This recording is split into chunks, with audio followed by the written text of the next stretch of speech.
Chapter 1449. The car soldiers sent to Zongnanhai were exceptionally good at driving. Moreover, the bulletproof car had excellent performance. As long as they stepped on the accelerator, the car would instantly speed up and leave the two heavy vehicles behind in the blink of an eye. However, the car soldiers did not do that. They needed to lead them to Tongzhou. They maintained a moderate speed so that the heavy vehicles would not be too far away, but not too close either. Just like when a big fish had taken the bait, the person who hooked it did not need to be too anxious.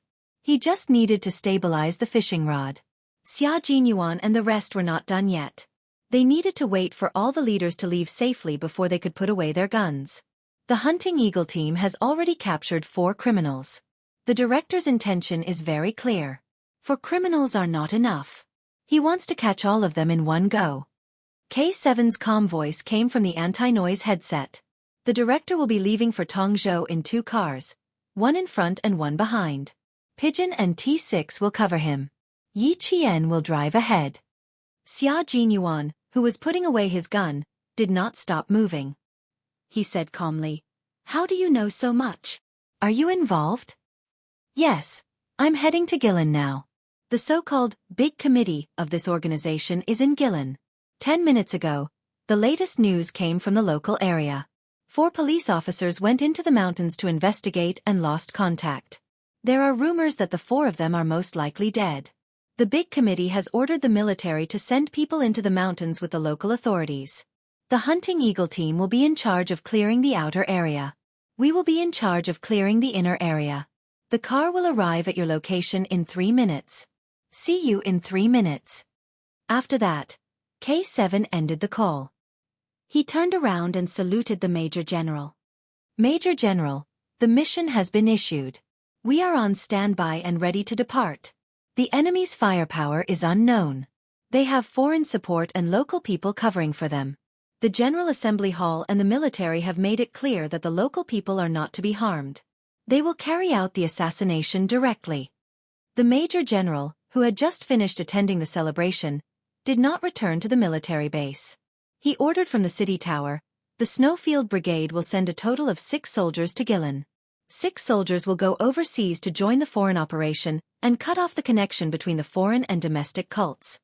The domestic operation was carried out by Yi Qian, Pigeon, K7, T6, Q King, and by he. J5, who had just received the mission, immediately set off from the base with 5 of his comrades from the Snowfield Brigade. They were going to cooperate with the foreign military to maintain the peace between the 2 countries. Xia Jinyuan guarded a spot by himself. He put away his guns neatly and stuffed them into an inconspicuous travel bag. Dressed like a mountain climber, he left with steady steps. He did not ask about Yi Qian's current situation. The Director General had gone to Tongzhou in order to lure out the cultists who were hiding even deeper. In order to protect the Director General's safety, Yi Qian would definitely charge at the front and draw all the attention to her. Pursing his thin lips slightly, he pressed the button for the first floor of the elevator. His eyes were calm as he watched the elevator door slowly close. Until his line of sight was cut off, his gaze remained on the steel elevator door. Downstairs, he was calculating the time. There were 7 seconds left before the 3 minutes were up. The 2 team leaders, Q King, were ready to appear in front of him. He was a major, fluent in 6 languages, an electronic explosives expert, and a commando during missions. He, who was 182 meters tall, had a gentle face and was dressed elegantly. His tie was meticulously tied and there was even a steel mechanical watch on his wrist. His temperament was similar to that of a J5. There was a habitual gentle smile at the corner of his mouth, like a mathematics professor in a university, full of the temptation of abstinence. Chapter 1450. This is the first time we're working with Yi Qian. Are there any taboos we can talk about in the car? He jumped into the car first. Then he asked the captain, "I've been looking forward to this mission for a long time. I'm a little nervous." He Dove.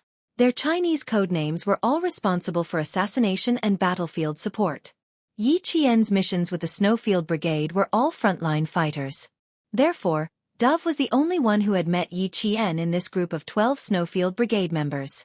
She fell in love with him at first sight. She would mention Yi Qian from time to time when she returned.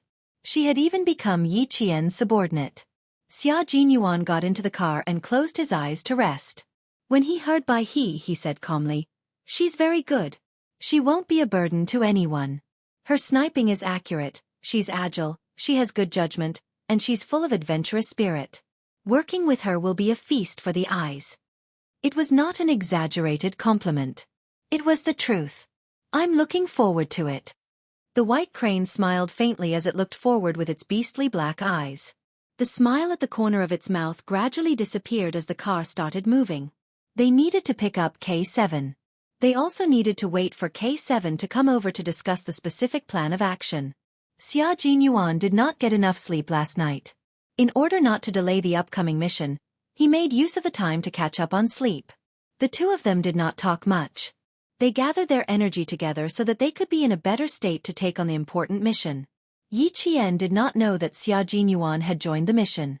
At this moment, she was talking to Dove and T6. "We're 500 meters away from the highway entrance in the direction of Tongzhou. We'll seize the opportunity to create an accident. You guys protect the director and quickly overtake them." The director's car was still behind and did not overtake Yi Qian's car. The director's car would only overtake them in the few minutes before the accident. In the car, Dove said softly, "Okay, we'll seize the opportunity. Be careful on your side. We'll have to wait for you to come over for the next mission." It was not an easy task to create a car accident that did not involve oneself. The danger factor was no less than that of a gunfight. "Don't worry, I'm looking forward to working with you again." Hearing Pigeon's concern, Yi Qian's eyes flashed with a faint smile. It was light, joyful, and without the slightest hint of fear. This kind of Yi Qian was definitely a real Special Forces soldier. In the face of imminent danger, she kept calm and did not allow herself to panic. Influenced by her, the soldiers driving the car were very calm. With both hands on the steering wheel, they slightly accelerated and entered the entrance of the Tongzhou Expressway. The people in the two heavy-duty vehicles did not realize that Yi Qian's vehicle was intentionally trailing them. They were quite happy to communicate with their own people. "We're already on the Tongzhou Expressway. When we reach the entrance of the Guilin Expressway, it will be midnight. We can make our move then." Their cars were equipped with walkie-talkies for easy communication. Sitting in the passenger seat, a middle-aged man in sloppy clothes kept chewing betel nut. After listening to the driver's conversation, a trace of panic flashed across his face. Someone on the other side of the walkie-talkie laughed maniacally. "The car is insured. Just hit it. If we succeed, we will have money in our hands, and the committee members will think more highly of us. When the time comes, our whole families will become ministers." Ministers close to the emperor. The young man sitting next to him added, "Uncle, you can also take the money back and marry a wife to warm your bed." The two drivers chatted happily. It seemed that as long as they succeeded in this accident, the future would be beautiful. There would be no more worries, and they could do whatever they wanted in the future. Chapter 1451. As they chatted, everyone in the two vehicles, including the middle-aged man who was initially a little afraid, became more and more excited. He kept rubbing the corners of his clothes and chewing on the betel nut in his mouth. Yi Qian and the others kept in contact and did not give them a chance to make a move in the middle of the night. When they entered a tunnel that was about 3,000 meters long, Pigeon's voice came from the headset and reminded Yi Qian in the vehicle ahead, "It's about time. There are no cars passing by here for the time being." It would take 3 hours to get on the highway. Even though it was National Day, there was still very little traffic. In 1999, there were still very few private cars in China, and there might not even be a car several kilometers apart on a not-so-popular highway. The Tongzhou Highway was such a not-so-popular highway. The tunnel was dark, and 3,000 meters was enough for Yi Qian and the others to make a move. After Pigeon finished speaking, she asked again, "Are you driving now, or is someone from Zongnanhai driving?" It would be best to let someone from Zongnanhai drive. She was just afraid that Yi Qian would choose to drive because he was afraid of hurting his men. "Zongnanhai's brother is driving. I trained with him before." Yi Qian thought Pigeon was worried about the driver's skills, but he did not expect Pigeon to be so worried about her that she did not want her to drive. After all, Xia Jinyuan had said that Yi Qian had the best automobile company in Southern Province and had trained with the soldiers who were sent to Zongnanhai as automobile soldiers. Hearing Yi Qian's words, he was relieved and said to the Director General, "Don't worry, Yi Qian and the others will be fine. The people in the car will also be fine. The traffic police are already on standby. After the accident, the ambulance and traffic police will immediately rush to the scene to deal with it. You guys are too cautious. What's there to protect an old man like me? I'll have to report this to the General Assembly later. I'm not very satisfied with this arrangement. Ever since Yi Qian suddenly left in the bulletproof car he used to go to the city gate tower, the Director General's expression had not been good. Although she was a soldier, she was still young. He would rather have something happen to himself than the young lady. Pigeon and the T6 combatants could not respond to these words. They were just following orders and could not possibly question the General Assembly's arrangements. Protecting the leader's safety was also the duty of a soldier. The two heavy trucks drove into the tunnel at a speed of more than 90 kilometers per hour. The T6 driver slowed down and pulled away. At the same time, he shot a look at the pigeons through the rearview mirror. They were going to overtake them the moment the accident happened. The car accident had to happen. This would serve as a warning to the cult, breaking through their psychological defenses and causing them to panic. This would achieve the goal of making them afraid. Besides, didn't the other party also want a car accident? Since they had specially sent out two heavy trucks, then let's have a car accident as they wished. It was better to have a car accident in the tunnel than outside. At least, with the two sides of the tunnel blocking, the car would not rush out of the highway or into the opposite lane. Moreover, when entering the tunnel, they would be limited by the light, so they would habitually slow down. This was equivalent to reducing the risk factor. The pistol was already loaded. Yi Qian gestured to the motorist and rolled down the window. He pressed down on his headset with one hand and counted in a low voice. 1, 2, 3. When he counted to 10, a silver-gray sedan suddenly appeared. It actually sped past the two heavy trucks and swerved to the side. Chapter 1452. The second the car sped out of the tunnel, Yi Qian used the rearview mirror to extend the black barrel of his gun outside. After calculating the resistance caused by the car's speed, he silently fired the bullet from the gun. The entire process of shooting, retracting the gun, and then closing the car window again took about 10 seconds. 10 seconds was enough for the T6 to drive the silver-gray sedan to the front. 10 seconds was enough for a car accident to happen. The sharp screeching of brakes rang out in the tunnel. It was so urgent that it scraped against one's eardrums painfully. Immediately after, there was a loud bang as the car hit the ground. The front wheel, which had been pierced by the bullet, lost its balance. The entire car swayed and leaned to one side of the tunnel, causing sparks to fly everywhere. The people in the car were scared out of their wits. They had all come here with their dreams in mind and did not want anything to happen to them. If something happened to them, they would have no money, no future, and nothing. Step on the accelerator and get out of here. Quick, get out of here. The young man's eyes were bloodshot as he shouted loudly. He did not want anything to happen to him. He was a trusted aide of the committee member, and the committee member had already said that he would get this done. He had money, a lot of money. The driver was already panicking, and he became even more flustered after being yelled at. He did step on the accelerator, but it was too late.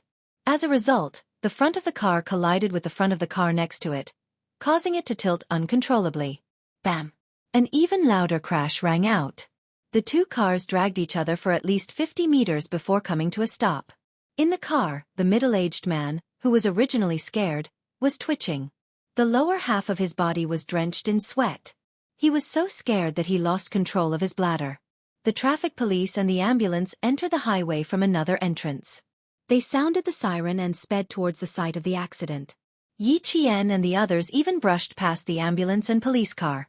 One was leaving the scene of the accident, while the other was driving towards it. I'll drive when we reach the next toll booth. Thank you for your hard work.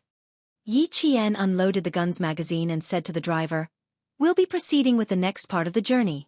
You'll need to report back to Zongnanhai. The driver nodded. All right, we're still 24 kilometers away from the next exit. No one mentioned the car accident. This was a mission and a very small one. There was no need to discuss it. Pigeon's pleasant voice came through the earpiece again. Yi Qian's ears itched. His voice was pleasant to listen to, but now that it was so gentle, it really did have a hint of gentleness to it. Yi Qian couldn't help but restrain his expression. Well done, Yi Qian. You used a total of 9 seconds. Beautiful. Pigeon said this purely to praise Yi Qian. Of course, the Director General also said. The Director General said that you are very brave and capable. It was a very outstanding shooting from the car. The first shot did not give him a second chance to shoot. Relatively speaking, he also did not put himself in danger a second time. Accurate shooting had to be done on the first shot. If there was a need to fire a second time, not only would the enemy be more vigilant, but it would also give the enemy enough time to counterattack. Therefore, when the comrades of the Snowfield Brigade executed accurate shooting, they would only give themselves a chance to fire one bullet. Yi Qian pursed his lips and smiled. Luckily, they weren't driving too fast. It didn't affect the bullet too much. It wasn't outstanding. It's not good to be so modest at such a young age. The Director General has something to say to you. Yi Qian heard the first half of Pigeon's sentence. Immediately after, the Director General's voice came through. It was still so amiable. When Yi Qian heard this, even the coldness in his eyes softened. Chapter 1453. The higher the position of an official, the more approachable he would be. His speech would have the dignity of a superior, but he would also have an amiable side. When it was time to be strict, he would be strict, but in private, he would be amiable. This would show the boldness and breadth of mind of a superior. The high-ranking officials Yi Qian came into contact with were the great leader, Commander-in-Chief Xia, Major General of the Army, Rear Admiral of the Navy, and Director General of the Navy. Every one of them held a high position, every one of them was awe-inspiring, and every one of them was approachable. However, they wouldn't let themselves down just because they were approachable. They would only respect, fear, and look up to them even more. This was a true leader. In comparison, Xiaofan was much weaker. He was just a provincial official, but he was displaying his authority everywhere. He spoke in an official tone as if he was afraid that others would not know that he was an official and had authority. In the face of the director's concern, Yi Jian felt warm in her heart after hanging up the phone. She respected the director even more. This was how a person of high status should be. It was precisely because Yi Qian had come into contact with so many high-ranking officials in her early days that it had a great impact on her growth in the future. She was domineering in the way she handled matters, yet she did not lose her friendliness. Later on, the officers under her all respected her greatly. At 5 p.m., the sky in the north was darkening. Yi Qian and Pigeon received a message from the military at the same time, informing them that the tunnel accident had been dealt with. The 4 criminals had all been sent to the hospital. Their injuries were not light, but they were not serious enough to lose their lives. Yi Qian wasn't worried about the criminals' injuries. He only said lightly, "Lucky? That's good too. Let them stay and let the police see if they can pry any useful clues out of them." Although the criminals were fellow countrymen, they were already standing in opposition to the country. They went against justice, broke the law, and harmed the people and police. To Yi Qian they were enemies. They were enemies from their own country, their own countrymen. If it wasn't for the fact that the Director General was in the car, Pigeon would have laughed out loud. Yi Qian, what a wonderful person. When the Pakistani side was carrying out a mission, they saw that the children in distress were not afraid of their own danger. They bravely charged into the wolf's den and protected more than 20 Pakistani children by themselves. When he was ruthless, he was very ruthless. He had an exquisite heart that could distinguish between right and wrong. When facing the enemy, regardless of whether the enemy was old or young, he was very clear about the principle of being merciful to the enemy is being cruel to oneself. He did not hesitate to attack, and did not regret it in the slightest. A girl like her was flexible, courageous, and intelligent. Q King had found a treasure when he found her. She dared to say that if the two of them fell out in the future, Yi Qian would definitely have many suitors swarming over. They would even secretly congratulate Q King for finally being dumped and Yi Qian being single again. We will be able to pry some clues out of him. There is a young man who is from the same place as the so-called committee member. He is considered a trusted aide. We will be able to pry a lot of useful clues out of him. Pigeon whispered to Yi Qian before hanging up. At this time, Yi Qian was already driving for himself. The soldiers from Zongnanhai had left from another exit an hour ago. Yi Qian drove alone behind Pigeon and the others, continuing to act as a target. Chapter 1454. The next exit led to Tongzhou. In order to take down the entire organization, the director didn't even care about his own safety and directly announced that he would be going to Tongzhou. Tongzhou was in danger now. Since Yi Qian knew, Xia Jinyuan naturally knew as well. Since they set off late, they bypassed the highway where the accident happened and entered Tongzhou from another entrance. Together with Bai He and K7, they waited at a rest area beside the highway exit for the director's car to arrive. Bai He, who was wearing a suit and tie, exuded a cold and aloof aura. From time to time, he would raise his head to look at Yi Qian to see if they were coming. When K7 saw this, his gaze fell on Xia Jinyuan. Her real boyfriend is here. Doesn't she know how to remind her comrade not to be so impatient? Speaking of which, he hadn't seen Yi Qian in a long time. Last time, when he was captured and almost couldn't make it back, Yi Qian actually snuck into the ST mercenary group to save him and avoided all eyes and ears to contact him. It was undeniable that when he heard that familiar voice, he was so excited that his heart raced non-stop. The second he saw Yi Qian, it was as if he had seen an angel. Yep, an angel with a holy aura. Sitting in the same row as Bai He. He lowered his head and flicked the non-existent dust off his body. Then, he adjusted his tie. There shouldn't be anything inappropriate about his attire. He originally wanted to remind Xia Jinyuan, but now, he was also looking forward to Yi Qian's arrival. Xia Jinyuan noticed the subtle movements of the two soldiers behind him. They were only happy to see Yi Qian because Yi Qian was their comrade. Other than that, they didn't have any other thoughts.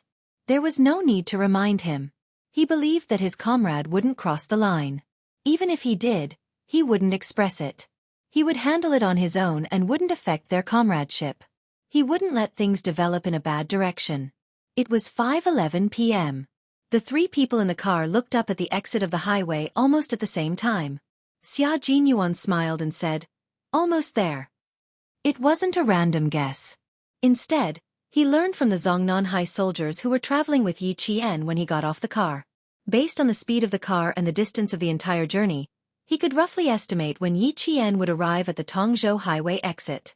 2 minutes later, T6 drove out of the special passageway, followed closely by Yi Qian's bulletproof Hongqi sedan. The two cars appeared one after the other in front of Xia Jinyuan and the others. Pigeon and the others did not know that their comrades were waiting in front of them. They came out of the exit and headed straight to the city center. The car drove away without any signs of stopping.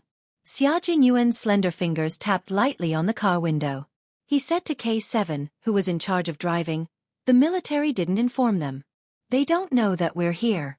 Follow the director's car." They didn't say that they were going to follow Yi Qian's car. They needed to escort the director to the hotel first. "I'll take a taxi and follow Yi Qian alone," Bai He suggested. K7 started the car and looked at Xia Jinyuan. He said calmly, "I agree." Everyone knew that the director wasn't the one who was in danger, but Yi Qian. Bai He was afraid that his captain would disagree, so he added, "The car accident has angered them. They're all eyeing the director's car. Right now, only Yi Qian and Q King are in the car. Since we have enough manpower to support our comrades, I can definitely go and support Yi Qian." Chapter 1455.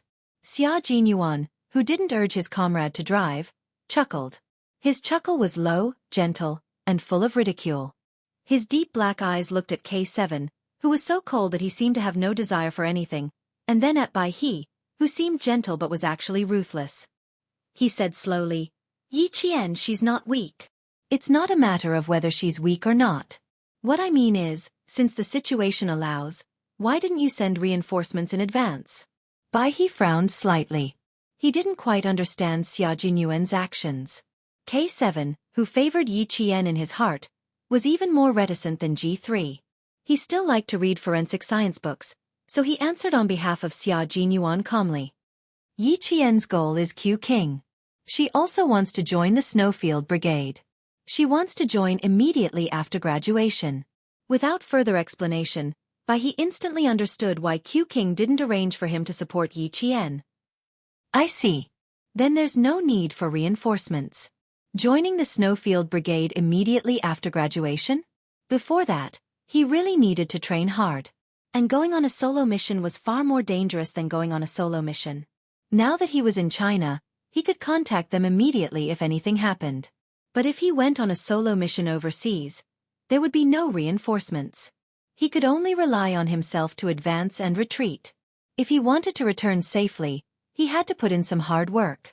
After knowing Yi Qian's goal, he didn't mention about supporting Yi Qian again. The ones that appeared now were just small fries for Yi Qian to deal with. After he thought it through, Xia Jinyuan smiled as the car started. We can't not help, but we don't need reinforcements for now. Later, the three of us still have to meet up with Yi Qian. Hearing this, Baihe's smile deepened. I'm looking forward to it. This was getting more interesting.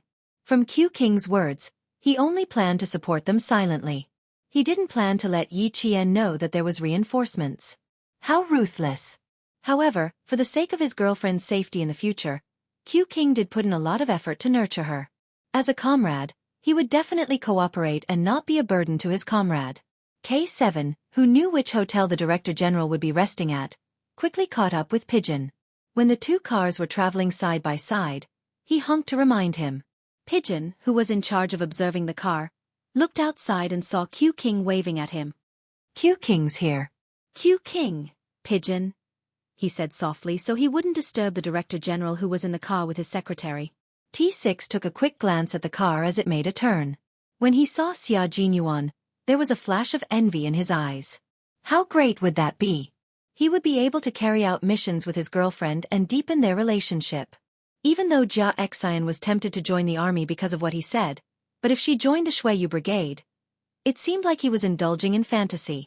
Now that T6 was getting more and more interested in Injesan, he was trying his best to make her stand out. At the same time, he did not forget to show off his military charisma. This made Injesan, who was already influenced by Yi Qian, even more eager to join him. T6 felt that there was a need to make his presence known again, so that he could coax the girl he liked to join the army. Then he would think of a way to get her closer to him. He didn't ask to fight side by side like Q King and Yi Qian, but only to see her during exercises. The two cars drove along the street and headed to the hotel where the Director General was staying. Chapter 1456. The Director General had two hotels in Tongzhou. The other one was used as bait, and Yi Qian was heading to that hotel. The sky gradually darkened until it was completely night. Neon lights were lit up, adding charm to the dark night. The colorful streamers illuminated the streets, adding a sense of mystery to the pedestrians that didn't exist during the day. At 6 o'clock in the evening, a hotel in Tongzhou welcomed an important guest. The manager of the hotel respectfully led the important guest to the elevator. He lowered his head slightly to show his respect for the guest. This way, please. Be careful. The floor is a little slippery. The Director General walked quickly with a serious expression. After entering the elevator, he immediately said to the soldiers beside him, "The three of you, go and support Yi Qian as soon as possible. I don't want to hear any news that is disadvantageous to her." The criminals were all staring at the Tongzhou hotel where Yi Qian was staying. He was very surprised by the military's arrangements, but he had no right to question the military's arrangements. He could only urge Yi Qian's comrades to hurry over. Xia Jinyuan raised his hand to block the elevator door. After the Director General entered, he smiled and said, "We will go and support her immediately. Don't worry, there won't be any bad news. Also, we believe in our comrades. We won't put ourselves in danger. I believe in you too. This mission is different from before. You all need to be more vigilant and protect yourselves. The troops are still waiting for you to make contributions. Your comrades are also waiting for you to return." The Director General did not know that the special forces that were sent this time were super elite special forces. The concern in his words warmed the hearts of every soldier in the Snowfield Brigade. Fighting for the country, fighting for their beliefs, and fighting for the leaders who contributed to the country was an unshirkable responsibility of every soldier. It was also a sacred responsibility. In Tongzhou International Hotel, someone in a room on the 5th floor took out his binoculars from time to time and carefully looked at the entrance of the hotel. When he did not find the target, he put down his binoculars angrily and paced back and forth in the room.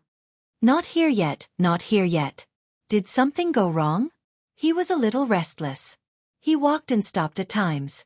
In the hotel lobby, someone was reading a newspaper. Occasionally, he would look up at the entrance of the hotel, then look down at the newspaper in his hand with a gloomy expression. When Yi Qian came in alone, She started scanning the front of the hall. By the time she reached the front desk, she had already finished scanning the entire hall. The check-in information had already been registered, so all they had to do was take the room card and check in.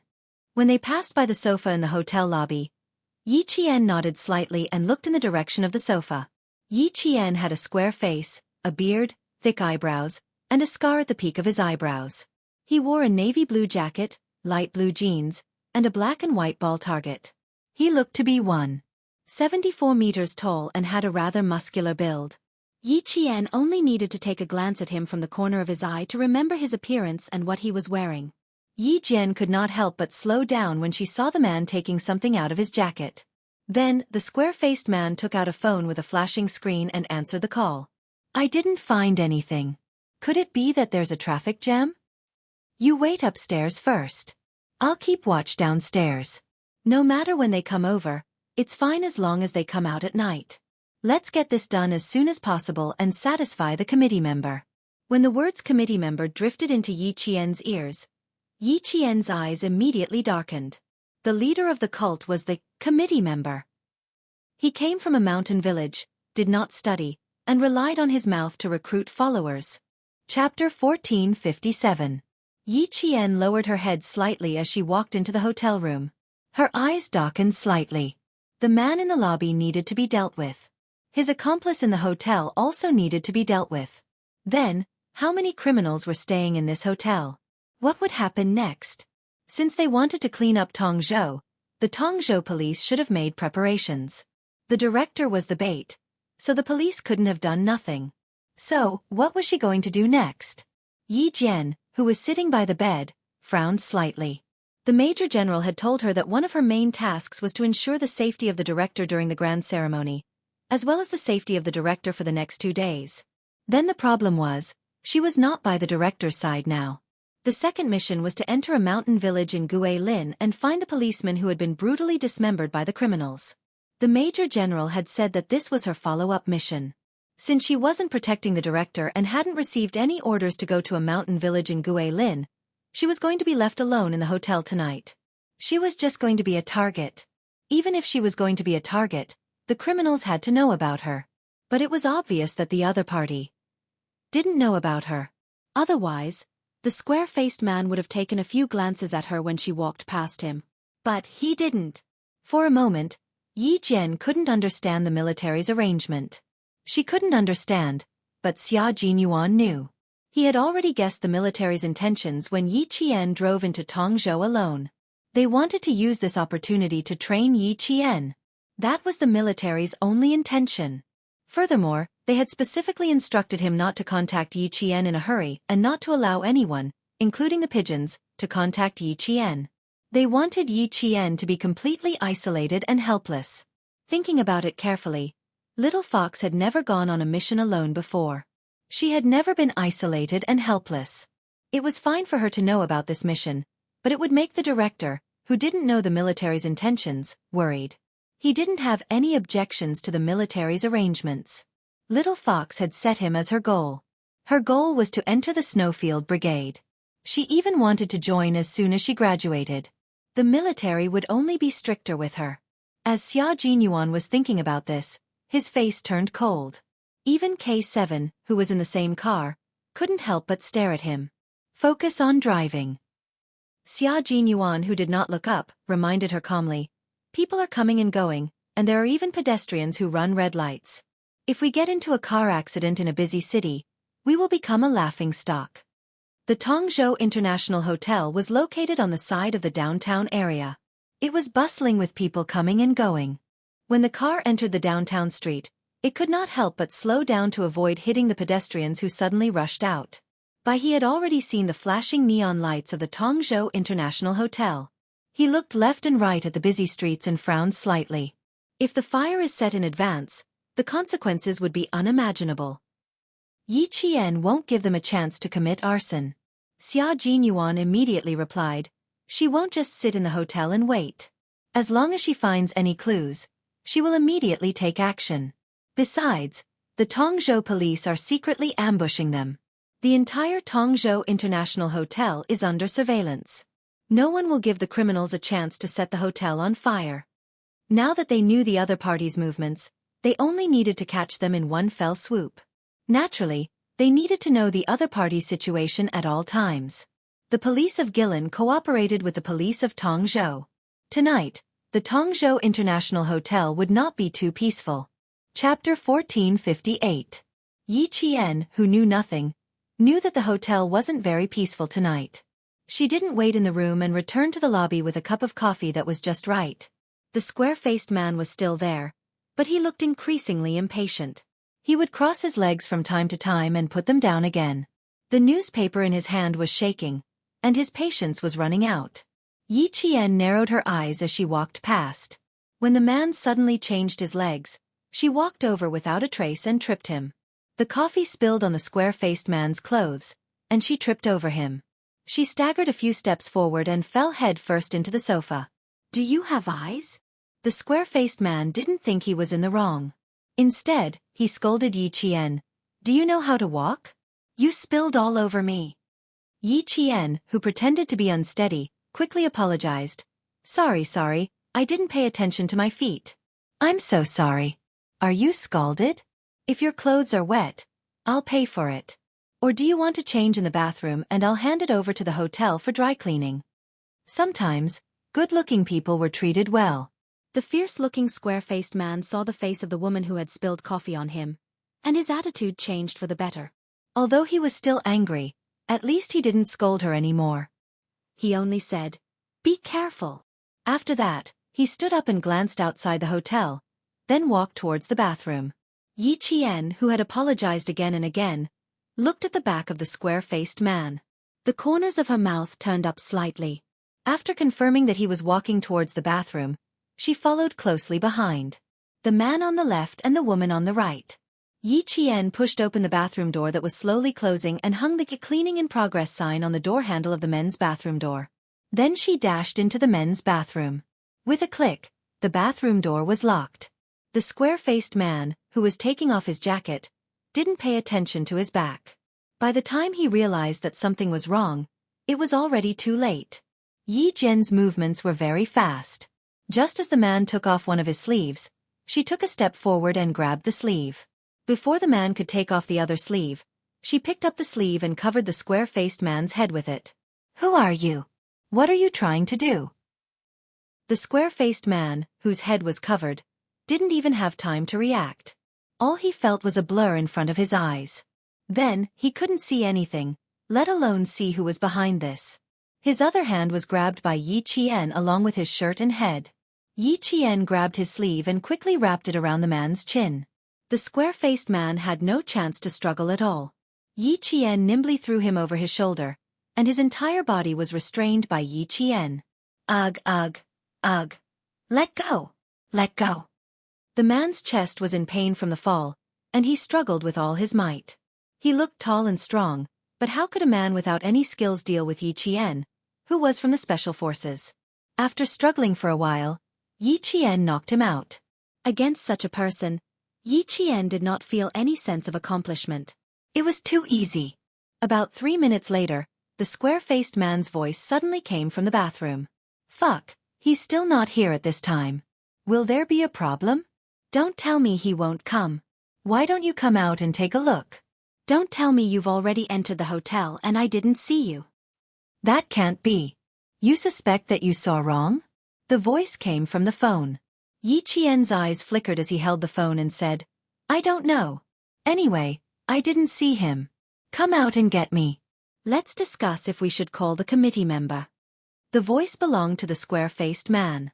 Chapter 1459. On the other end of the phone, the square-faced man's partner's breathing obviously quickened. When Yi Qian heard this, a faint light flashed in the depths of his eyes. It was obvious that the other party was not only confused because things did not go according to their plan, but also because their emotions were fluctuating. This was a good thing for her. The committee member has high hopes for us. If we don't even know how to light a fire, how are we going to explain it to the committee member? If we don't do a good job, Mr. Charlie definitely won't contact the committee member for us. The man on the other end of the phone was obviously anxious, as if a broken pot was about to break. "Motherfucker, if we really can't do it, we'll just set the place on fire at 1 o'clock in the morning. Who cares if the secretary or bureau chief has checked in? Let's start the fire first. Set the place on fire at 1 o'clock in the morning, Mr. Charlie, committee member. Yi Qian, who caught the sensitive words, immediately realized that the square-faced man and the man on the other end of the phone were only able to contact the committee member through a man named Charlie. In that case, these people were all small fry. Small fry also had their advantages. They were timid, afraid, and easily frightened. Let's find Mr. Charlie first. That's fine too. We'll just set the place on fire anyway. All right, cut the crap. I'll come up and find you. Yi Qian's voice was the same as the square-faced man's. The square-faced man's voice was mixed with a Guilin accent, and Yi Qian's voice was Guilin accent. In her previous life, Yi Qian had been forced by Yi Ying to wander all over the country without a fixed residence. He had also lived in Guilin for 2 months. At this moment, he had really helped her a lot. Come up first. I'll pick you up at the elevator. On the other end of the phone, the square-faced man's partner was obviously out of ideas. He raised his hand and pulled the curtains open again to look down at the hotel. Seeing that there were no cars driving in, he said, "Come up first, quick." He had to know which elevator he was at first. Yi Qian calmly asked, "All right, which elevator do you see? It'll be more convenient for you to wait for me?" "The elevator on the 5th floor." "Hurry up." Without the slightest suspicion, the man motioned for his accomplice to come up as soon as possible. It was already so late, but the target still hadn't come up. He didn't know what to do. Then he must be on the 5th floor. Yi Qian muted the man's phone and walked out of the restroom. She walked towards the 5th floor with a calm expression. After a while, she pretended to be nervous and called the man. "You'd better not wait for me at the elevator. I don't know what's going on, but I'm so nervous. Leave the door ajar, and I'll go to your room to find you. Don't hang up, we can contact each other immediately if anything happens." With the same voice as the square-faced man, when Yi Qian went up to the 5th floor, she did not check the rooms on the left to see if there were any openings. Instead, she checked the rooms on the right, facing the main entrance of the hotel. On the other end of the phone, the man also said that he didn't see any cars driving into the hotel. It was obvious that he was looking at the main entrance of the hotel. In addition, the man was timid, afraid of trouble, and impulsive. Other than his own room, she couldn't think of where else he would go. She asked him to leave the door ajar as a test to see if he was in his room. The man didn't refuse. Instead, he happily agreed. After probing for a while, Yi Qian was sure that the man was in his room. Chapter 1460. Yi Jian's search speed was neither slow nor hurried. She strolled along the long corridor that was covered with thick carpets. Step by step, she continued until she saw the door of a room that was about 5 steps away from her. The door was slightly ajar. The other party was also cautious. Although the door was open slightly, the safety chain was still on inside, so he could close the door immediately in case anything happened. With a slight smile on his face, Yi Qian continued to use the square-faced man's accent to communicate with the other party on the phone, instructing him to remove the safety chain. Although the man on the other end of the phone didn't see his companion, he didn't have any doubts when he heard the familiar voice. He even said, "You're finally here. I'm sweating all over." The voice came from inside the room, then neared the door, followed by the sound of the safety chain being removed. Yi Qian, who had been waiting for this moment, flashed out from the side and closed the door. The entire process took about 30 seconds.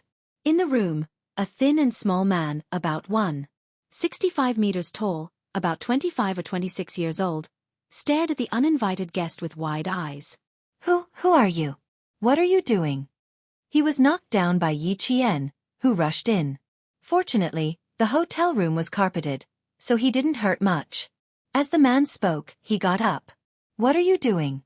You must have walked into the wrong room." Yi Qian, a young girl with delicate eyebrows and neat bangs, was wearing a business suit. No matter how the young man looked at her, she seemed harmless and not dangerous. "Contact Mr. Charlie and tell him the plan."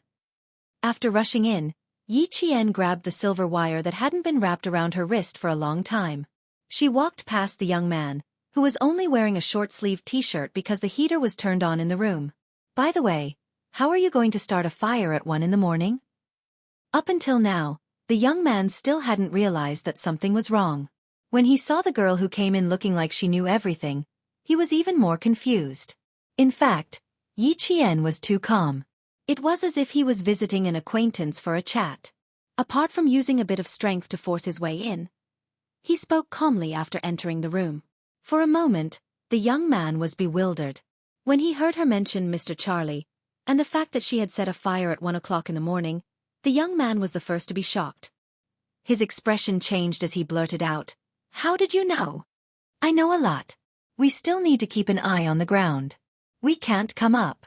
Keep an eye on this side too." Yi Qian looked around and confirmed that he was the only one in the room.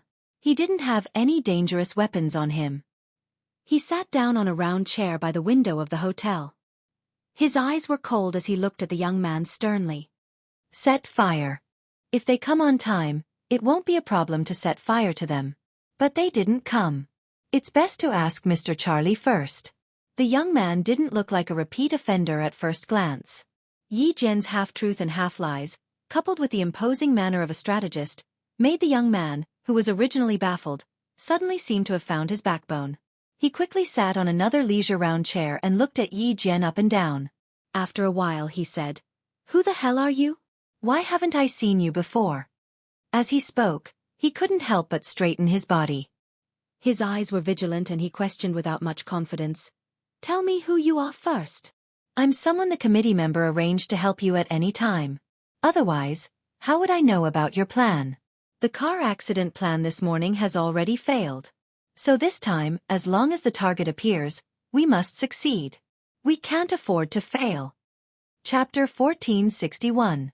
When Yi Qian told him what had happened during the day, the young man's vigilance dissipated. He sighed deeply. "That's right. They couldn't do it and made things difficult for me and Brother Xiong. Mr. Charlie isn't here. All right, I'll contact Mr. Charlie. If he doesn't come, should we still set the place on fire?" Then he glanced at Yi Qian and asked in confusion, "Why didn't my uncle mention that he would arrange for someone else to come? He only told me that old Dong and the others would come to help me. He didn't mention a woman like you." This sentence made Yi Qian feel that something was amiss. It sounded like this young man had some status. Old Dong should be the square-faced man. How many? Where are the rest of them? He had to find them. "If you didn't suddenly ask Old Dong to come up, I wouldn't have appeared. Old Dong can only stay in the lobby. How can he leave so easily? As for the others, call them now and tell them to keep an eye on them. Don't be impatient." Yi Qian tried to get information from him again. He didn't need to be careful. He used a reproachful tone to get information from him. "If you ask this person to come up and ask that person to come up, what if the person you're waiting for appears? Don't you know the identity of the other party? How to get information from him and how to get the information he wanted as soon as possible." These were all skills that a special forces soldier needed to know. After the young man finished calling his companions, the smile on Yi Jian's face deepened. It was the first time he was fighting alone, and he was facing a powerless enemy. He wondered if he was lucky. Yi Jian was indeed lucky. She met a guy who wanted to earn some credit so that he could go back and ask his uncle to put in a good word for him to make a fortune. 5 minutes later, the young man called the other 4 accomplices. After hanging up the last call, he said proudly, "Keep watch. There won't be any problems." One was guarding the back door, one was watching the parking lot, one was hiding in the hotel's computer room, and the last one was at the door opposite the young man. Yi Qian knew that it was about time for him to take action. All he needed was for the other party to contact Mr. Charlie. The clock pointed to 9 p.m. Xia Jinyuan, who was sitting in the car, looked at the time and said to K7, "Contact Yi Qian and ask her if she found anything." Yi Qian had planned to keep the young man alive to see if he could find more clues. However, when he heard that his uncle also wanted to meet the committee member, Yi Qian knew that there were no other useful clues. Hearing K7's voice, Yi Qian, who had tied up the young man with a bedsheet, lowered his voice and said, "The criminals plan to set the hotel on fire at 1 a.m. tonight. I have already found several of their accomplices at the hotel, and one of them was not at the hotel." She told them everything she knew so that the 3 people in the car could hear her clearly through the hands-free mode of the phone. Xia Jinyuan raised his eyebrows slightly and smiled at Bai He. He had said that his little fox wouldn't just sit around and wait for death. She was already taking action. "Yi Qian, Take care of the other 4 criminals. Xia Jinyuan finally spoke. He said slowly with a hint of coldness in his voice. No one is supporting this operation. Think of a way to take care of it alone. Chapter 1462. Xia Jinyuan's cold voice came through the phone, and Yi Qian was stunned for 3 seconds. It wasn't because of what he said, but because of his arrival. She had been in contact with pigeons all the way from Beijing to Tongzhou. Why was Xia Jinyuan here? Is there a problem? While she was stunned, she heard his cold voice again. This time, it sounded like an order. Yi Qian's expression was tense as she replied, "No problem, I will deal with the remaining criminals as soon as possible. However, Mr. Charlie needs backup. He is too close to the hotel, and if there is any movement, he will immediately run away." She didn't ask why he wanted her to deal with all the criminals in the Tongzhou International Hotel alone. Faced with an order, she chose to obey. K7 glanced at Xia Jinyuan. Seeing that his captain nodded in agreement with Yi Qian's request, he said to Yi Qian, "Okay, be careful." Just as he was about to hang up, he seemed to have thought of something. His calm voice became a little darker. A soldier can be a king. Every soldier of the Snowfield Brigade is like that. For a person who was so calm and emotionless to suddenly say something so emotional, let alone Yi Qian, even Xia Jinyuan and Bai He were surprised. No, it should be said that they were surprised. I understand. Thank you for the reminder. After Yi Jian recovered from her shock, she replied with a smile, "That's great, that's really great. Even K7 cares about me. Does that mean that all the special forces from the Shuiyu Brigade have accepted me as their comrade?" Yi Jian thought. K7 told her that every soldier of the Snowfield Brigade could fight alone. They had the ability to fight 1 against 10.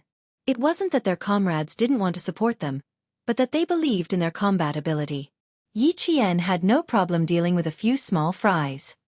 He tied up the young man's limbs and dragged him directly to the bathroom. Then, he stuffed a towel into the man's mouth. In order to prevent him from escaping, Yi Qian tied the man to the toilet bowl with a towel. Finally, when he closed the bathroom door, he used the belt of his bathrobe to tie the door lock from the outside. One of the suspects is in the men's washroom in the hotel lobby, the second last seat. The other was in the bathroom of room 5015 on the 5th floor of the hotel. I'll deal with the rest of the suspects now. Yi Qian told K7 the location of the suspect that had been taken care of. The rest of the cleanup work could be left to K7 and the others or the Tongzhou police. With that one word, he ended the call and turned to Xia Jinyuan. The follow-up work will be handled by the Tongzhou police. Will the criminal Mr. Charlie also be handed over to the Tongzhou police? For the police, this was an opportunity to perform meritorious deeds. Moreover, the Snowfield Brigade couldn't easily interfere with local affairs. Naturally, they had to ask clearly. Inform the Tongzhou police and tell them the location of the 2 suspects that have been arrested. Don't say anything else for the time being. If they need our help, it won't be too late to take action. Xia Jinyuan was also well versed in local politics. Although they had a high chance of winning, since the Tongzhou police were already deployed, they would definitely complete the task successfully. Otherwise, how would the local officials answer to the director who personally acted as the bait? As for Mr. Charlie, Xia Jinyuan pondered for a few seconds and said to Bai He, "Contact Pigeon, I need to ask the director." The director hadn't rested. When he received Xia Jinyuan's call, his serious face suddenly smiled. Yi Qian did well. This Charlie is the biggest fish in Tongzhou. Since the Tongzhou police are going to arrest him, you won't have to be involved in local affairs to avoid increasing your workload. Chapter 1463. After all, the soldiers sent from the army were all going to Guilin, not to catch criminals. Xia Jinyuan had no objections to the Director General's arrangement. That was his original intention as well. As a soldier, it was not appropriate for him to get involved in local politics. Even if he was part of the military police, he had to be clear about his position. He should not try to show off his skills in other people's areas. If that happened, not only would he not be rewarded, he would probably be dragged back to the army. The Tongzhou police had already made preparations. The members of the Snowfield Brigade chose to watch from the sidelines and watch Yi Qian take care of the criminals who wanted to set the hotel on fire. It was night time in the north, and the temperature dropped rapidly. Yi Qian, who was near the stairs, called one of the criminals who was guarding the hotel's engine room. She had just taken care of the criminals who were guarding the parking lot and the criminals who were guarding the back of the hotel. After taking care of 2 criminals in a row, her back was already sweating. She raised her hand to wipe the sweat off her forehead. The faint blue light from her phone illuminated Yi Qian's face, making it seem as if her face was covered with a layer of blue coldness. She had imitated the young man's voice to perfection, and it was difficult to tell if it was real or fake. Just like how she dealt with the previous criminals, she first needed to know the specific location of the target before she took action. The hotel's engine room was on the 2nd floor of the basement, and there were security guards on duty. The criminal she needed to take care of was one of the security guards on duty. Yi Qian did not walk slowly from the underground parking lot to the 2nd floor of the basement. She gently put her feet down and then lifted them up again to make sure that she did not make any sound. Walking through the murky corridor, Yi Qian quietly pushed open the heavy fire door. She saw 2 security guards sitting on a shabby sofa, smoking and chatting. Neither of the voices belonged to her target. Yi Qian retreated to the fire door and dialed another number. Not long after, she heard footsteps coming from behind the fire door. The person was walking directly towards her. Yi Qian's back was pressed against the cold wall. In the darkness, her dark eyes were like a wild beast hiding in the dark. She calmly locked the fire door. The fire door was pushed open, and a tall fat figure entered Yi Qian's line of sight. The door closed, and in the dark corridor, there was the sound of fists hitting flesh. Then, there was the sound of something heavy rolling down the stairs. Finally, there was the sound of someone struggling to break free and letting out a frightened moan. Yi Qian pulled out the man's belt and buckled it into the man's mouth. He then wrapped the belt around the man's head and locked it in place. The man could only make muffled sounds. The criminal, who was wearing a security guard uniform, also helped her. He took out the decorative belts and tied them together. Then, with another belt, he tied the criminal's legs together. Even in the dark, Yi Qian tied the criminal's hands and feet tightly together. At this moment, the tall, fat, and strong criminal was tied up in a reverse arch by Yi Qian. His chest and stomach were pressed against the cold ground. His chin was raised high, and he had no strength to struggle at all. The third one was dealt with. She takes an average of 5 minutes to deal with one. K7, who received another call from Yi Qian, raised his eyebrows slightly. There was a subtle smile on his indifferent face. He said to Bai He, "Are you looking forward to meeting her even more?" Bai He nodded. The smile on his handsome face was much deeper than K7's. "That's right. I'm looking forward to it more and more. These few people are nothing to her." Xia Jinyuan, who had been calm from the beginning to the end, smiled gently. No one knew better than him how powerful his little fox was. His little fox wanted to ascend to the throne, so it was not a big deal for her to deal with a few small fries. Chapter 1464. Xia Jinyuan waited quietly for Yi Qian to resolve the dangerous situations in the hotel one by one. He waited quietly for her to complete her mission for the night. The Major General sat alone in his office with his head lowered as he worked.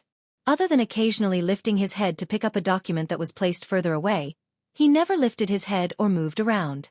The alarm clock placed directly on the desk rang. Only then did he look up from a pile of documents, put the work in his hands aside, and raised his hand to pick up the landline receiver. At 9:30 p.m. Xia Jinyuan received a call from the Major General. The Major General only asked, "How is Yi Qian doing?" Xia Jinyuan seemed to have been waiting for the Major General to call. When he heard the Major General's call, he replied calmly, "The cleanup has been completed. The Tongzhou police are cleaning up the dangerous items in the hotel according to the criminal's statement. Yi Qian is doing very well. She took a total of 1 hour and 7 minutes to get rid of 6 criminals. At the same time, she assisted the Tongzhou police in apprehending one of the main criminals in Tongzhou. It was not a difficult task for Yi Qian to watch." The Major General, who originally had a serious expression on his face, smiled faintly. "Xiao Yi, this is the first time you have completed a mission without carrying any weapons. You have a good start." To Yi Qian, this was a mission, but to the military, this was her first time fighting alone. It was also a test. "Yes, it is indeed a good start. Major General, I wonder if the military is satisfied?" Xia Jinyuan's thin lips curled up as he asked with a smile. His unfathomable black eyes gazed out of the car window. Inside the car, the neon lights were reflected, adding warmth to his cold eyes. I think you should be very satisfied. His question and answer made the Major General laugh out loud. It seems that you have already guessed my intentions. Not bad. Yi Jian has the whole situation under control. She has submitted an answer that has satisfied the military for the time being, and also made me feel relieved for the time being. Everything was, for the time being, which meant that the test for Yi Qian had just begun. The military wanted to see if she could calmly face a one-on-one battle. They also wanted to see if she could quickly find a solution when she fell into a situation where she had no support and no clue but had to carry out a certain mission. Although the mission to rescue K7 was also a solo mission, at least the goal was clear. He knew that there were reinforcements behind him, and if there was any danger, he could immediately contact his comrades. But this time, there was no clear target, no definite information, and no idea if there would be any reinforcements. Not a single clue was given to Yi Qian, and he had to find it on his own. The Major General was actually a little nervous when he made the decision to let her carry out a mission without any clues. In addition to being daring and careful in carrying out this kind of mission, one also needed to know how to look for clues, how to control the whole situation, and how to further communicate with the criminals. At the same time, one also needed to complete the mission in secret so that one could successfully escape. Yi Qian had to think about all of this by himself. He had to do it by himself. There could not be any accidents in between. Just like this time, once she was exposed and the criminals noticed something strange, they might set the place on fire in advance and use the most extreme method to fight against the police. Xia Jinyuan sneered. It is also because you believe in her and are willing to give her a chance. If he did not believe in Little Fox, how could he let her fight alone? How could he arrange such a mission to train her? Chapter 1465. The smile on the Major General's face tightened and his eyes sharpened as he explained his plan to Xia Jinyuan. You hope that she can enter the Snowfield Brigade directly after graduation. What about me? Pigeon's team can't be led by you all the time. You need a leader. This was the reason why Yi Qian was being nurtured with all his heart. It was because she had the ability to lead the entire team. Moreover, her overall ability was above average and was comparable to that of Xia Jinyuan. When the leader recommended Yi Jian to go to the capital to protect the Director General, he was already thinking further. He immediately discussed with the military headquarters not only to let Yi Jian go to the capital to protect the Director General, but also to let her join the cleanup operation and arrange for her to act alone. At the same time, the Major General and the military had promised that Yi Qian would become a qualified Special Forces soldier within the next 4 years. She would be able to enter the Snowfield Brigade immediately. If Yi Qian wanted to become an outstanding Special Forces soldier like Xia Jinyuan and the others, she would have to train hard. Based on her outstanding performance in the past few years and her hard-working personality, it was possible for her to enter the Snowfield Brigade directly after graduation like Xia Jinyuan. Thank you for your trust in her. I can also promise you that Yi Qian will not let you or the military down. She was even willing to put aside her hatred for the time being just to become an outstanding Special Forces soldier. Xia Jinyuan completely believed in the girl he loved and would not disappoint those who had placed their hopes in her. As for himself as her goal, it could be said that he had witnessed her growth along the way. It was so exciting and so difficult. Step by step, every step was so steady and steady. She did not take any shortcuts. How could Yi Qian not become an outstanding Special Forces soldier like this? The Major General also believed that Yi Qian would not disappoint him. After giving Xia Jinyuan a few instructions with a cold expression, he said, "The director has been very worried. Once you're done with your work, get Yi Qian to pigeon call the director to let him know that you're safe." The director was not aware of the military's arrangement for Yi Qian's test. To the director, Yi Qian staying in the Tongzhou International Hotel alone was like a live target. To the military, it was a test for Yi Qian. There was no danger at all. If a Special Forces soldier couldn't even take care of a few criminals, then he didn't deserve to be called a Special Forces soldier. He might as well go home and sleep. Yi Jian did not disappoint the Major General. She was still able to find clues when there were no clues. She subdued 6 criminals without any support throughout the process. It could be seen that her psychological quality had always been very stable. She did not panic because of this. A total of 20 barrels of gasoline, 4 packs of explosives, and 5 quilts soaked in gasoline were found. 12 lighters and 6 switchblade daggers were found on the 6 criminals. In the hotel, the Tongzhou police cleaned up the dangerous items found. A police officer said as he recorded, according to the confessions, all the items were brought into the hotel by the criminals using their position as hotel security. 25-liter barrels of gasoline, 4 packs of explosives, and 5 quilts soaked in gasoline were enough to burn down the entire hotel. It's not my fault. It's really not my fault. I don't know anything. I just came here to stay for a night. A man's terrified voice came from the room next door. He pleaded for his innocence with tears and snot. Chapter 1466. When Yi Qian, who was assisting the Tongzhou police, heard this, he raised his head and said to the police officer taking notes, "This criminal has some connections. He has an uncle who is very close to the main culprit. When I was trying to get information from him, I found out that he planned to ask his uncle to bring him to meet the committee member, after setting the place on fire." The police officer did not have any doubts about the words of the person who had contributed the most tonight.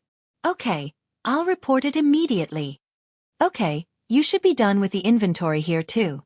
Yi Qian, who had planned to leave after handing the criminal over to the Tongzhou police, took off his filter mask. His obsidian-like eyes had a faint smile as he stared at the police officer. "The hotel crisis has been resolved. I think it's time for me to leave. I'll have to trouble my police brothers from now on."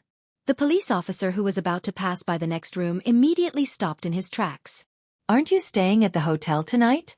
If you want to leave now, should I go and ask the deputy commissioner first?" The police officer was very young. He had just graduated from the police academy a year ago. He did not have the authority of the police officers who were searching outside. He was still a little inexperienced. Otherwise, he would not have stayed to clean up the dangerous goods. He said shyly, looking a little embarrassed. "The deputy commissioner told me before he left that if you want to leave, I have to go with." As he was speaking, a few footsteps accompanied by voices came over. They walked very quickly and appeared in the room in the blink of an eye. The police officer turned around and his shy expression immediately became very serious. "Commissioner Kai. Deputy Commissioner. Has everything been cleaned up? Did you find any other dangerous goods?" The man who spoke was about 45 years old. His face was very serious, and he had the authority of a leader. He looked at the young police officer and said, "Be careful when you do the inventory to avoid any mistakes." The police officer straightened his back and replied, "Yes, Commissioner Kai." The deputy commissioner said, "Commissioner Kai, this is Comrade Yi, who helped the Tongzhou police a lot tonight. It's all thanks to her. Otherwise, we wouldn't have been able to complete the search so smoothly."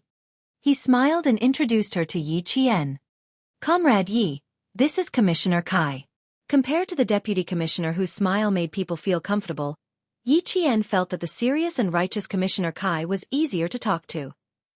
"Hello, Commissioner Kai. I'm Yi Qian, an active soldier." He didn't say anything else, not even the Director General. Previously, Yi Qian had been standing behind the male police officer, so Chief Kai didn't immediately notice her. Now that she walked out gracefully, Chief Kai's gaze immediately stopped on her face. The young girl had the temperament of a soldier. Even though she was dressed casually, one could tell that she was a soldier with just a single step. But that wasn't the main point. The main point was, when Chief Kai saw the young man's face clearly, his expression quietly changed. His cold eyes flashed slightly before he reached out his hand. "Thank you for your hard work, Comrade Yi." The young face was also a familiar face. It was just that one of them had fallen into eternal slumber, while the other had been reborn. Another face that was sealed in his memory flashed through his mind. Looking at the familiar face in front of him, Chief Kai's heart thumped like a drum. He looked around the room that was filled with the smell of gasoline. Chief Kai's gaze deepened, and he once again casually sized up Yi Qian. "Let's go outside and talk. Little Zhu will take care of everything here." Little Zhu was the male police officer who had been talking to Yi Qian just now. Yi Qian noticed that something was wrong with Chief Kai's gaze and nodded with a smile on his face. He followed Chief Kai out of the room. The deputy commissioner tactfully stayed behind and didn't follow. Chief Kai obviously had something to ask, so he didn't need to follow. Chapter 1467. As Chief Kai walked, his arms swung back and forth in his police uniform. Yi Qian was all too familiar with his steely aura. Chief Kai was a retired soldier who had been transferred to civilian work. At that thought, Yi Qian's eyes darkened. Her features were very similar to her mother's.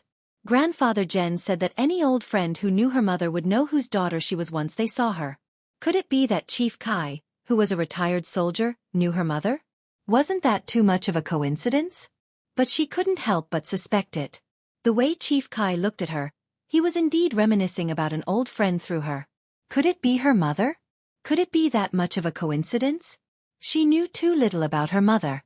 She knew so little that even though she suspected that her mother's death might have something to do with old Madame Yi and Sun Yaozu, she didn't know where to start investigating. For a moment, Yi Qian's calm mind became a little unstable. Even though her mind was unstable, Yi Qian was still a little expectant. At Chief Kai's signal, she sat down on the lounge chair in the hotel room.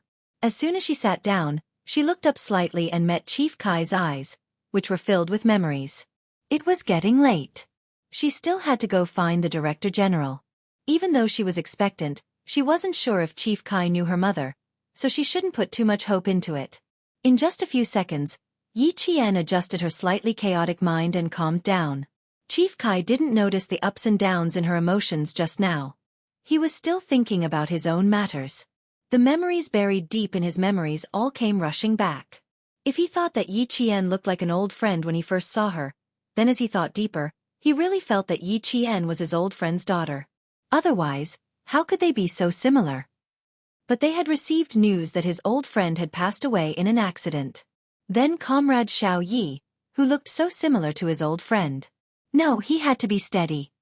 He would bring it up again after careful observation. The room was very quiet. When Yi Qian saw that Chief Kai didn't speak for a long time, she couldn't help but frown slightly. It was this subtle action that surprised Chief Kai even more. Even more alike, even more alike. When he frowned, he looked even more like his old friend. Except for the different expression between his eyebrows, his facial features really looked like they were carved out of the same mold. Although the facial features were similar, they were not alike in spirit. The Comrade Yi in front of him had a chilly look, like a pine tree proud and unyielding snow, while his old friend had a gentle look, like a red plum blossom that had just bloomed, with a woman's tenderness between her eyebrows. Comrade Yi didn't. Her delicate and pretty face had a rigid expression, and her gaze was sharp and deep. Although there was a faint smile at the corner of her mouth, her indifferent temperament had already maintained a certain distance from others. Looking at the face that increasingly overlapped with the face of his old friend in his memory, Chief Kai's mood became a little unstable for a moment. He didn't say anything, and Yi Qian didn't say anything either. He even picked up the teapot on the square table and poured himself and Chief Kai a cup of cold water. Chief Kai's gaze moved slightly from the young face to the teacup. He sighed with nostalgia in his gentle voice. I'm sorry. My apologies. You're too polite. Yi Qian wasn't someone who was curious about other people's private affairs. Even if he could tell that Chief Kai was reminiscing about his old friend through him, he didn't want to know. Chapter 1468. If Chief Kai's old friend was her mother, then he would definitely mention it. If not, then there was no need for her to know about other people's private affairs. Yi Qian, who was very clear in her heart, completely calmed down. Even the chief of the Tongzhou City Public Security Bureau couldn't see through her thoughts. Her polite answer, calm smile, calm face, and calm handling made Chief Kai take the cup she handed over and say, "It's rare to see someone as steady as Mount Tai." Chief Kai also didn't immediately mention that his old friend was similar to Yi Qian. The official business hadn't been resolved yet, and private matters could be discussed later. After taking a sip of cold water, Chief Kai put down the cup and looked at Yi Qian again. Seeing her drink the cold water calmly under his gaze, there was no trace of nervousness on her face, and there was no trace of restraint in her movements. Chief Kai's smile deepened, and he nodded secretly. She solved the hotel crisis with her own strength, and immediately contacted the Tongzhou City Police after the incident. She didn't have the slightest intention of claiming credit, and then immediately left to the police to deal with the follow-up matters and didn't show up again. It was rare for someone so young to be able to act so steadily. Xiao Yi, I will truthfully write this merit in the report and submit it to the Great Hall. Xiao Yi, I will report this merit to the Great Hall. When Chief Kai talked about official business, he spoke clearly word by word, unlike the deputy chief who was deliberately vague, afraid that Yi Qian would steal the credit from the Tongzhou City Police. Although the Tongzhou City Police knew that there were criminals in the hotel, we didn't know what they were planning. Nor did we know that the hotel security guards had joined the cult. If it wasn't for your help, tonight wouldn't have gone so smoothly. I will write it in detail in the report, and I won't hide anything. If there are any commendations in the future, the Tongzhou City Police will contact you in time. It will more or less help your military career. Soldiers and police were the same. They all needed to make contributions. The more commendations they received, the more help it would be in the future. Moreover, this was her merit, and no one could take it for themselves. What belonged to her could only belong to her. The Tongzhou City Police wouldn't go so far as to steal credit from a soldier who helped them. But Yi Qian didn't need it. He smiled and said, "Chief Kai, you're too polite. This is the responsibility of a soldier. Besides, I didn't do anything else. I just caught a few criminals while I was at it." The final follow-up work was finished by the Tongzhou Police. The ones who really worked hard were the Tongzhou Police. Just like his old friend, although she was a woman, she was an upright person. She was never fond of grandiose achievements, nor did she enjoy being in the limelight. After drinking half a glass of water and chatting for 4 to 5 minutes, Chief Kai relaxed after hearing her attitude towards the matter. He leaned back in his chair and gazed deeply at Yi Qian. "Comrade Xiao Yi, I'm sorry to take the liberty of asking you a few personal questions. If you're unwilling to answer, you don't have to hold back and just say it. If he didn't get to the bottom of this, he would feel regret." Yi Qian's hands tightened around the glass of water. His expression didn't change as he smiled and said, "Please go ahead." Facing Chief Kai's deep gaze, Yi Qian knew that he was deeply missing his old friend at this moment. His originally calm heart stirred again. He thought that Chief Kai didn't plan to talk about his old friend, but he suddenly mentioned it when he was about to leave. Yi Qian's heart was filled with hope again. Chapter 1469. How great would it be if Chief Kai really knew her mother? He didn't say it immediately. He stared at her for a long time before sighing. "You look very similar to an old friend of mine with the surname Sun. Your features are very similar, but your temperament is completely different." Old friend with the surname Sun. Yi Qian's heart trembled when she heard this. This was her mother's surname. Chief Kai, Chief Kai. Her calm black eyes suddenly lit up. She looked at Chief Kai without blinking and said softly, "Chief Kai, my mother's surname is also Sun." Did she really know her mother? Did Chief Kai really know her mother? Yi Qian's fingers trembled as she held the glass of water tightly. She was a little nervous. Chief Kai's eyes flashed fiercely. They both had the surname Sun. Could Yi Qian really be his old friend's daughter? If that was the case, then why did the letter they received say that his comrade's daughter had passed away in an accident? Moreover, the comrade who had specially asked around said that his daughter had indeed passed away in an accident. He also said that she was young and mischievous. On a summer afternoon, she had run out to play in the water by herself and had unfortunately fallen into a pond and drowned. Chief Kai's heart was already in turmoil. His eyes lit up as he said, "She used to be in the military. If she really was his old friend's daughter, then she should at least know about her mother's past." Yi Qian naturally knew a little, but not much. Uncle Jen didn't know much, so naturally, he didn't tell her much.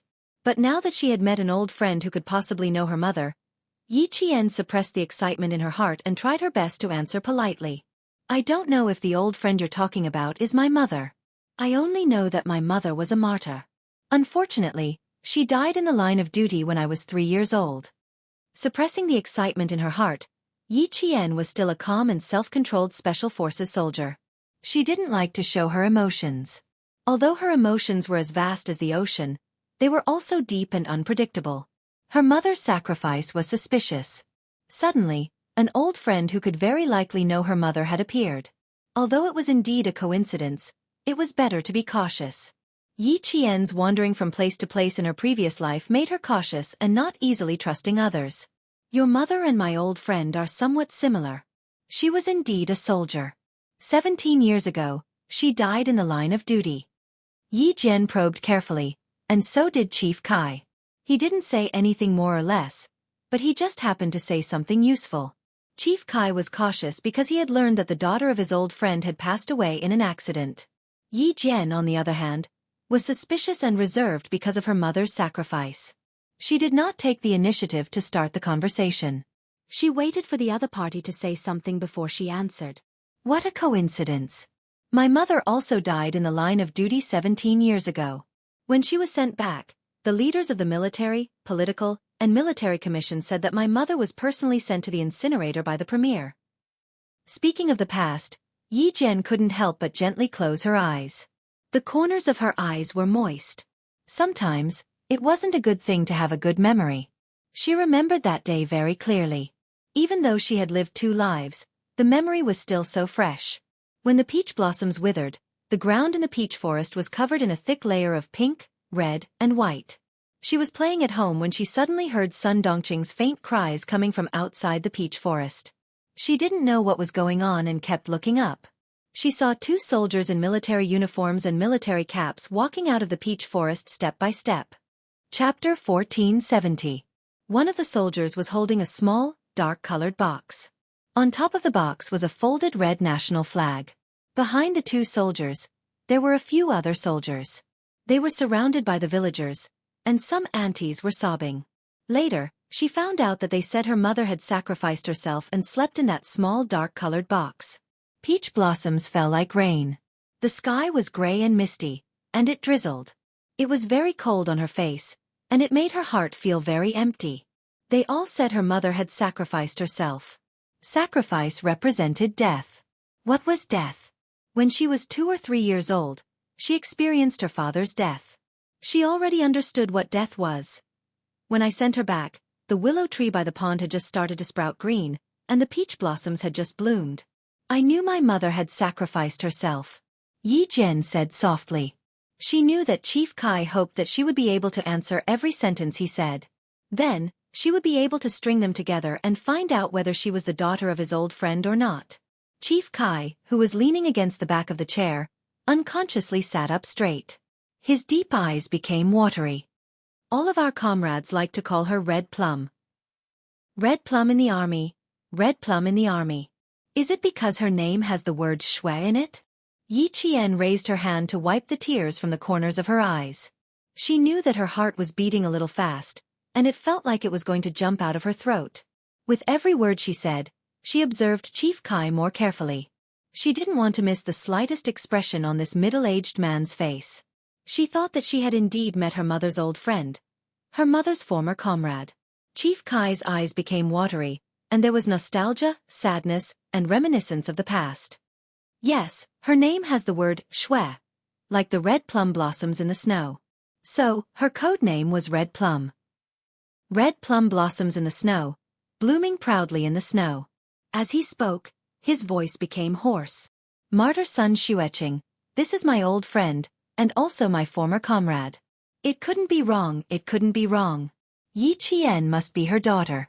Hongmei, oh Hongmei, I didn't expect your daughter to have grown up so much. She's even carrying on her mother's will. She's also donned a military uniform to serve the motherland just like you. She's become a female soldier who's not inferior to a male soldier.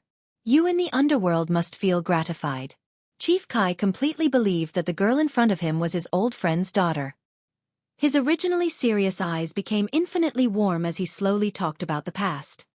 I know that she has a daughter. My comrades in the team all know. But more than 10 years ago, we wrote a letter to ask about it. We received a reply from the town saying that Sun Xueqing's comrade's daughter died in an accident. We also sent a retired comrade to inquire about it and received the same reply. They all said that you went out to play in the water at noon in the summer and unfortunately fell into the water and died. Everyone in the same class as Hongmei believed it.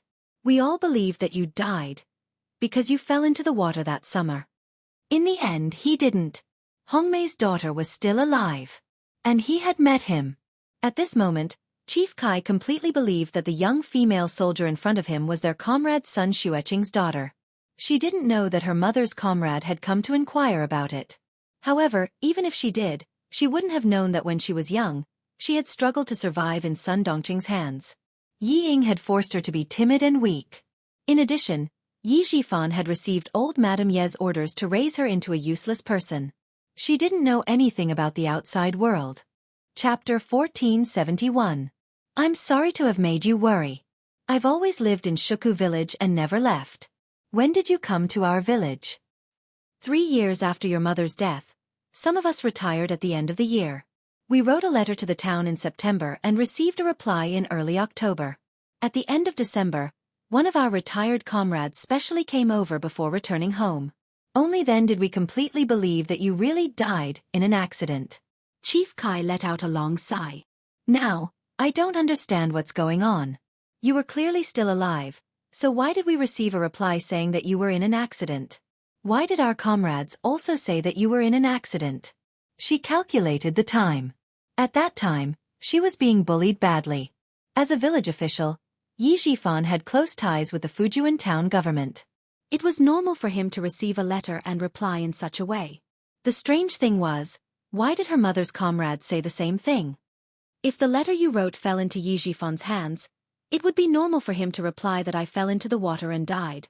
To be honest, sometimes I think it's a miracle that I was able to survive safely. Yi Qian said half jokingly and half seriously. But as soon as he said this, Chief Kai's face suddenly darkened. He asked in a low voice, "What's wrong? Did someone come looking for you?" At that moment, Yi Qian's heart sank. Chief Kai's expression and what he said. Something was wrong. She guessed right. She really guessed right. There was something suspicious about her mother's death. No one came looking for you, but... Yi Qian lowered her head as her mind raced. She wondered if she should directly ask Chief Kai for confirmation. But, could she trust him? It was the first time they met. Should she ask about the past that might have a lot to do with it? Director Kai also lowered his eyes, so he didn't see the contemplation on Yi Jian's face. He breathed a sigh of relief and was about to speak when Yi Jian's phone in her pocket beeped. Xia Jinyuan was calling. After glancing at the caller ID, Yi Qian stood up without hesitation. Chief Kai, thank you for telling me about my mother. I still have some matters to attend to, so I won't disturb your work any further. There are still many things about your mother. You. Chief Kai stood up and stared deeply at his old friend's daughter. He saw the determination in her eyes, and her gaze was even sharper than her mother's. He paused for a few seconds before saying, "If you want to know more about your mother, you can contact me at any time." It was clear that Chief Kai had hesitated when he said this. After a moment of hesitation, his eyes were filled with determination. Yi Qian, who had always been suspicious of her mother's sacrifice, felt her heart sink. She thought that she would definitely contact Chief Kai because he knew about her mother's situation. All right, maybe one day I will really come and disturb you. Yi Qian took the phone number that Chief Kai had written on his notebook at the last minute. He glanced at it and memorized the numbers. Yi Qian bowed slightly to Chief Kai before walking away. The young female soldier left without looking back. Just like her mother that day, even though she knew it was dangerous and that she might not come back, she accepted the mission, packed her equipment, and left without looking back. Yi Qian only knew that when her mother sacrificed herself and came back, the willow trees were green and the peach blossoms had withered. She did not know that when the red plum blossoms left, the world was covered in white snow and the only red plum blossoms were blooming. Chapter 1472. The door slowly closed and the young man walked out of sight. Chief Kai slowly sat back in his chair with a serious expression on his face. Did his comrade, who had gone through thick and thin with him, lie? Hong Mei's daughter was still alive, so why did he say that the news was confirmed? What if his comrade really lied? Chief Kai's hands, which were casually placed on the armrest, slowly clenched into fists. Hong Mei's daughter was very smart. She should know something, which was why she was so careful when she answered his question. If she really knew something, who told her? What would she do next? When would she call him? Yi Qian knew that she would definitely call Chief Kai. In her previous life, she was muddle-headed and didn't realize that her mother's death was suspicious. Since she was back in this life, she would definitely investigate. She would definitely investigate. Yi Jian's mind was in turmoil as she walked step by step. She was very steady and did not panic at all. The calmer she was, the harder it was for others to tell what she was thinking at this time. She would definitely call him, but not now. She's out. In the car, K7 put away his binoculars and said to Q King, who was resting with his eyes closed, "Aren't you going to get out of the car to welcome her?" The car was parked on the side of the road where they could see the hotel's revolving door. Xia Jinyuan didn't need to use binoculars. His dark gaze pierced through the cold night and the dim light to see his girl walking over calmly with her head held high and chest puffed out. Xia Jinyuan, who had no intention of getting out of the car, put his hand on the door lock and opened it. He was still using binoculars in the front passenger seat. He adjusted the focus so that he could clearly see the girl's face. However, just as he was about to take a closer look, the girl's eyes, which were originally looking straight ahead, suddenly moved. She looked straight at him with a gaze that was as sharp as a knife. He was so shocked that he quickly put down his binoculars. He turned to K7 in shock and said, "She's very sensitive. She noticed me as soon as I adjusted the focus." Why did the Major General train her so well? Why did she make the leaders miss her so much? Why did the military open the door for her? You'll know when you get to know her. K7 asked a few whys, but he did not explain himself. After that, he started the car and waited for his two comrades to return. The white crane looked outside with a pensive look in its eyes. Why? Naturally, it was because she had something extraordinary about her. She had an ability that no one could surpass. Before they even met, he was already frightened by her sensitivity. There was silence in the car. Outside the car, Yi Qian saw Xia Jinyuan walking towards him and quickened his steps. "I'm sorry for making you wait." She stopped in her tracks and spoke first. "I was delayed by something. It's a personal matter," she explained in a more serious tone. Xia Jinyuan raised his hand and gently patted her shoulder. "It's okay. Get in the car first." She had already said that she was delayed by personal matters. Based on his understanding of her, it was obvious that she would tell him about this matter and not hide it from him. If she really wanted to hide it from him, his little fox wouldn't even mention it. The hotel's green belt was equipped with dim street lights. There were also spotlights near the roots of the shrubs. Although Yi Qian was standing in the light, her beautiful face was still hazy. Xia Jinyuan could clearly see her expression. It was filled with sadness and palpitations. Chapter 1473. What's going on? Xia Jinyuan, who had stopped with her, stared deeply at Yi Qian. His right hand, which was originally patting her shoulder, slowly lowered. Under the cover of the night, his slender fingers touched her fingertips. The touch was so cold that he directly held her hand tightly. Suppressing his doubts, he said in a soft and deep voice, "Now is not the time to think about personal matters. No matter how big the matter is, it has to be temporarily suppressed."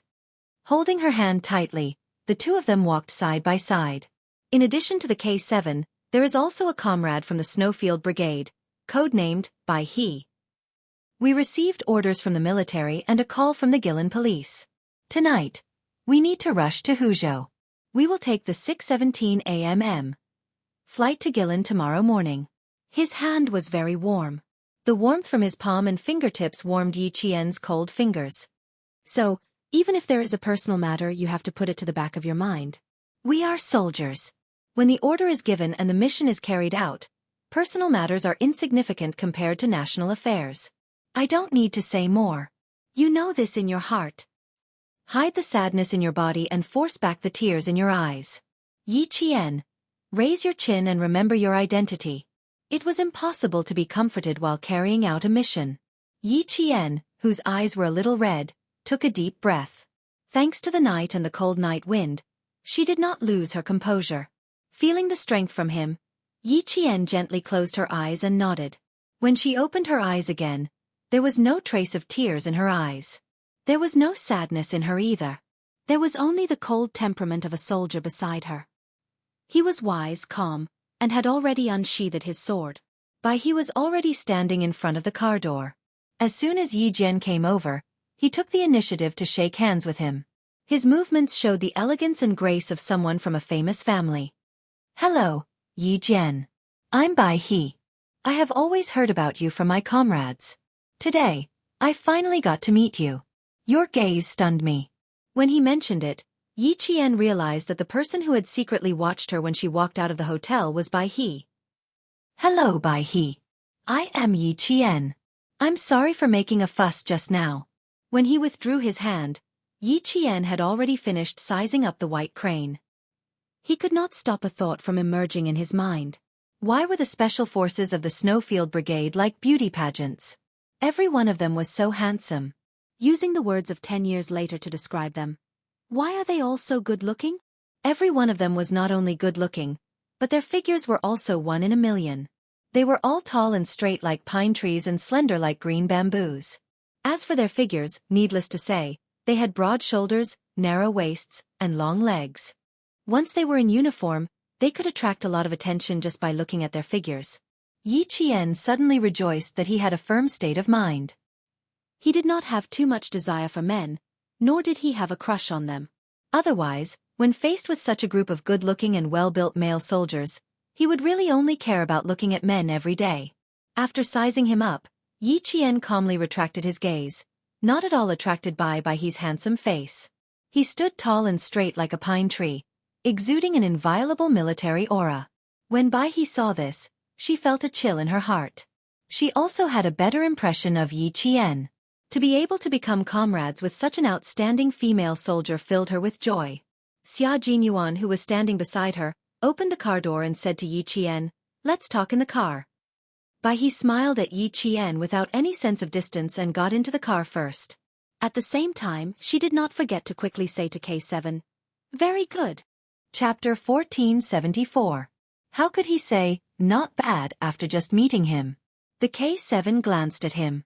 When he heard the sound of the door closing behind him, he released the brakes and stepped on the accelerator. The car with good performance immediately sped forward a few meters.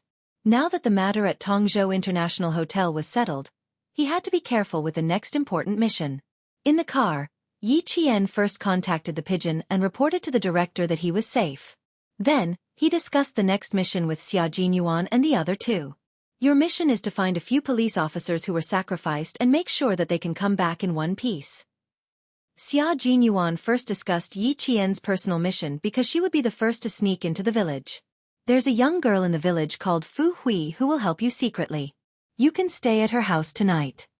Fu Hui was the only high school student in the mountain village. Her parents used to be honest farmers, but they joined a cult and did a few things that made her feel guilty. In order to let her parents know that they were wrong, Fu Hui chose to report them. Her report came at the right time and too suddenly. The police in Yuyang City also knew that the higher-ups were secretly investigating the exact location of the cult's headquarters, so they secretly sent people to investigate. Unexpectedly, the people they sent never returned.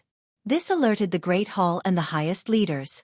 The organization's commissioner appointed Director Min as the main person in charge and launched a nationwide operation to crack down on the cult. In the next few months, the number of people arrested was not in the unit of people, but in the unit of hundreds. Director Min used himself as bait during the celebration, and in less than 2 days, he caught a group of criminals with a certain status in the cult. Among them, the foreign agent Mr. Charlie was the most important.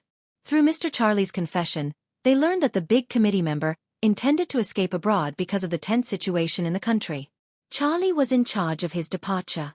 That was why Xia Jinyuan and the others drove overnight to Huzhou to capture the big committee member in a mountain village in Yuyang City. This is the phone of the foreign criminal, Charlie, and his voice. Listen to it first. Xia Jinyuan handed a mobile phone and a recording to Yi Qian. During this period of time, you need to disguise yourself as Charlie and contact the committee member at all times. Keep him in the village and tell him that the procedures for going abroad are in progress. Bai He looked at Yi Qian from the rearview mirror. Ventriloquism. Yi Qian knew ventriloquism. It was said that she could imitate anyone's voice. It was so miraculous that they found it hard to believe. Ventriloquism originated in ancient times, imitating the sounds of animals to swindle prey for food. During the Warring States period, in the story, Mengchong Jun Yi breaks through Hangu Pass, crowing cock and stealing dog, was the earliest military application of ventriloquism. From the Song dynasty to the Republic of China, ventriloquism flourished on the side of Han Hai. However, most of them were imitating the sounds of animals. It was rare to see them imitating human speech. In the mirror, he saw Yi Qian turn on the recording pen. Charlie's voice came from the car. Yi Qian's beautiful brows were slightly furrowed as she listened attentively. Her lips were also moving, but the movement was not big. If one did not look closely, one would not be able to tell. After listening to it twice, Yi Qian turned off the recording pen. "Let me try it. Listen and see if it sounds similar." No, no, no. I don't know much about this. Moreover, I'm not from your country. You don't have the right to arrest me. Damn it, let go of me. I want to see my lawyer. Bai He's back stiffened when he heard the voice. Chapter 1475. If he did not know who was sitting behind him, he would have thought that he was possessed in the middle of the night. Similar, too similar, no, not similar, it should be exactly the same. How could he imitate so well? Ventriloquism, a consummate skill that no one could compare to, and a consummate skill that no one could learn. It could be said that Yi Qian had shocked Bai He with his first move. It also made him understand why the military valued Yi Qian so much that he would be the first to go on a mission. It was too shocking. Even if such a talent was average in other aspects, just this consummate skill alone would make him useful to the military. Moreover, Yi Qian was an all-round talent. If the military did not discover him, it would be a loss for the military. For a moment, Bai He could not calm down. He had been conquered by Yi Qian for the first time they met. In the end, Xia Jinyuan pointed out, speak faster and with a higher tone, with a bit of arrogance. Also, Charlie likes to order people around, so he is very forceful when he speaks. You don't have to be too gentle when you are trying to calm down the main criminal. Okay, I'll try again. Yi Qian nodded and stopped repeating what Charlie had said in the recording pen. Instead, he spoke as if he was chatting. At this moment, Bai He could feel sweat forming on his back. Even K7's palms, which were holding the steering wheel, were wet. K7 had never heard of Yi Qian's ability to imitate others. The two people in the front row were stunned when they heard this. Hearing another person's voice from the mouth of someone they were familiar with, they would never believe it if they didn't see it with their own eyes. Now that they saw it with their own eyes, they still found it unbelievable. Xia Jinyuan's talent in language was not inferior to Yi Qian's. His expression did not change much as he gave a few pointers. After about 10 minutes, he nodded. That's about it. It shouldn't be a problem to communicate over the phone. Then he asked Bai He, did you have any advice? No, not at all. Bai He quickly answered and turned around to face Yi Qian. He gave him a thumbs up. I can only admire you for this. This skill was amazing. Xia Jinyuan knew exactly what his comrade was thinking. He was as shocked as he was. Back then, he had suddenly heard a man's voice come out of the mouth of the seemingly delicate little girl beside him. Moreover, the voice was exactly the same as the voice of the criminal they were trying to subdue. Fortunately, he was hiding in the dark and didn't let her see the loss of self-control on his face. Yi Qian pursed her lips and smiled. My voice is wider than others, so it'll be easier for me to learn this. Other than the elderly and children, she had no problems with the rest. In her previous life, this was one of her escape treasures. One person could play several roles in a room and scare away the people sent by Yi Ying and Yi Xiaofan many times. I want to learn from you. Bai He subconsciously finished her sentence, but halfway through, he realized that he needed to consider his words carefully. After a few seconds of pause, Bai He continued, it's not easy to learn from you. In fact, there aren't many people in the country who can do what you did. Yi Qian thought about it and agreed. In her previous life, she had learned this skill by accident. When she discovered that she had talent in this area, she was also shocked. Chapter 1476. It's a little difficult, but if everyone knew how to do it, I wouldn't have to do it. She said teasingly. Her eyes curved into crescents, and the smile in her spirited black eyes rippled like a pool of water. Her words made the three of them laugh. K7 said calmly, I know you're good at shooting, but I didn't know you could do this kind of amazing ventriloquism. It seemed like the taciturn K7 would talk more when he was with Yi Qian. Xia Jinyuan was already used to it, but Bai He, who didn't know, was surprised. K7, did something good happen to you today? You said 10 sentences in half an hour, and each sentence was more than 5 words long. He will be more gentlemanly in front of Yi Qian. Xia Jinyuan answered for his comrade. Not only him, but G3 as well. As long as they are in front of Yi Qian, they will talk a lot. The car had already left Tongzhou City, and the next intersection was the highway to Huzhou. K7, who didn't need a GPS, seemed to be very familiar with Tongzhou, and the car made several turns before it reached the highway. As he entered the highway, he replied calmly, what do a bunch of men have to say? Don't you know that the opposite sex attracts the opposite sex? Looks like I have to talk to the political commissar and tell him that K7's thinking is a little empty, and he needs to communicate more with the female soldiers. Xia Jinyuan raised his eyebrows, and his thin lips curved into a faint smile. He was relaxed and gentle. We're a bunch of men, and we're making K7 suffer. K7 actually continued in a serious tone. You can also request the military to find a few more female soldiers who are as good as Yi Qian. With both men and women working together, it won't be tiring. That's impressive, you even know that. Bai He was even more surprised. Who was K7? He was a man who was more boring than a monk. In the military, other than training, going to the laboratory, and reading, he had no other hobbies. His life was as dull as a cup of water. In the military, there was a saying that described K7, cut off the roots of love, and live in seclusion in the Zhongnan Mountains. It meant that K7's coldness was so cold that it reached his soul. Q King was cold too, but his coldness was different from K7's. K7's coldness was as if he had cut off all emotions and desires. How could he joke around with such a person? He even joked about, like repel like, opposites attract. They had been comrades for 6 years now, and this was the first time he heard K7 say something that sounded so mundane. I think everyone will be happy to have a few more comrades like Yi Jian. K7 didn't care about how shocked his comrades were. He just said what he wanted to say. He was just speaking the truth. Xia Jinyuan, who had always been open-minded, felt that K7's words made sense.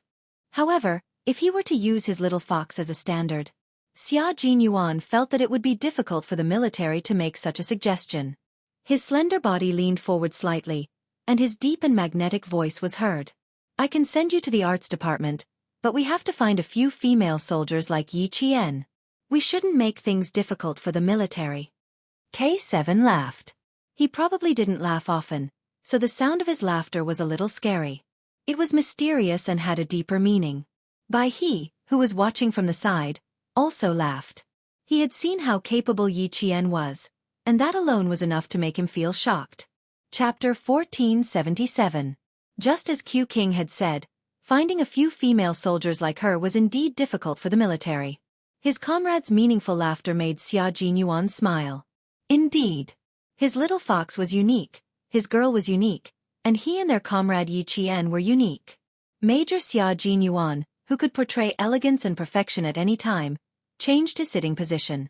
His deep eyes gazed gently at Yi Qian. He looked at the girl he loved deeply, as if he wanted to carve her into his heart.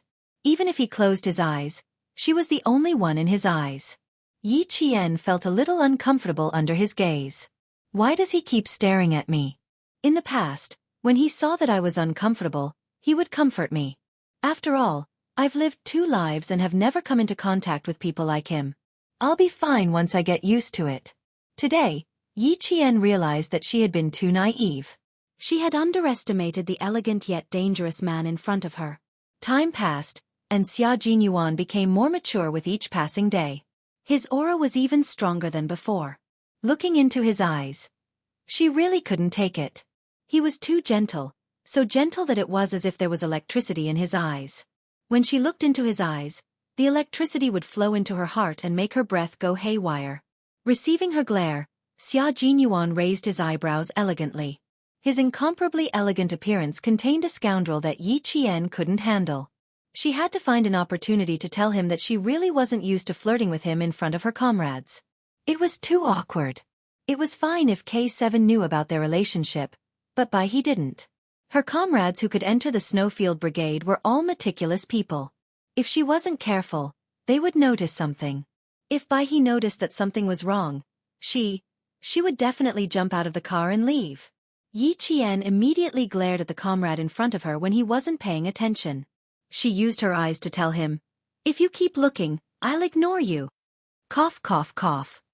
Understanding the warning in his girlfriend's eyes, Xia Jinyuan suddenly coughed. If he kept looking, she would ignore him? Was that a warning? All he saw was her cuteness. Xia Jinyuan, who always knew when to stop, did not continue watching. He did not want his girl to feel awkward and unnatural in front of his comrades. He retracted his gaze and coughed with his fist against his thin lips. His dark and cold eyes were filled with a smile. She didn't want to look anymore. If she did, the shy little fox's face would turn red. But he really didn't know about the relationship between Q King and Yi Qian, and he didn't think in that direction. From K7's casual tone, he could tell that K7 really treated Yi Qian as a comrade that he could confide in. She couldn't help but take another look at Yi Qian through the rearview mirror. The interior of the car was a little dark, so he couldn't see her facial features clearly. However, when his gaze landed on her, he could feel that her eyes had the same spirit as his. They had the same faith and the same goal. After taking another look and sizing her up, he understood why his comrades would praise her endlessly every time they returned from a mission together. It could be said that the entire Snowfield Brigade knew about Yi Qian, and those who had never seen Yi Qian before were just as curious about her as he was. Every time Xia Jinyuan returned, there would always be a few comrades who would come over to ask about Yi Qian. Some of them would even ask their captain when he would bring Yi Qian to their brigade, or when they would become comrades who would fight together and go to the battlefield together. Chapter 1478. Through the rearview mirror. He looked at Yi Qian with a kind gaze. When he saw Yi Qian smiling back at him in the mirror, he couldn't help but smile as well.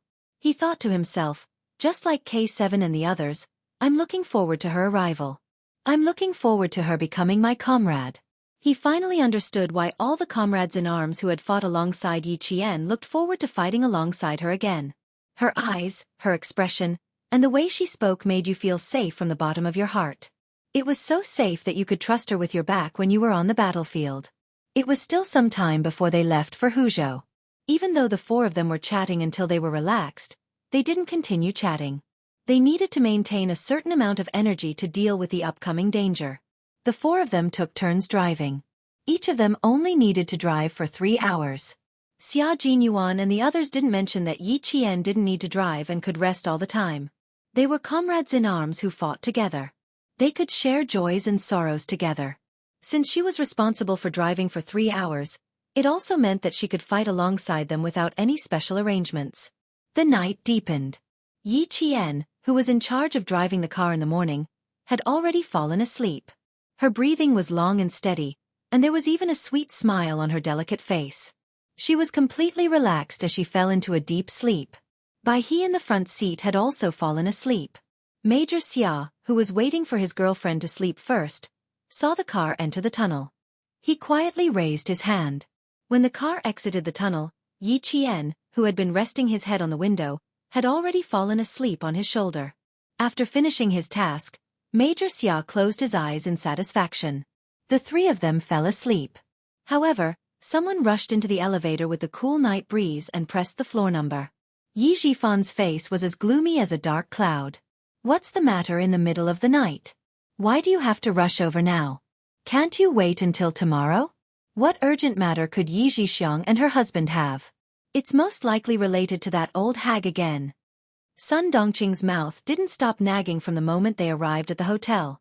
Listen carefully. If she wants me to take care of that old hag, there's no way. You'd better be alert. Don't be soft-hearted when she cries and throws a tantrum. You treat her as your sister, but does she treat you as her brother? Never. When she was young, she always looked forward to the two of us fighting. Didn't she do enough to drive a wedge between us? Haven't you wronged me a lot? The enmity between her and me is huge, and I won't be able to resolve it in this lifetime. She was still talking relentlessly, and did not notice that Yi Zhifan's gloomy face was already filled with ruthlessness. Yi Ying saw this and her heart thumped. She secretly tugged at her mother and whispered, "Mom, aren't you tired after talking for so long?" He didn't stop at all from his house to the hotel. Since we're already here, do we have to go back now? Dad knows what's going on. Can you stop saying that? His voice became lower and lower. Can't you see that Dad is in a bad mood now? Can you at least be considerate of your father? Sun Dongqing had always listened to her daughter's words. When she heard her daughter's words, she snorted and stopped nagging. Yi Zhifan didn't want to communicate with his wife anymore. There was no point in talking to her. Other than arguing and throwing tantrums, he couldn't think of anything else she could do. She was smart once in a while, but she was stupid afterward. Chapter 1479. When they arrived at Yi Zhixiang's room, Yi Ying knocked on the door. "Auntie, it's me, Yi Ying. Dad, Mom, and I are here to see you." As soon as she finished speaking, the locked door of the hotel room opened. Yi Zhixiang stood in front of the family of three, wearing a black trench coat. Her face was ashen. Ever since she confirmed that the person standing on the city gate tower was Yi Qian, she could not relax for even a second. Looking at Yi Zhifan, her lips trembled as she said, "Brother, something big happened." Her expression was so terrible that even Sun Dongqing, who had wanted to show off her power, was shocked. What happened? Her heart fluttered for a moment due to all the fuss. The room was filled with the smell of cigarettes. Sun Yaozu, who had smoked half a pack of cigarettes, stood up. His expression was also terrible, but when he spoke, his fierceness did not change. Something troublesome has happened. Second brother, we have to discuss how to solve it.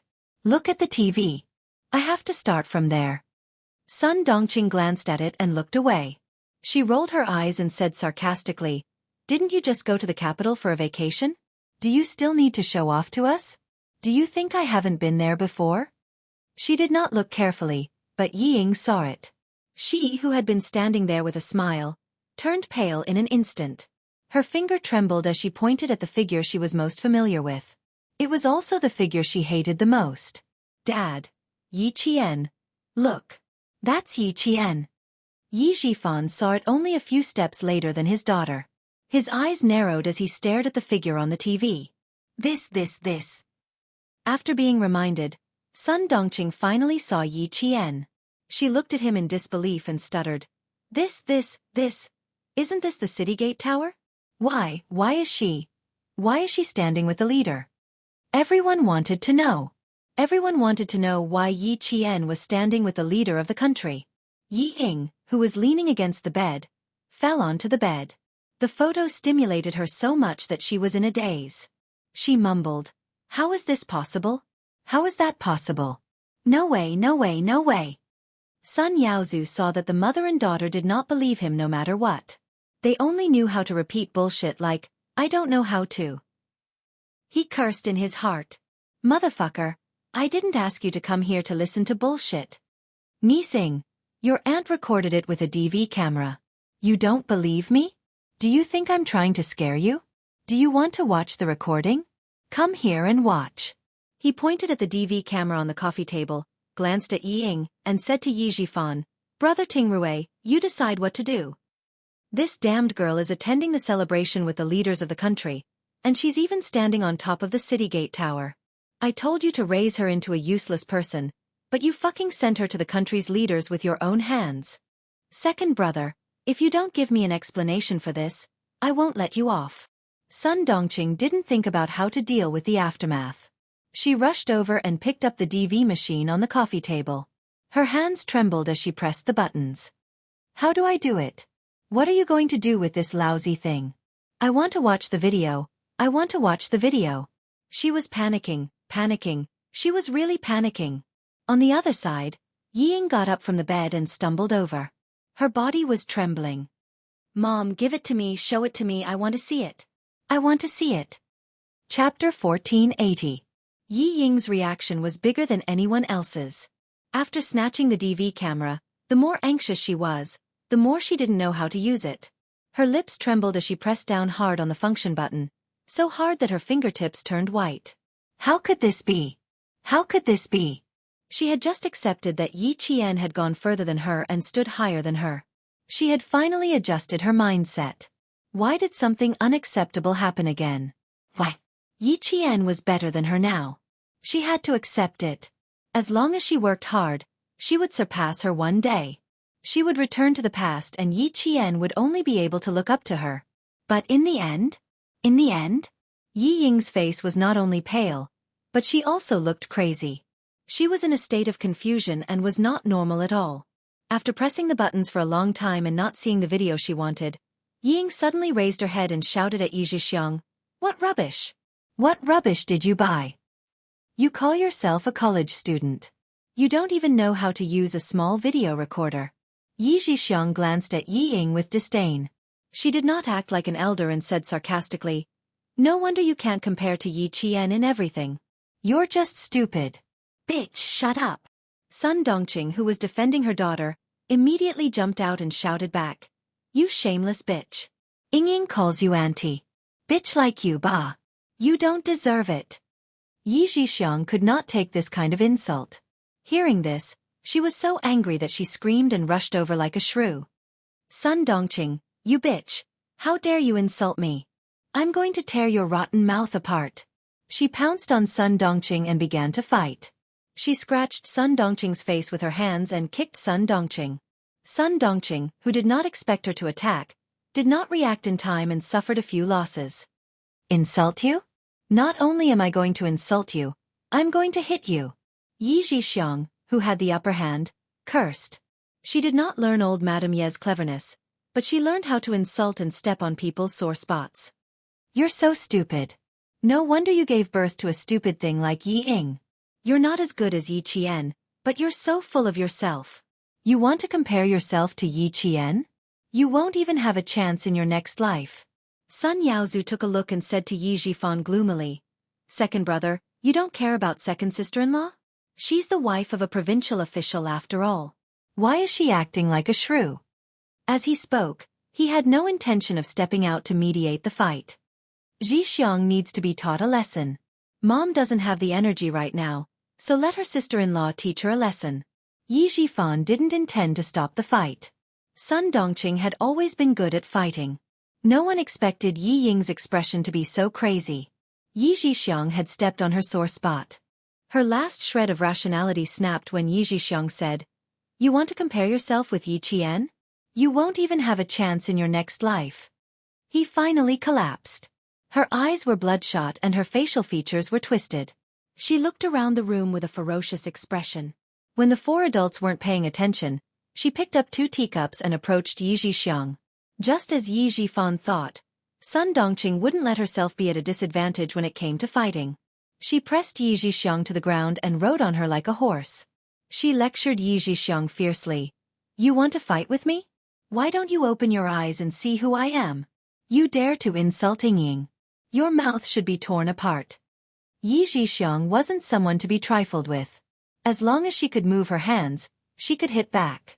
She deserves to be stepped on by Yi Qian. She's as stupid as her mother. Ah! Yi Zhixiang, whose forehead was hit, instinctively covered her face and yelled, Murder! Murder! Chapter 1481.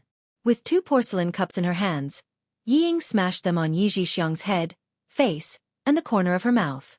She did not say a word. She just kept smashing them mechanically. Those who said she was not as good as Yi Qian deserved to die. Those who said she was not as good as Yi Qian deserved to be beaten up. Those who dared to say that about her deserved to die and be beaten up. Sun Dongqing was scared out of her wits. She was shocked by Yi Ying's cruel and merciless behavior. She could only watch as her daughter smashed them again and again until she could not react. Not only was she scared out of her wits, but even the fierce Sun Yaozu was scared out of his wits. Who would have thought that a little girl could be so cruel? She was smashing a porcelain cup on Yi Zhixiang's head. She was going to kill her. Everyone in the room was scared out of their wits by the scene in front of them. Everything happened so suddenly that no one was prepared for it. Because it happened so suddenly, there was no way to prepare in advance or prepare for it. Even Yi Zhifan's mind went blank for a few seconds. Yi Ying! Yi Zhifan, who was the first to react, rushed over and grabbed Yi Ying's shoulders with his arms. He forcefully dragged Yi Ying back, causing her to fall to the ground. Yi Ying, who was in a frenzy, could not take it anymore. I'm going to kill her. I'm going to kill her. Let go of me. Let go of me. She struggled to get up from the thick carpet. She waved the blood-stained porcelain cups in her hands. Her eyes were bloodshot as if she was possessed. I'm going to kill her. I'm going to kill her. Yi Zhifan could not control her anymore. The back of his hand was also smashed. He grabbed Yi Ying and yelled at Sun Yaozu. What the fuck are you doing? Take the cups away from her. Then he said to Sun Dongqing, Call 120. Yi Zhixiang screamed in pain.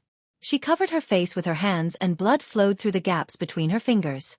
The carpet was soaked in blood. If anything were to happen to Yi Zhixiang today, his daughter would be ruined. Completely ruined. Sun Dongqing, who got off Yi Zhixiang, scrambled to find her handbag and pulled out the 120 emergency number. Sun Yaozu also reacted. He rushed up and snatched the cups from Yi Ying's hands.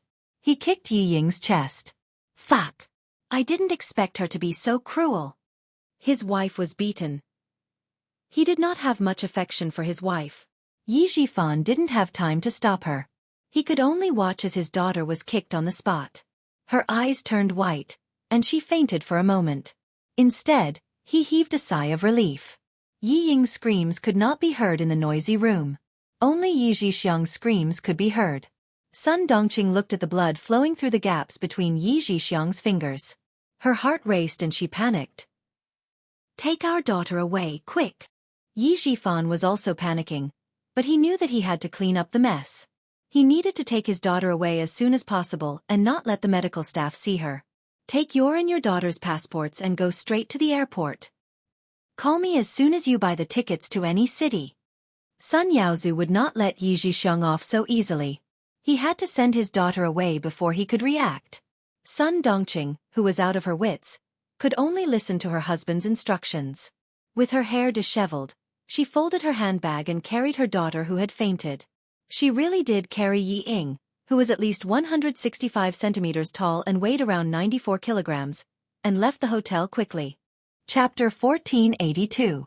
They were originally here because of Yi Qian, but in the end, it ended with her in the hospital. Her nose was broken, and there were several serious injuries on her head, forehead, and chin that required stitches. The bones on the back of her hand were cracked. When the results came out, Yi Zhifan's hand trembled as he held the report. This is going to be hard to explain. Ying is in big trouble, he muttered to himself. She gave Sun Yaozu a handle on her. Trouble is coming. Yi Zhifan sat down tiredly. He didn't move for a long time, so he closed his eyes and sat there quietly like a statue. Yi Qian, who he originally wanted to raise as a good-for-nothing, became an important person. He accompanied the country's leaders to the city gate tower to watch the grand celebration. His daughter, who he had painstakingly raised to become a phoenix, became a runaway and accomplished nothing. He couldn't understand how things got to this point. He couldn't figure it out no matter how hard he thought about it. He wanted to ask Yi Qian. He really wanted to ask Yi Qian what happened on the second day of junior high. How did she suddenly wake up? How did she suddenly know how to work hard? She worked hard and was in the limelight, but she made others feel uneasy. The hornless dragon jade pendant. Yi Xinfan, Sun Xueqing. Yi Zhifan thought about the past. In the end, he covered his face with both hands and buried his head. His straight back also bent down. Yi Qian, who was thousands of miles away, didn't know about Yi Zhifan's thoughts. She was still sleeping soundly on Xia Jinyuan's shoulder. She didn't even realize that K7 and Bai He had stopped to change shifts. At 2 o'clock in the morning, Xia Jinyuan gently supported Yi Qian's shoulder. His movements were slow and gentle as he helped her lean against the car window again. He said to Bai He, who was sitting in the back, "Let her rest against the car window. She can change her pillow from left to right. She won't get a stiff neck." Bai He, who didn't know what was going on, nodded and said, "I'll adjust her position." K7's eyelashes fluttered slightly. J5 and V7 always said that Q King was shameless. He really was shameless. Yi Qian, who was leaning against the car window, found it funny. He really knew how to find excuses. At 5 in the morning, Yi Qian prepared to switch shifts with Xia Jinyuan. She drove all the way to Huzhou Airport to catch the earliest flight to Yuyang. The flight tickets had already been booked, and the four of them boarded the plane at 7:15 a.m. News came from the pigeon that the Director General would also be taking a plane to Guilin. After a night of interrogation, they managed to pry out a lot of clues from Charlie, as well as the crimes that were not discovered. The Director General was furious. The pigeon's interrogation skills have improved again. Xia Jinyuan, who knew the result, said to Bai He with a smile, "How dare you say you can't take the scare? You didn't even use your ultimate move and you already confessed everything." Bai He thought of the pigeon's interrogation methods and sneered, "Everyone has their own specialization. She's a psychology doctoral student after all." There were many talents in the Snowfield Brigade, and any one of them was much better than the average person.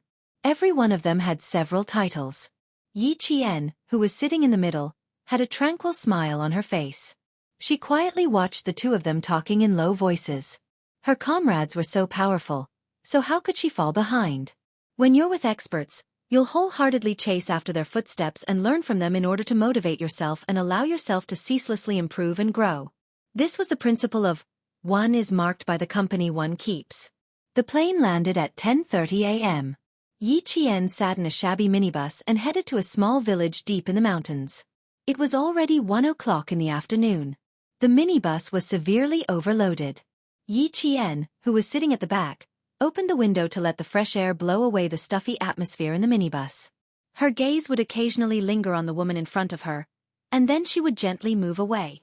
This was the target she was keeping a close eye on. Chapter 1483. Yi Qian glanced at her discreetly, then calmly retracted his gaze. She lowered her head and took out a small silver phone from her pocket. The signal in the mountains was not very good. Before they set off, Captain Xia and the others had thought of this problem, so he gave her a small device the size of a palm. It was specially designed to receive signals. Once they entered the mountains, they only needed to turn it on to receive signals. Her fingers lazily played with the phone's keyboard. The dee-dee-da-dee sounds of typing could be heard from time to time, conveying the message that she was bored and irritated. Sitting next to Yi Qian was a young man who had returned to the village from working. He was a little reserved and did not dare to lean completely against the seat. Every time his gaze drifted to the beautiful and young girl beside him, he seemed to be even more nervous. After a few times, Yi Qian felt bad for him. After playing with the phone for a while, Yi Qian lowered his eyes to cover his flickering eyes. Then, he casually put the phone into his pocket and closed his eyes with a heavy heart expression. The target that Yi Qian had targeted secretly watched Yi Qian many times. She sized up Yi Qian's attire and observed Yi Qian's actions and expressions. In the end, as if she had confirmed something, her hands with bright red fingernails opened her exquisite handbag. She fumbled in the bag with one hand for a while before retracting her hand. Hold on tight, hold on tight. In front, the driver loudly reminded the passengers to hold on tight to prevent them from falling when the car made a sharp turn. As the car began to turn, the people in the car fell in one direction, and then in the opposite direction. After 2 consecutive left and right turns, the passengers standing in the car swayed back and forth like roly-poly toys. It was 2:30 in the afternoon, almost 2 hours before Yi Qian boarded the car. Some people wanted to board the car midway. They probably did not want to stand in front, so they kept squeezing to the back. The passengers who were squeezed said, "Why are you squeezing? There are no seats in the back. I like to stand in the back. What can you do to me?" The one who got on the bus was a sloppily dressed man. He used the simplest and crudest language to reply to the passengers who had insulted him. Someone whispered, "Don't mess with him. He's a hooligan in this area. He usually makes a living by stopping cars from other places. If he sleeps on the road without paying, he won't get up. His villagers call him Old Rascal." Most people wouldn't provoke this kind of person for fear of getting into trouble. The man nicknamed Old Rascal was not angry. Instead, he felt proud. He squeezed to the back of the crowd and exchanged glances with the woman Yi Qian was staring at. He saw that the woman was glancing in Yi Qian's direction. Old Rascal followed her gaze and looked over. When he saw Yi Qian, his yellow eyes widened. Indeed, a good one had arrived. Sister Li's taste was indeed high. The two of them exchanged silent glances. Then the Old Rascal walked over to the young man sitting with Yi Qian and said, "Stand up, I want to sit here." His voice was just like his nickname, Rascal and Barbaric. "I'll count to 3. If you don't stand up, I'll beat you up." The young man was naturally unwilling, but when he saw Old Rascal suddenly pull out a knife from his pocket, his expression changed. He lowered his head and hugged his old backpack tightly. He silently stood up. Yi Qian did not open her eyes. As the car swayed, her body swayed as well. She maintained her balance and did not move left or right. Chapter 1484. Little girl, it's so tiring for you to sit like this. Come, lean on my shoulder. I guarantee you'll be comfortable. Less than 2 minutes after they sat down, the sloppily dressed Old Rascal began to speak rudely. "Don't be shy. Don't you think it's right to rely on your friends when you're outside?" After he finished speaking, he reached out to grab Yi Qian's shoulder. His action made Yi Qian's eyes turn cold. She opened her eyes and stared at him like a newborn calf without a trace of fear. "You'd better get your dirty hands off me. Otherwise, I'll call the police. After getting into the car, this person made eye contact with his target. They were going to put on a show. Yi Qian knew very well what was going on. She pulled a long face and stared coldly at the man who wanted to touch her. She needed to enter the village to meet Fu Hui. After the police investigation, the only person who could reassure the committee member was his mistress who had been with him for 6 years. Li Yi. The woman's name was Li Yi. She was the mistress of the main culprit of the evil cult, the committee member. At the beginning of every month, she would rush from the city to the mountains and tell the committee member everything that happened in the city. The man who wanted to touch her was definitely someone that Li Yi had deliberately called up. Aya, little girls from the city are different. They like to call the police. The old rascal didn't dare to take her hand. Sister Li was staring at him. He had the intention, but he didn't have the guts. He only put his hand on the back of Yi Qian's seat. He licked his face and smiled wretchedly. Little girl, we're too far away from the police. They can't do anything about it. Besides, I'm worried that you won't be able to sleep well because of the shaky ride. I'm lending you my shoulder. I'm just being nice. Normally, Yi Qian would have beaten him up without a word. But now, she had to endure it and pretend to be afraid. Faced with the old rascal's harassment, Yi Qian pursed her lips and looked around. She needed to confirm if there were any of Li Yi's accomplices in the car, in case something went wrong later. A few passengers who made eye contact with Yi Qian turned their heads away and didn't look at her anymore. They misunderstood that the girl who was being pestered by the old rascal was asking them for help. Li Yi also misunderstood. But this was the kind of misunderstanding she wanted. Big brother, I'll switch places with you. She got up and walked over. At the same time, she reached into her bag and pulled out $200 bills. This is my sister. She's visiting my relatives with me. Just now, she was a little awkward and was a little unhappy. I'm sorry, big brother. Can we exchange seats with you? Li Yi, who was wearing heavy makeup, was 36 years old. Her facial features were delicate and pretty, and she was very recognizable. He was wearing a black undershirt, a black knee-length leather jacket, a red scarf around his neck, a pair of black skinny jeans, and a pair of mid-length leather boots. Among the group of plainly dressed villagers, he looked particularly Western. In the words of the villagers, one could tell at a glance that he was a city dweller. She took out the money and acted as if she was trying to avoid a disaster. Everyone on the bus thought that she was really Yi Qian's older sister. The old rascal didn't dare to take the money at first, but Li Yi forced the money into his hands. Only then did he take it with a smile. While playing with the knife, he deliberately said, "Why didn't you say so earlier? If you had said so earlier, we wouldn't have had to be a good person." After taking the money, he immediately got up and asked the driver to stop the bus and let him out. Once he took the money, there was no need to give it back. Even if it was Sister Li's money, he still took it. It was normal for him to collect some fees for doing things. Chapter 1485. As soon as he got out of the car, the atmosphere in the car was much more relaxed. Li Yi sat down and said to Yi Qian earnestly, "Sister, you have to be careful when you go out alone. Now that the world has changed, there are too many bad people. How can a girl like you be so bold? I see that you're dressed well and even use a mobile phone. Which village are you going to visit?" In addition to being the mistress of the committee member, Li Yi also had another identity. She was the boss of the Golden Bath Center. Her identity was also revealed from Charlie's mouth. She had been active in Yuyang for a long time, taking in girls who had been abducted and sold. Through various illegal and cruel means, she forced the girls to engage in illegal activities. Now, Yi Qian was the girl she wanted to abduct. She, who was in charge of Yuyang, had the backing of the committee member, the leader of the cult. She hired members of the cult to specifically find girls who liked to reap without sewing, and then used various reasons to abduct girls in Yuyang. Then she controlled the personal freedom of the girls and used threats and promises to make these girls willingly sell their bodies in order to obtain money. It was precisely because they were abducting girls who liked to reap without sewing that they had never been discovered. No girls chose to call the police because they were often willing to stay after tasting the sweetness. Li Yi's life experience was also very rough. When she was young, she didn't like to study. All she wanted was to live a good life. After dropping out of school in junior high, she entered society and dated a boyfriend who was twice her age. Young and ignorant, she thought that she had found a life support, a man who was willing to spend money for her, who knew that her boyfriend would turn around and sell her to a snakehead who specialized in organizing girls to sell their bodies in the sauna centers and foot massage centers in Zhejiang. Li Yi, who had resisted before, received a customer for the first time. Because of her beautiful appearance, she was forced to sit at the bar on the first day and received a total of 800 yuan.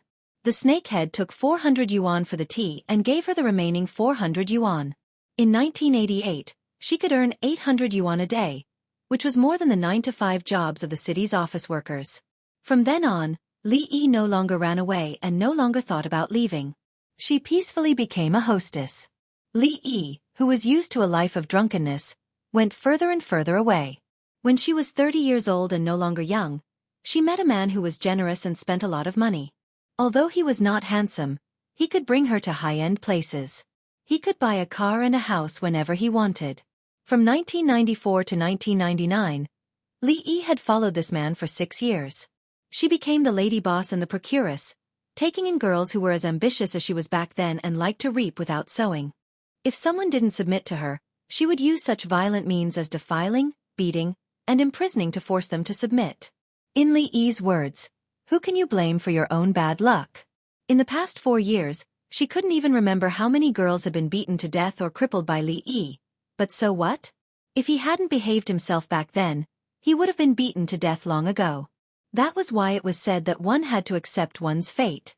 If one didn't accept one's fate, they would end up in a miserable state. The car swayed as it moved.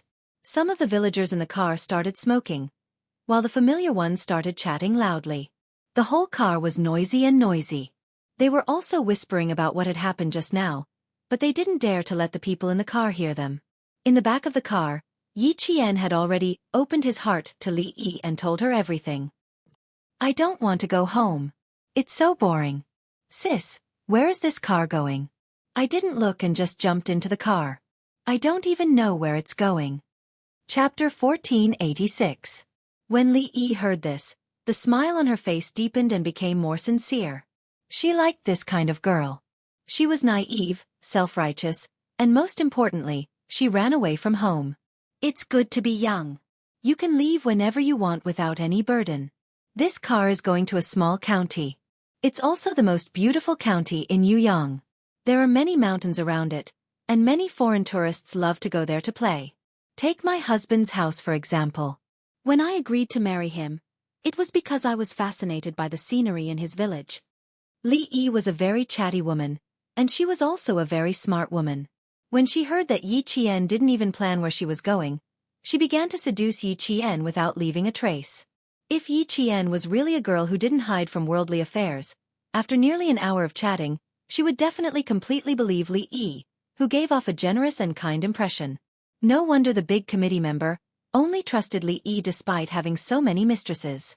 With her glib tongue and outstanding interpersonal skills, it was easy for her to gain the big committee member's favor. Yi Qian, who had been tricked for so long, began to fish for information. She tilted her head and asked excitedly, "Is it really that beautiful? Where is it? Is there food? Where do you live? Are the people there good? I heard that the people in the village like to raise dogs. Will I be bitten by a dog if I go there?" "There's a chance. The fish has taken the bait." Li Yi quickly said, "Beautiful, very beautiful. If you go there, you won't want to leave. That place is the most beautiful mountain village in our county. There's food and shelter. The villagers are very kind. There are definitely dogs. As long as you don't run around, they won't bite." With dogs and villagers covering for the big committee member, it would be more difficult to escape once they were discovered. They would be surrounded by the whole village. The few police officers who were sacrificed were like this. "I see. I'm most afraid of dogs." Yi Qian hesitated and sighed. "I don't have anywhere to go. I don't want to go where there are dogs. Sister, is there a hotel in your county?" If Li Yi kept an eye on her, she would definitely think of a way to restrain the dogs in the village. Then she could quickly contact the high school student, Fu Hui. When their ugly faces were exposed, he would first confuse the dogs guarding the house so that Captain Xia and the others could sneak into the village. Every word he said had a deeper meaning. Yi Qian entered the village and began to deploy his troops. To Li Yi, whatever Yi Qian said was not a problem at all. She said straightforwardly, "What's so difficult about that? When the time comes, we just have to lock the dog up." After saying that, he pretended to be surprised and said, "Hey, little sister, you want to go to my husband's village to take a look?" She thought that she was the one who had fished, but she did not know that she was the one who had been caught. She had been firmly hooked by Yi Qian's bait. Why were they in such a hurry to rush from Huzhou to Yuyang? It was because the police had grasped Li Yi's movements and knew what kind of plan would make her fall for it. Yi Qian was a female soldier sent by the military to assist the Yuyang police. She was asked to be the vanguard to lure Li Yi into the enemy's territory. This was the mission given to her by the military. The fish had been hooked. Yi Qian, who was extremely patient, did not immediately pull in the net. The target was too cunning and had to be dealt with carefully. After chatting for another 10 minutes, Yi Qian nodded and agreed with a smile. He said, "Sister, you're so nice. Then I'll bother you for a few days. I won't be staying for too long. When you leave, I'll go with you." The smile on Li Yi's face was unusually deep. She did not expect to gain so much. A few hours of driving was worth it. Chapter 1487. Looking at the girl's fair skin and beautiful appearance, especially her pair of black eyes that were as bright as the stars in the sky, when she looked at people, there was a hint of seduction. Suddenly, Li Yi felt a little uncomfortable in her heart. She was young and beautiful, while she was old and weak. She lived her life carefully, afraid that she would be abandoned by her lover. In the end, she did not have a place to live. Thinking about the goods in her hands, it was really infuriating. Comparing goods, one had to throw them away. Looking at the goods in her hands, she even boasted that her goods were the best in the whole of Guilin. TSK, TSK, TSK. Now she had learned something new. Compared to the girl in front of her, the goods in her house were as different as clouds and mud. They had to be thrown away one by one.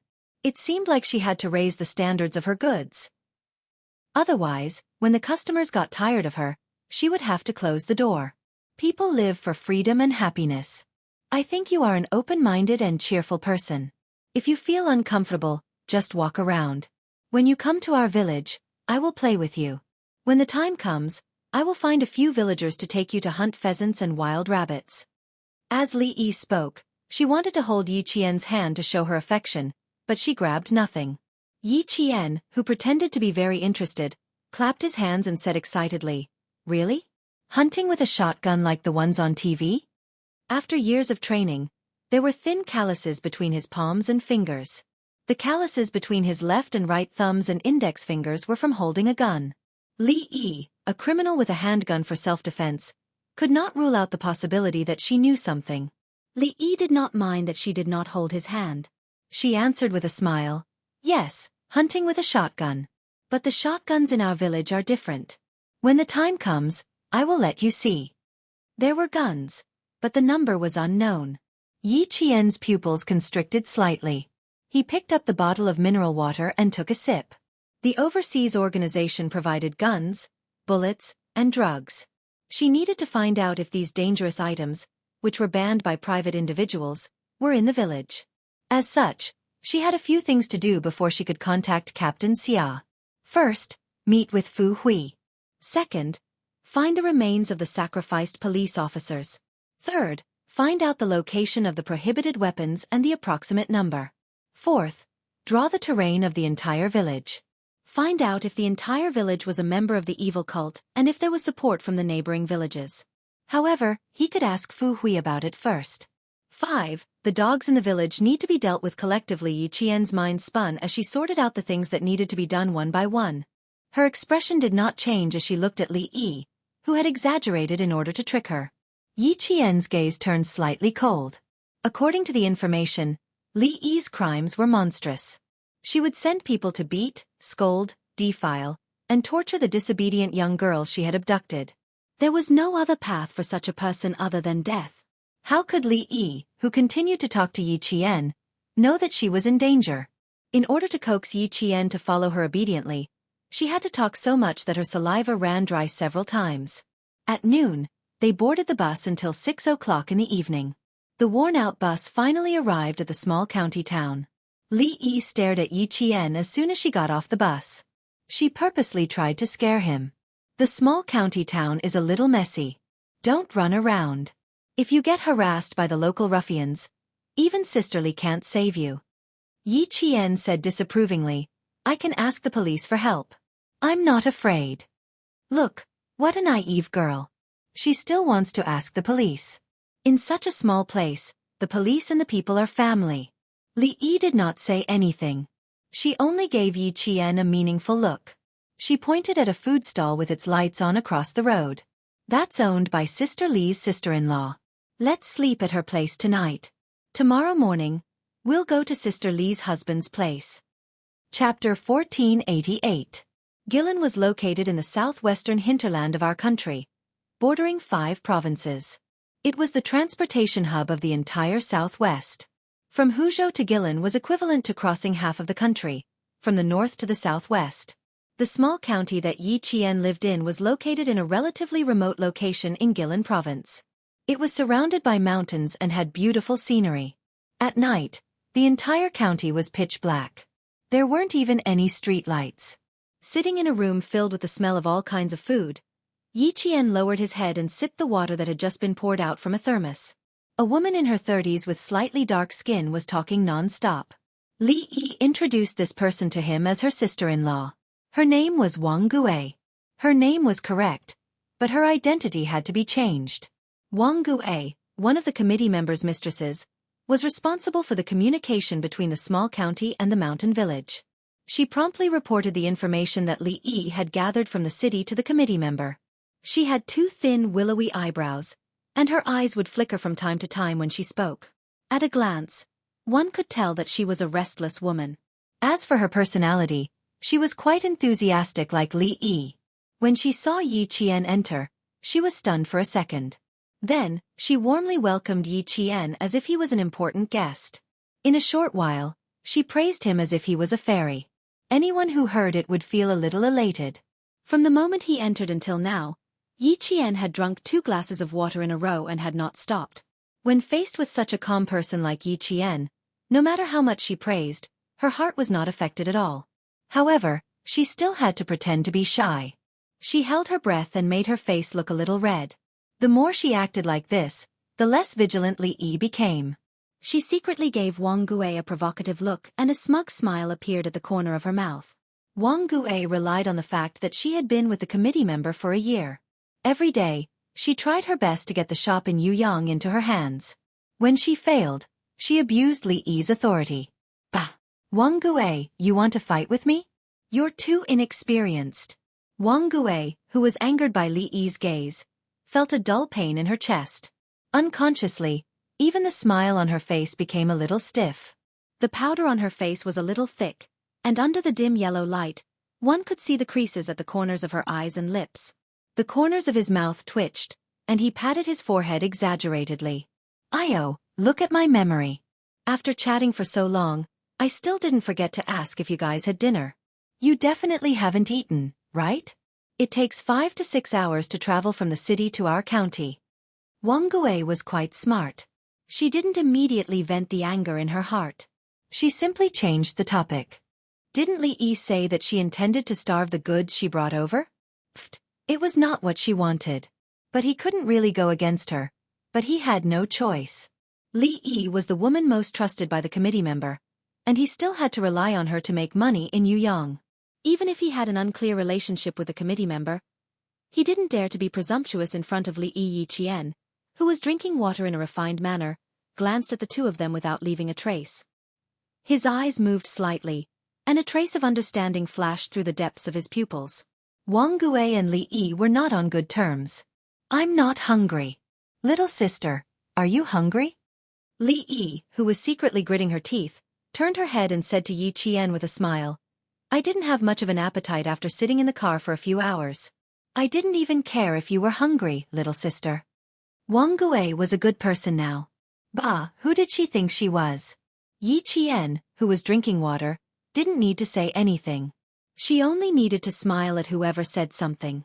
It was easy to provoke the 2 of them to dislike each other. Chapter 1489. Yi Qian smiled at Li Yi. Wang Gui stood up with pain in her chest and said lightly, "I'll cook some noodles for you." My husband wants to go out to play cards tonight and asked me to cook dinner early. I'll have to trouble my sister to eat noodles. Li Yi also stood up and apologized with a fake smile. Thank you for your hard work. I'll sleep upstairs with my sister tonight. Then she looked at the open door and walked towards it while saying, Who would come to buy things at this late hour? Leaving the door open in the middle of the night, my sister from the city might be a little scared. I'll go lock the door. Her intention was to prevent Yi Qian from leaving. At this time, Wang Gui had to put down her complaints about Li Yi. Okay, lock the door again. The streets haven't been peaceful recently. The ruffians in the county are getting more and more lawless. They even dare to come to other people's shops to ask for money. Brother-in-law likes to go out to play cards at night. Then you should be careful at home alone. Don't get bullied. Li Yi's words were sarcastic. What a promiscuous woman. No wonder the ruffians in the county like to come to your house. After locking the door, Li Yi said, She'll go to the kitchen to take a look. Then she felt relieved and left Yi Qian alone. She followed him into the kitchen. Yi Qian looked at her back as she left. The faint smile at the corner of her mouth suddenly became cold and bone-chilling. Then she quietly got up. It was not difficult for her to deal with Li Yi and Wang Gui. Oh, our house is small. Don't dirty your clothes. Wang Gui said sarcastically as she rinsed the pot until it made a hua-hua sound. She used so much strength that it seemed like she was going to scrape off a layer of Li Yi's skin.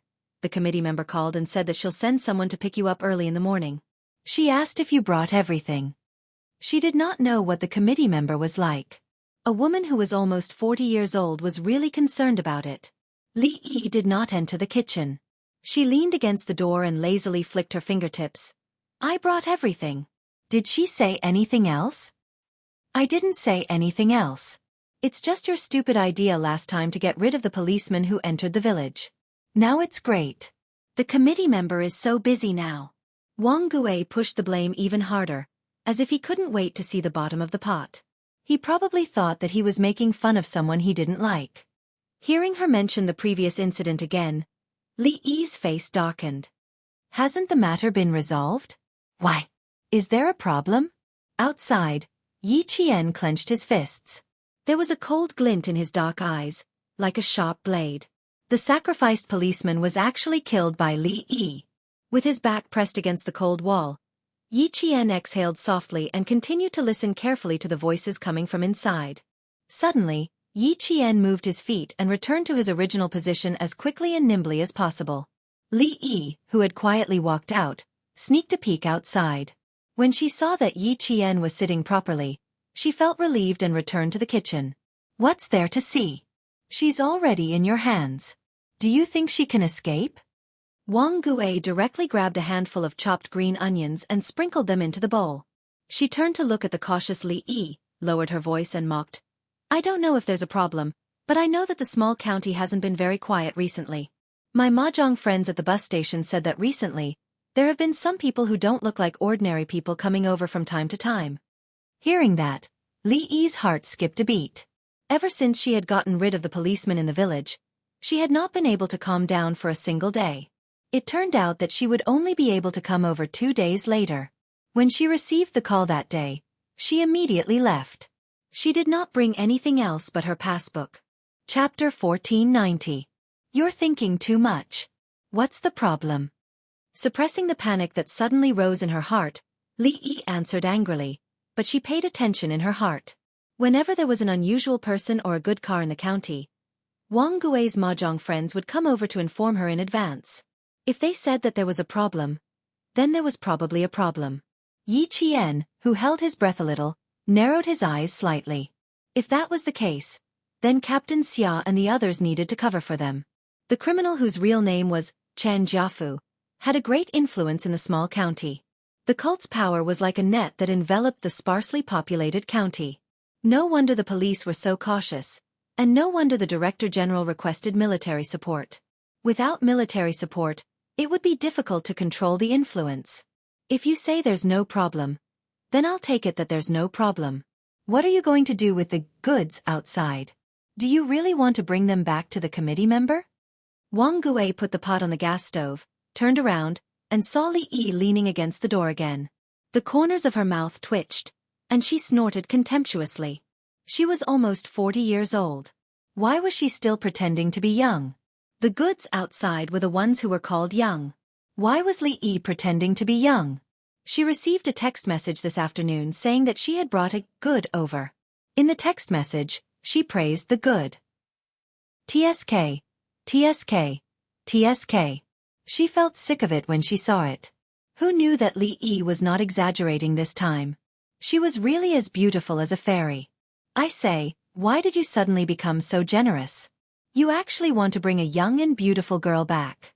Aren't you afraid that the committee member will kick us away when he goes abroad? Wang Gui's words had always been unpleasant to the ears, and Li Yi was too lazy to argue with her.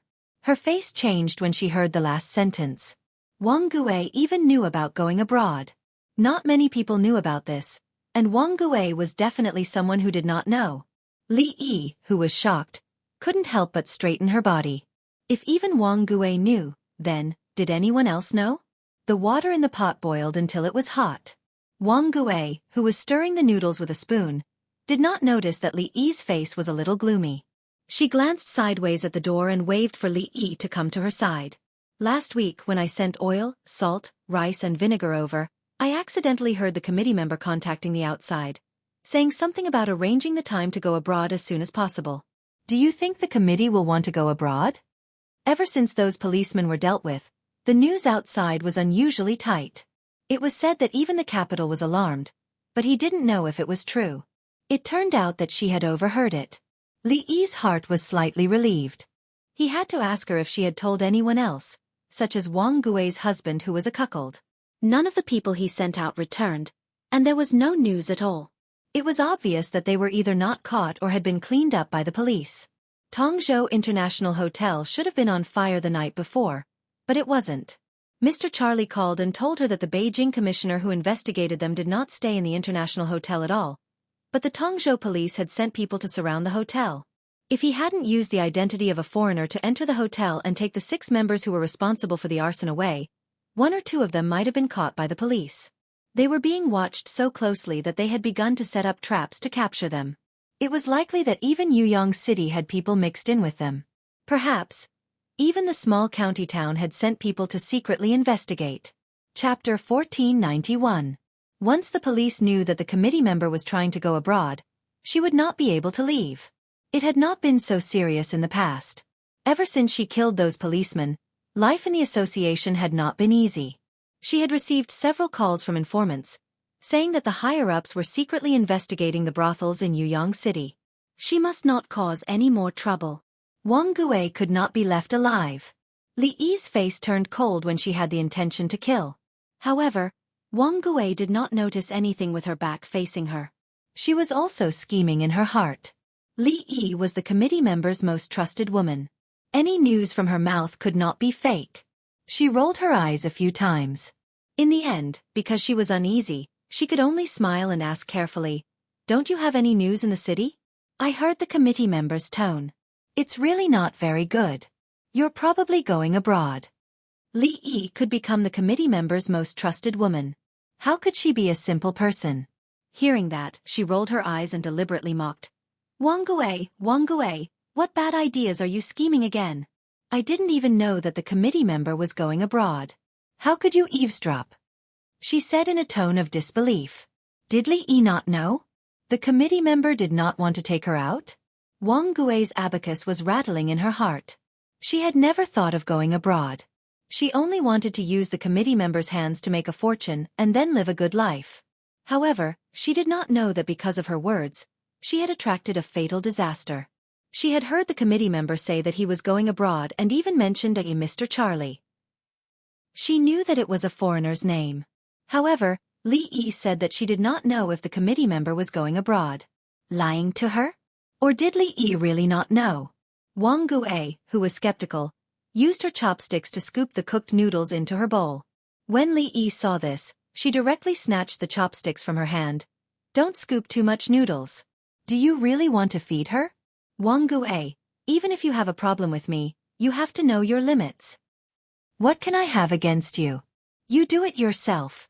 Wang Gui turned her waist and simply ignored her. When she saw that there were less than 5 mouthfuls of noodles left in the bowl, Wang Gui pouted and muttered to herself, "A woman's heart is the most vicious." Li Yi, who had always been cautious, did not want to talk to her anymore. How could she let a girl who had not been completely seduced be completely full? Even if she brought her to the shop and locked her up, she would not let them be full. The reason was very simple. Humans, once they were full, they would toss and turn. However, she was someone who disliked tossing and turning. "You really don't know that the committee member is going abroad? Li Yi, let's have a heart-to-heart talk. The big committee member is going to go abroad. If he stays, we will have to suffer." When Li Yi was about to leave with the bowl, Wang Gui, who did not give up, suddenly asked again. "I don't know." Li Yi, who was holding a bowl of hot noodles, replied coldly with a flash of ruthlessness in her eyes. "I'm afraid that Wang Gui can't be left alive. He has brought up the matter of the big committee member. If I really want to deal with him, I have to talk to the big committee member." After taking 2 steps, he stopped and turned around to meet Wang Gui, who was winking at him. "She has a phone with her. I'll find a way to get it later." I know. You don't want to leave her with me. If you want to take her to the mountains, then take her to the mountains. I'll be happy to relax." Wang Gui did not feel embarrassed at being caught red-handed. She crossed her arms in front of her chest and pouted with an unwilling expression. Yi Qian, who had heard the whole story, had already sat down and was quietly waiting for Li Yi and the others to take away her phone. However, she did not intend to keep this phone. Chapter 1492. Li Yi came out and saw Yi Qian sitting obediently. She quickly put on a smile and said, Come. Sister, have a bowl of hot noodles. You can rest early after eating." Of course, she had to eat until she was full. Only when she was full would she have the strength to work. Yi Qian needed to conserve her strength and energy. There was also a small accident when they were eating noodles. The mobile phone on the table was knocked to the ground by Li Yi. When she picked it up and returned it to Yi Jian, it fell into the noodle soup. Yi Jian calmly watched her and Wang Gui's performance and finally took away the burnt mobile phone. At 8:30 p.m. Li Yi took Yi Qian to the second floor to rest. She said that she and Wang Gui had not seen each other for a long time and had a lot to talk about. She didn't want to talk. She wanted to know if Wang Gui had told anyone about the committee member going abroad. Wang Gui was probably doomed. She could see the murderous intent on Li Yi's face. Lying in bed, Yi Qian listened to the sound of the truck's engine and siren as it drove by. Her heart was calm. If Wang Gui was really doomed, she wouldn't stand up to help her. She had done a lot of things to help the wicked. She deserved to die. Yi Qian, who had lived 2 lives, had experienced many things in her previous life. While she was arming herself, she was also indifferent to some things. She had a strong sense of responsibility, but if she was asked to help someone who deserved to die, she couldn't do it even if she wore a military uniform. Unless it was an order from the higher-ups, she would definitely not step in. Yi Qian, who was clear about right and wrong, would never abuse her kindness. She could distinguish between good and evil, and could also distinguish between beauty and ugliness. Wang Gui, who belonged to the evil category, would not be listed as her protector. Downstairs, Li Yi said with a cold expression, "You know a lot of people, and now is a special time. You should watch your mouth and don't bring trouble to the committee member. It's impossible for her to go abroad. If the committee member is gone, who will lead our God leader church? How can we manage so many believers in the church? Wang Gui, if you dare to say things you shouldn't say outside, the committee member will be the first to not let you off. Li Yi, you better watch your mouth. You want to splash dirty water on me? No way. I'm also a core member of the church. How could I not know what you're talking about?" Wang Gui jumped up and slapped the table. She had wanted to quarrel with the other party for a long time. Now that the other party had come knocking on her door, there was no need for her to be polite. "You old bitch. You want to monopolize all the benefits that the committee member brings to you? Heh, don't even think about it. Did you disturb the goods upstairs? Do you know why I personally took action?" There were more and more believers in the society, and the committee members had to help them. If I don't work hard to earn money, how can the committee member help them? How can we make those believers believe in us and do things for us? Li Yi saw that her expression didn't seem to be lying, and her heart was relieved. If Wang Guizhen was someone who didn't know the gravity of the situation, the committee member wouldn't have nurtured her as a backbone. There was another advantage to being a backbone. If something happened, they could be pushed out to take the blame. After learning that Wang Gui did not tell anyone, she immediately called the committee member to see how to deal with it. Committee member Chen Jiafu never took the initiative to contact the backbone below.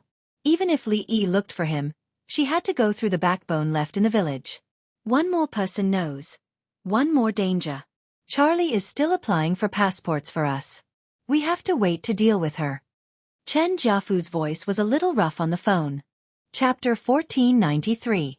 This was a middle-aged man who had only studied in primary school. He had been sent abroad to work, and when he came back, he had established a God's church, and had been active for 4 years. Li Yi was relieved. You're right. Wang Gui knows too much about us. If we don't solve it, you won't feel at ease even if you go abroad. In Beijing. She wanted to say more, but Chen Jiafu, who was more vigilant than anyone else, immediately stopped her. Okay, if you have anything to say, come to the village. As for the goods in your hands, if they are really good, bring them to the village first. There were too many things that needed money outside. Recently, the situation was so tense that he couldn't go out to earn money. Now, he could only wait and see when Charlie could settle the matter and let him get away safely. Getting rid of a few policemen actually exposed him. He really didn't expect that. Charlie analyzed that there was a mole in the village who reported him to the outside. If there was a mole in the village, even if he decided to go abroad, he had to find out. He had already shouldered so many lives, and he didn't care about one more. He asked about the girl's background, whether there was anyone else with her when she came out, her family situation, personality, etc. Li Yi answered truthfully without hiding anything. Chen Jiafu had always trusted her. After asking a few more questions, he hung up the phone. When both sides got the news, Li Yi, who had an idea in her heart, was relieved. Since the committee members said that they wanted to get rid of Wang Gui, then she had nothing to worry about. When Li Yi came back, it was already past 11 at night. Yi Qian, who was alert, heard her unlocking the door and tiptoed into the room. The wind blew, but Yi Qian didn't smell the blood on her. It seemed that Wang Gui was still alive for the time being. After entering the room, Li Yi didn't turn on the lights. She only flashed the flashlight in her hand. She saw that the girl she had kidnapped was lying on the bed without a trace of suspicion.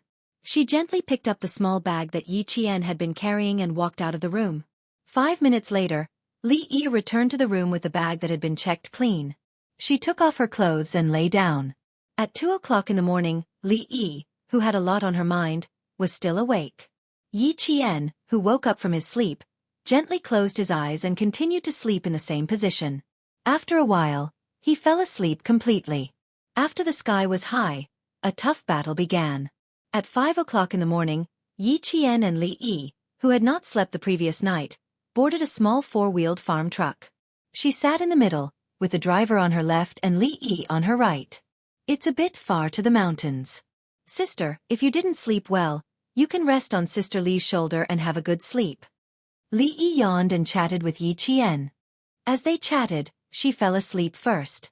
Before setting off from Yuyang, the Yuyang police told him that it would take 4 hours to get from the small county to the mountain. After that, he would have to take a motorcycle. That was not all. He would have to walk more than 30 kilometers on the mountain road to reach the mountain. Transportation was inconvenient and surrounded by mountains. It was difficult to enter and even more difficult to exit. It was said that it was not too far away, and the transportation was quite convenient. Some mountain villages required one to walk for a day. After getting off the 4-wheeled farm vehicle, they sat on a shabby motorcycle. After riding for about 3 hours, they arrived at a poor and backward mountain village. 2 men who claimed to be relatives led the way and began to climb over the mountains. It took Yi Qian an entire day to arrive at the place where the committee member, Chen Jiafu, was hiding. They set off at 5 o'clock in the morning, and didn't enter the village until 7 o'clock in the evening. Chapter 1494. Li Yi did not bring Yi Qian to see Chen Jiafu. She came here for an urgent matter. Yi Qian was only here to lure him back. When they entered the village, she arranged for Yi Qian to go to another villager's house. This was a small village with no more than 30 families inside and outside the mountains.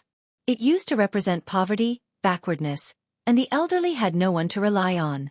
But now, it had become a mountain village where every family had money to spare. Especially Chen Jiafu's sisters and relatives. They had all built two-story buildings and lived the good life in their hearts. Chen Jiafu had a certain level of intelligence to be able to survive in such a small village as an illegal organization that made use of rumors, spread fallacious theories, deceived, and bewitched members to control and recruit members in order to save mankind, spread religious doctrines, and collect money by any means necessary, thus endangering the stability of society. He knew very well how to unite the villagers, and he also knew how to seek protection. Even if the villagers in the village had become his shelter, they had also become his eyes and ears. Chen Jiafu would immediately know if there was even the slightest bit of movement. The few policemen who had been sacrificed were tipped off by the villagers. Li Yi had come up with a plan, and in less than half a day, they had been cruelly killed by them. Yi Qian, who was walking on a muddy path in the dark mountain village, followed closely behind a villager. Behind her were two middle-aged women from the village. They were supposed to be escorts. Li Yi did not follow. She had already gone to look for Chen Jiafu. After climbing up a small slope, Yi Qian couldn't help but raise his head and look about 300 meters away from him. That was the direction Li Yi left in. A villager was holding a torchlight at the back, while she walked in front towards a 100-year-old maple tree that was lush with leaves that couldn't be concealed by the night. Chen Jiafu lived next to the 100-year-old maple tree. Yi Qian did not stop. He glanced at the villagers from the corner of his eyes and followed them. Sister Li, where is she going? After taking a few steps, Yi Qian deliberately stopped and asked. The two villagers at the back looked at each other. One of them, a middle-aged woman, replied, "She went to her husband's house. It's getting late. We'll send you there and still have to go home. Let's go." She did not want to say a single word to Yi Qian. She was on high alert. Yi Qian did not ask any more questions. If he did, it would arouse their disgust and alertness. Moreover, she only needed to know that the direction Li Yi was heading in was indeed where Chen Jiafu was. However, he still had to ask a few more people to confirm. But what she didn't expect was that Li Yi actually arranged for her to go to Fu Hui's house. Fu Hui was the only girl in the village who had attended high school. She was also the only girl in the village who had read a lot of books. If it wasn't for her report, the Guilin police wouldn't have been able to find out the origin of the Master Church, and where the main crimes were committed. As for Fu Hui's parents, they looked honest. It was hard to imagine that their hands were stained with evil.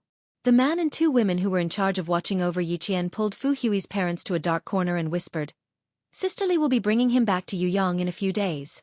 Keep a close eye on him, and tell your daughter to be more alert. Leave it to my family. Sister Li's business is our family's business." Fu Hui was extremely anxious. She pulled Yi Qian into her room. "Where did you come from? Why did he come here with Sister Li? Do you know where this is? What's your family's phone number?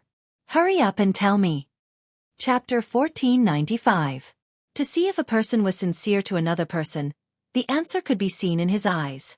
Without a doubt, Fu Hui's concern for Yi Qian was sincere. She was very, very concerned about Yi Qian, and was also very, very worried about her situation. The adults in front of them were still talking, and their eyes would occasionally look towards the house. After talking for a while, the three villagers who had escorted Yi Qian here left in the night. "Tell Fu Hui to keep a close eye on them. Big Sister Li has agreed. How can we get this done? Our son will have the capital to marry a wife." Fu Hui's father couldn't hold back the excitement in his heart. He quietly said to his wife, "When the time comes, we'll take out the family's savings and buy a house for our son in the city." Nowadays, the villagers in the mountains all went to the city. Every one of them wanted to buy a house in the city. Of course, they wanted to buy it for their son, for the rest of their lives to depend on. As for their daughter, they never considered her. Fu Hui's parents were the same. Fu Hui was originally studying in the town's high school. Perhaps because of one sentence from Li Yi, the couple immediately asked Fu Hui to drop out of school and stay at home obediently. Li Yi was afraid that Fu Hui, who was good at studying, would become wild after getting into university. She might even help outsiders to deal with the village, and she might even report the committee members. To prevent trouble before it happened, She used the reason of leaving her daughter at home to earn money for her son to marry a wife as an excuse to persuade Fu Hui's parents to let Fu Hui, who had good grades, drop out of school and return to the village. In the depths of Guilin Mountain, it was normal for girls to drop out of school. For a girl like Fu Hui who was good at studying to drop out of school, it was also normal. Therefore, Fu Hui's suspension of school didn't attract the attention of the teachers, nor did it attract the attention of the school. It was also because of this incident that Fu Hui, who had never been in the know, found out that her parents had committed a crime. After a week of internal struggle, Fu Hui used the excuse of going to school to get her textbooks as an excuse to report the incident in the village. However, the timing of her report was too coincidental. It just so happened that the Guilin police were investigating this incident. She was afraid that the police would be alerted to this incident, so she rashly acted before they had any evidence of the God's church, and sacrificed her own brother. As the only student in the village who dared to stand up and fight against evil, Yi Qian greatly admired Fu Hui's courage. Although the girl in front of him wasn't beautiful, she had a kind heart, and a pair of eyes filled with sincerity. Looking at her, who was so concerned about her and worried about her, Yi Jian felt a warm current flowing through her heart. She said softly, "Thank you for your concern. I'm fine." The sound of footsteps came from outside. It was Fu Hui's parents. Yi Jian, who didn't reveal her identity to Fu Hui, stood aside obediently. She was reserved in an unfamiliar environment and shy in front of strangers. Fu Hui's parents were already middle-aged. Their faces were covered with frost from hard work. The joints of their hands were large, which was also the result of years of hard work. Looking at them, Yi Jian's gaze was a little cold. Their ignorance had not only ruined this family, but also cost their daughter, Fu Hui's life. And their reason was so laughable. It was so that their son could marry a wife and buy a house in the city. Chapter 1496. Sacrificing their daughter for their son, did they ever regret it? Clearly, Fu Hui's parents never regretted it. They only had their son in their eyes. "Keep an eye on her. If she runs away, I'll break your legs," Fu Hui's father warned in a low voice. His eyes, which should have been simple and honest, had a cruel indifference. He cared about his own life and used other people's pain to fulfill his own wish. Fu Hui's mother looked at Yi Qian as if she was measuring the value of an object. She looked up and down, then up and down, back and forth. Suddenly, her eyes turned, and there was a flicker in her eyes. This girl was really not an ordinary good girl. Her eyes were big, her skin was white, and her mouth was small. She also had an aura about her. The girls in the village were not spirited, and her body was clean. One look and one could tell that she was a virgin. She pulled her husband, who was warning her daughter, and used her eyes to tell him to talk outside. Then she said to Fu Hui, "Keep an eye on her. If anything happens, your father will be angry." Women in the mountains did not have any thoughts of sovereignty. Their men had the final say in the family. Fu Hui did not know if the girl in her home could understand their native language. Seeing her parents helping a villain, she did not feel good. She tried to persuade her parents to turn back, but in return, she was beaten up. They even warned her that if she did not listen, they would sell her to Li Yi and use the money to buy a wife for her stupid brother. Seeing that her parents were so stubborn that they even said that they would sell her, Fu Hui, who had always been filial to her parents, was very sad. She also knew that the so-called God's church in the village was the evil cult that was reported in the news. Her parents had been brainwashed, and could never go back to the past. "Tonight, when you sleep, don't take off your clothes. I'll take you out of our village. Don't ask why, just follow me." Fu Hui could not bear to see the girl in front of her fall into Li Yi's hands, but she could not say too much. She was afraid that the other party would be afraid, so she could only say a few words vaguely. Yi Qian already believed that the girl in front of him sincerely wanted to help him. His eyes were as bright as the stars and as bright as jade waves as he smiled at the girl and said softly, "Hello Fu Hui, I am Yi Qian, the leader sent by the noble Lin police. I am also here to protect your personal safety. Trust me, Fu Hui. I will not let anything happen to me. At the same time, I will bring you out of the mountain village safely." Yi Qian spoke a little fast. He told Fu Hui what he needed to do urgently. "I need your help now. Find the dead officers." Before he could finish his words, he saw Fu Hui's face turn pale, and fear appeared in her eyes. She quickly looked outside and said with trembling lips, Why are you the only one who came in? No, it's too dangerous here. You can't stay. Fu Hui couldn't accept or believe that a girl who looked about the same age as her would protect her. The land that gave birth to her and raised her had changed. The once kind and simple neighbors had changed. They were selfish, cold, heartless, and violent. These were the neighbors now. Yi Jian raised her hand and gently patted the girl who had been tormented day and night. Trust me, Fu Hui. The fact that the police sent me here means that I have enough ability to deal with the difficulties you're facing now, which is also the difficulties we're facing now. Chapter 1497. Her voice was very soft, and there was no trace of panic when she spoke. There was only a visible calmness. Her gaze was calm and gentle, and the cold expression between her brows wiped away the panic in her heart. As calm as Mount Tai, as steady as a rock. Fu Hui gradually calmed down. Outside, Fu Hui's parents, who were discussing something, suddenly closed the front door and locked it with a lock. They left with a flashlight to illuminate the dark road. Seeing her parents leave, Fu Hui actually breathed a sigh of relief. They were supposed to be her dearest family, but things had turned out this way. Yi Qian sighed. My parents have made a big mistake. If they continue, what awaits them is the death penalty. I have no way to persuade them to turn back, so I can only place my hopes on the police. I hope it's not too late. Without her family watching over her, Fu Hui smiled bitterly. Her eyes were red, and under the light, there were tears glistening in her eyes. She did not continue talking about herself.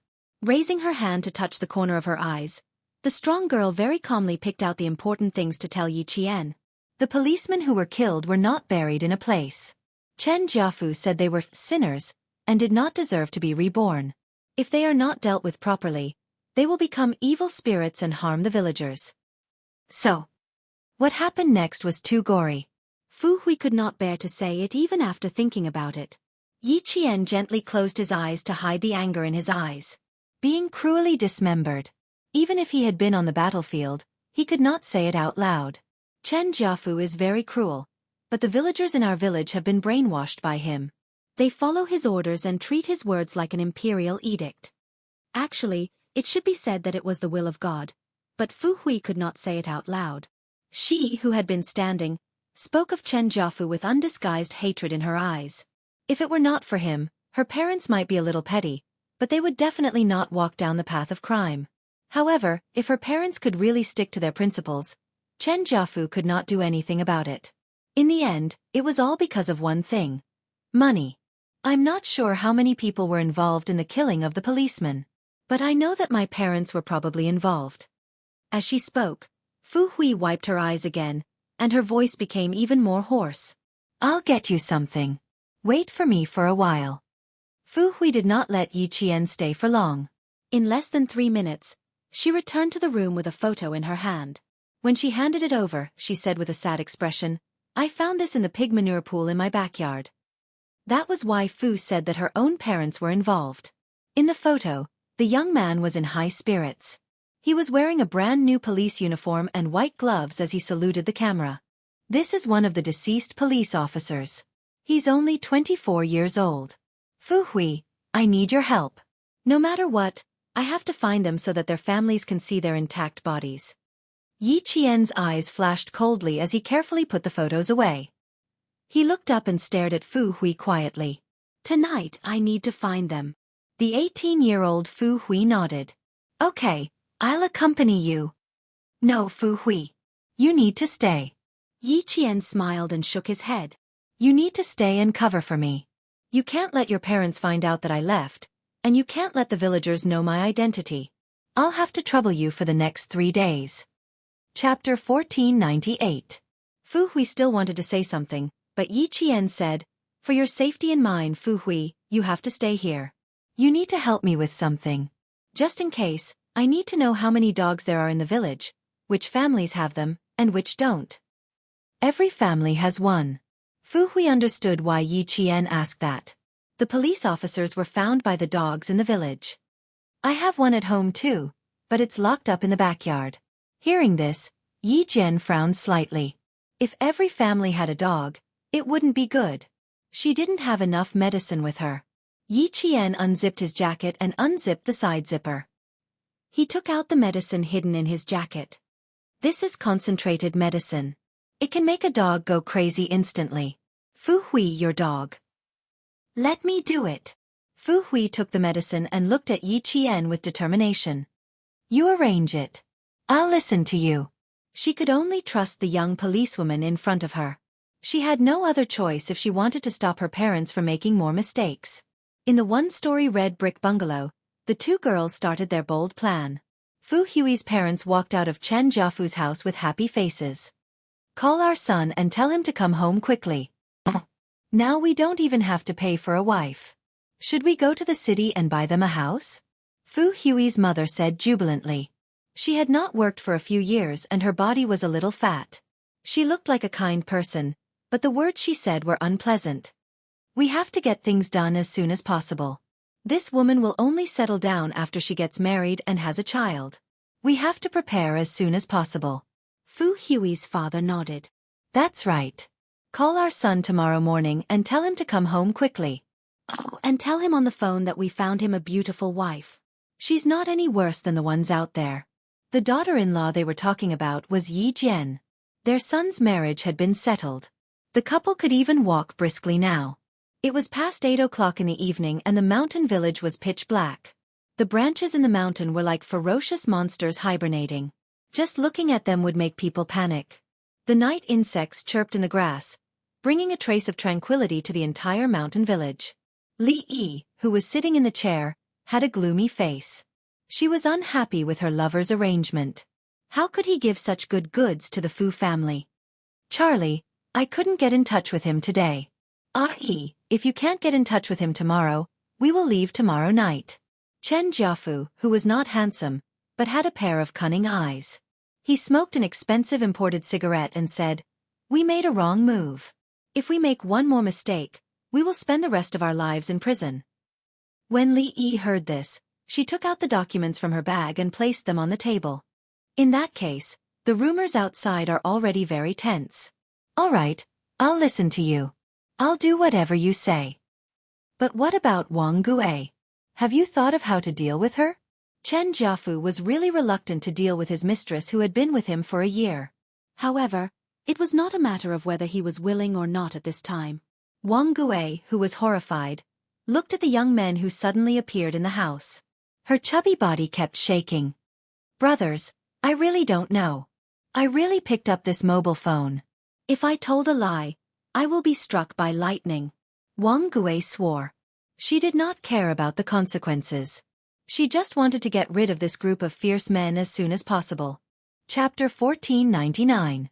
Xia Jinyuan, who was wearing a baseball cap, was lazily sitting on the wooden sofa. His slender fingers kept playing with the dagger. Sometimes he would throw the dagger up and catch it, and sometimes he would use 2 fingers to hold the sharp dagger. Wang Gue could only see that the dagger, which was supposed to hurt people, was like a piece of paper in the young man's hands. It couldn't hurt him at all. Don't make any vows. If I want to kill you now, I only need to lift my hand. Do you believe me or not? According to the location tracking on the phone, Xia Jinyuan and his comrades went directly to Wang Gue's house. Faced with the suspect's denial, Xia Jinyuan, who used to be in the special forces, had plenty of ways to deal with it. As he spoke, the dagger in his hand flew directly towards Wang Gue's head. Ah! There was a scream that sounded like a pig being slaughtered in the room. K7 was a bit annoyed by the noise. After catching the dagger with his bare hands, he used the sharp dagger to cut off 2 pieces of cloth from his long t-shirt. He rubbed his hands together and used the cloth to cover his ears. Xia Jinyuan and the others were already used to this. K7 had always been a person who didn't care about trifles. Wang Gue, who was so frightened that she lost control of her body, trembled even more violently. Her face was completely pale. I'll talk. I'll tell you everything. Too scary, too scary. Who the hell are these people? When did I offend these people? Actually, Wang Gue already had some guesses in her heart, but she didn't dare to face them. Okay, no rush. Take your time. Xia Jinyuan, who was sitting elegantly, clapped his hands. There was even a trace of a smile on his elegant face as he slowly said, If you can't explain clearly, then I'm sorry. Later, I'll aim and try to stab you in the head so that you won't have to suffer so much. It would have been better if he didn't say anything. Once he said it, Wang Gui trembled even more in fear. She didn't dare to make any vows anymore. She didn't dare to go back on her word. She just answered whatever the demons asked her. Every time she wanted to avoid the important points and dwell on the trivial points, the young man, who was exceptionally good-looking even when sitting, would glare at her, causing her back to break out in cold sweat. It was as if he already knew that she was going to lie. At first, they were just asking about her personal situation. Later, when they mentioned Chen Jiafu, Wang Gui felt like her vision was going to turn black. It was here. The thing she was most afraid of had finally happened. These people were not evil. They were clearly the police. They were here to arrest him, Chen Jiafu, and Li Yi. For the past few days, his eyelids had been twitching non-stop at night, but tonight, they stopped twitching. It turned out that this matter had already come knocking on his door. Wang Gui, who was trembling, cleared his throat and said with a trembling voice, "I've only joined the church for a year. Because I'm from the county and I have many friends, Chen Jiafu gave me a sum of money and asked me to investigate some things in the county." Wang Gui was not as gullible as the villagers. He took Chen Jiafu's words as an imperial edict. Now that he could not even protect himself, how could he help Chen Jiafu get away with it? He told Chen Jiafu everything he knew. "That's all I know. Chen Jiafu won't tell me anything else. Even if you ask me again, I won't be able to say anything else." That was enough for Xia Jinyuan and the others. He turned off the recording pen and stood up from the sofa. Standing at 189 meters tall, his height made people feel oppressed. Wang Gui lowered her head and did not dare to move. Chapter 1500. Hand her over to the Guilin police. Xia Jinyuan's words immediately extinguished the last trace of hope in Wang Gui's heart. She thought that everything would be fine as long as she confessed. Ignoring her fear, she raised her head and cried, "I've already told you everything. What else do you want? You arrested me, but this is all I know. Didn't you say that if I confess, I'll be lenient? If I resist, you'll be strict? I've already confessed, so why are you still taking me away?" Although she was smart, she was also ignorant. She had violated our country's laws, but she thought that as long as she confessed and apologized, she would be safe. Inform the Guilin police to arrest all the criminals that Wang Gui confessed. Cut off all communications between the main culprits and the outside world. After Wang Gui was taken away, her grocery store temporarily became the base of the Snowfield Brigade. Xia Jinyuan turned on the satellite map and pointed at a spot. His handsome face was as cold as water. Chen Jiafu's hiding place is here. It's surrounded by mountains, so transportation is inconvenient. The Guilin police will control all the provincial roads and stations in the county. We'll drive to the mountain village tonight to meet up with Yi Qian. At the same time, we'll control all the villagers in the mountain village to prevent a riot. According to Wang Gui's confession, all the villagers in the mountain village where Chen Jiafu was hiding had been brainwashed. If they only arrested Chen Jiafu, all the villagers would revolt. This was the last thing the leaders wanted to see. We'll be the vanguard. Pigeon and the rest will be the support. Yi Qian will be the spy. At the same time, we'll protect the witness, Fu Hui. Brother, this battle is a little special. We have to be vigilant. Don't let the bullets go off accidentally. The people in this battle were all citizens of the country. They had to be careful to avoid leaving behind any evidence that would lead to criticism. Bai He nodded. We can fight, but we can't kill. We can't use guns. That's basically it. When carrying out a mission in the country, especially when it involved the citizens, as soldiers, they had to bear more pressure than when they were fighting overseas. Even if they were facing criminals, they couldn't point their guns at them casually. This was a restraint for soldiers, and also a country's responsibility for the lives of its citizens. The lights in the grocery store went off. A few black figures walked out of the door and disappeared into the darkness. The sound of the motorcycles starting up rang out, but the people in the county who had fallen asleep did not notice anything. They continued to live their peaceful and simple lives. Someone had already stepped out to shield them from the wind and rain, blocking the potential dangers and eliminating the criminals who would endanger society at any time. That was why they were safe today. The wind started to blow, and the originally starry night sky was suddenly covered by dark clouds. Even the insects had stopped chirping, and everything in the world was completely shrouded in darkness. This was the darkness before dawn, full of the unknown and full of danger. Yi Qian was still awake. After sneaking out of Fu Hui's house, she went to the location given to her and began to carry out her mission. The water in the pond was a little cold. Yi Qian, who had only taken off her jacket, took a deep breath and dived into the pond. Without any protection, she used her hands to search. Fu Hui said that the woven bag was thrown in the center of the pond, so she just had to follow the center of the pond and slowly search for it. Fortunately, the pond was quite far away and there were no houses nearby. Even if the sound of the water was a little loud, it wouldn't attract any attention. Yi Qian's hand touched a woven bag filled with stones in the mud. His heart suddenly sank. She found the first woven bag. Chapter 15:01. She slowly dragged the woven bag out of the water bit by bit until the water reached her shoulders. Yi Jian had a dagger for self-defense. She cut the tightly woven rope and took out one stone after another until there were no more stones in the bag. She picked up the woven bag with her hands and walked to the shore with a solemn and cold expression. Yi Qian carefully put down the woven bag. She stood up straight and saluted the woven bag. Please wait for 2 more days. I, Yi Qian, swear in the name of a soldier that I will take you away and send you to your family. Yi Qian stood at attention and saluted. Alone in the dark, she swore to the fallen policeman that she had found the torso of one of the policemen. It was not over yet. She still had to pass by one more place. Fu Hui had provided a total of 8 locations. That meant that the fallen policemen were buried in 8 different locations under Chen Jiafu's instructions. Yi Qian needed to find 4 locations tonight, and another 4 tomorrow night until she had found all of them. 2 of the burial locations were in the villagers' vegetable gardens. Yi Qian did not plan to find them tonight. Instead, she went to a location far away from the houses and used her fastest speed to find the policeman who had died fighting for justice. At 3 in the morning, the director received a call from the head of the Snowfield Brigade's operation team, Xia Jinyuan. He said that Yi Qian, who had infiltrated the mountain village, had found 4 woven bags.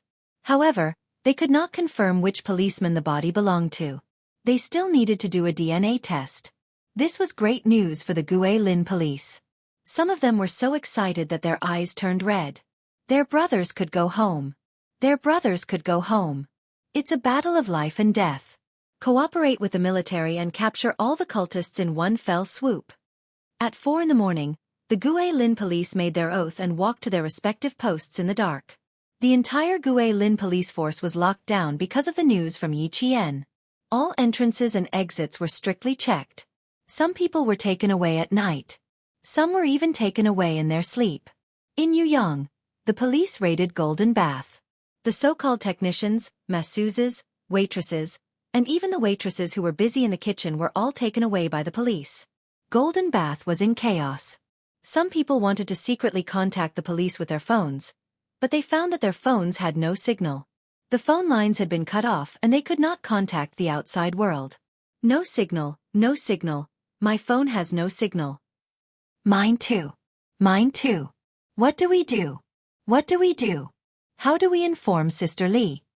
Those who were not taken away immediately were still discussing in secret. They had no way of contacting the outside world. Li Yi, who was far away in the mountain village, did not receive any news. She was still sleeping soundly on the shoulder of her lover, Chen Jiafu. Bye. 5 minutes later, they came out of the woods and walked into the thick fog with hurried but steady footsteps. The mountain was foggy. Yi Qian, who had hidden the 4 woven bags, also came out of the woods. Hearing the dogs barking in the village, she quickly went to Fu Hui's house. It was almost dawn. She had to hurry back. Chapter 15:02. Fu Hui was extremely anxious. She didn't sleep the whole night and stayed in the same position on the bed, afraid that she would miss the signal if she moved. Time ticked by, and it was already 5:30 p.m. Her parents, who usually woke up early, were probably already up and dressed. Why isn't she back yet? Why isn't she back yet? Did something happen to her? You must protect her. Fu Hui, who was nestled under the blanket, clasped her hands together and said softly. Her face was full of anxiety. Her parents had already woken up so that they could call their son early. Fu Hui's heart was in her throat when she heard footsteps through the door. She poked her head out of the blanket and was about to look outside when a dark shadow suddenly loomed over her. "Do you have any clothes? I need a change of clothes." Yi Qian, who was dripping wet, stood by the bed and smiled at Fu Hui. "I'm sorry to have made you worry." Yi Qian could see the worry in the young girl's eyes as she looked at him through the faint morning light shining in through the window. Just as he changed his clothes, there was a heavy knock on the door. It was Fu Hui's mother. Yi Qian opened the door and said unhappily, "Auntie, what are you doing? I'm not awake yet." Fu Hui was scared out of her wits and was trembling under the blanket. She had no choice but to open the door. "Eat breakfast." Fu Hui's mother didn't speak Mandarin, so she said those 3 words very seriously. She looked meaningfully at the slim and elegant girl and nodded in satisfaction in front of Yi Qian. She was worthy of her son. She was worthy of him. Yi Qian frowned slightly. He closed the door and turned to face Fu Hui. "Your mother looked at me strangely just now. Can you ask her what's going on during breakfast?" Fu Hui didn't even need to ask. Her parents told her the reason. "Your parents want me to be your daughter-in-law?" This reason made Yi Qian's expression turn cold. After a while, she smiled faintly. "That's quite interesting. Where is your brother now?" If they kept her as their daughter-in-law, they would regret it. Fu Hui's eyes were filled with tears. She raised her head and did not want to let the tears flow out. "I also think it's very interesting. For my brother, my parents are really..." It was said that children should not talk about their father's mistakes. But what about her parents? They had made too big of a mistake. She sniffled fiercely and took a deep breath before continuing, "They're heartless. Don't be sad. You're doing very well, Fu Hui." Yi Qian, who had never taken the initiative to hug someone, hugged the girl whose heart had been broken by her parents. In a gentle and calm voice he said, "You need a new environment. The path you take is different from theirs. Everything will get better. Don't be too pessimistic." Such a kind and righteous girl. She would have a good ending. Li Yi didn't appear until noon. Seeing the 2 girls sitting on each side with at least 3 meters between them and sunbathing in boredom, the smile on her face relaxed a lot. "Sister, I'm so sorry. I've been busy until now to have time." Li Yi, who was still wearing yesterday's clothes, walked over with a smile. "Sister Li wants to apologize to you. I'm afraid I can't take you hunting in the mountains today. We'll have to wait until tomorrow." Yi Qian seemed to have just woken up. She struggled to open her eyes and blinked again. It was as if she finally saw who it was. She said weakly, "Sister Li, I think I have a cold. Tomorrow is fine. I want to sleep." Chapter 1503. Yi Qian's words really touched Li Yi's heart. Hearing this, she immediately waved for Fu Hui, who was sitting far away, to come over. "Fu Hui, this is an important guest that I brought over. She's also an important guest of your family. You have to treat her well." When Fu Hui came closer, Li Yi's smile deepened. "You have to treat an important guest well. You can't let her suffer, and you can't tire her out, understand?" She spoke to Yi Qian first, then turned around to face Fu Hui. When she turned around, her expression changed drastically. She was smiling when she faced Yi Qian, but when she faced Fu Hui, her expression turned cold. She held Fu Hui's hand tightly and warned her in a low voice, "You're not allowed to bring her anywhere except the village. You're not allowed to bring her to the neighboring villages or the mountains. You can't let go until your brother comes back. Do you hear me?" Li Yi didn't like Fu Hui. Why did a girl like her study so much? If you study too much, your heart will become wild. It's not easy to control it. Fortunately, the whole family was obedient. Otherwise, she would definitely think of a way to deal with them. Fu Hui had long been wary of Li Yi. When she heard this, she nodded blankly. She was so obedient that she didn't seem to have any opinions of her own. Seeing this, Li Yi nodded in satisfaction. She turned around and continued to speak to Yi Qian with a smile. "Sister, let her accompany you to the village today. Aren't you afraid of dogs? Every family in the village has a watchdog. Don't run around. Be careful not to get bitten by a dog. If you feel bored, come find Sister Li. Sister Li will take you around. When Sister Li is free, I'll take you to have some fun." To prevent her from wandering around the village at night and seeing things she shouldn't, Li not only instructed Fu Hui to keep an eye on her, but also told the villagers to be careful. Yi Qian yawned and replied casually, I know. Also, Sister Li, do you have a phone in the village? I want to call home. Similarly, Yi Qian knew how to confuse the enemy. In a poor place like my husband's, he can't even earn much money in a year. How can he afford to install a phone? Let's stay here for 3 days. We'll contact you when we go to the county.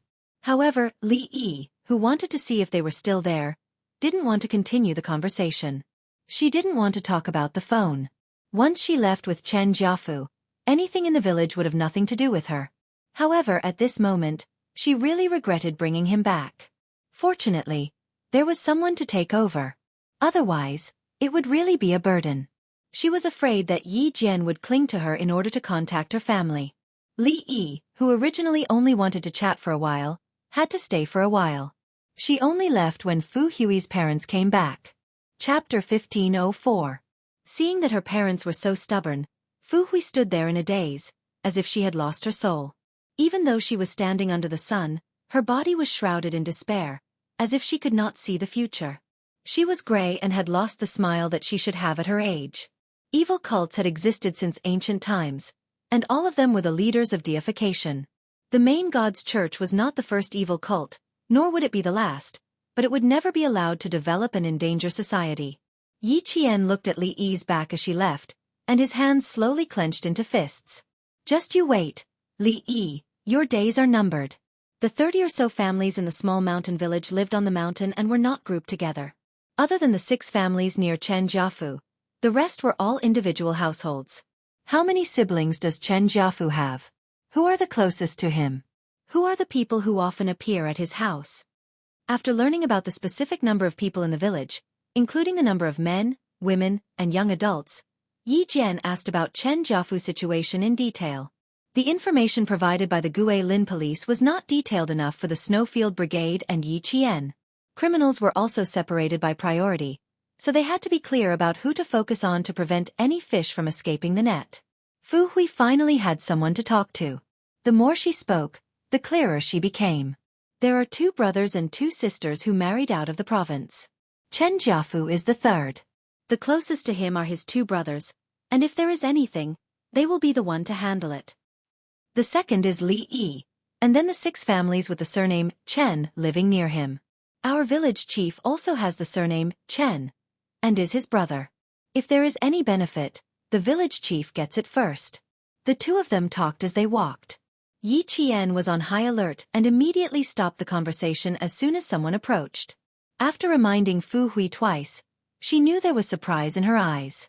She did not feel that there were villagers following behind her, but Yi Qian immediately noticed when they were at least 5 or 6 meters away. You're amazing. How did you know there were people following behind us? Fu Hui, who was relieved, blinked and looked at Yi Qian with sparkling eyes. You knew from so far away. Yi Qian smiled and said, we usually train, so we'll know immediately if someone is following us. They're not professional stalkers, so they'll be able to detect us from a distance. This caused Fu Hui to exclaim in admiration. Then your daily training must be very tough. You must be the best police officer in the police station. If not, she would not have let her enter the village alone. Thinking of this, Fu Hui felt a lot more at ease. Yi Qian could already see the 100-year-old maple tree in the village. It was autumn, and the maple trees had turned yellow. The quaint and tranquil scenery made Yi Qian stop in his tracks. It was such a beautiful scene, but it was a pity that it would not be long before the villagers living on this land would not be able to see it again. Only with effort can you reap the rewards. Just like the trials you are going through now, you will be able to face them calmly in the future. There was only one main path in the village, and one could walk the entire village by following it. Yi Qian, who was comforting others, did not walk blindly, but had a goal in mind. Every time he walked to a place, Yi Qian would draw a map of the terrain and landforms in his mind. When they arrived in front of a stone tablet, Fu Hui said softly, we can't go any further. There's a path leading into the mountains. Our own villagers can't go out easily, and outsiders can't enter the village easily either. Everything has to be approved by Chen Jiafu first. Chapter 1505. Even though she didn't sleep last night, Fu Hui didn't feel sleepy at all. She kept talking about what happened in the village. She had suppressed it for too long, and there were too many things in her heart. If she didn't talk about it now, she would drive herself crazy. Yi Qian listened quietly and didn't interrupt her.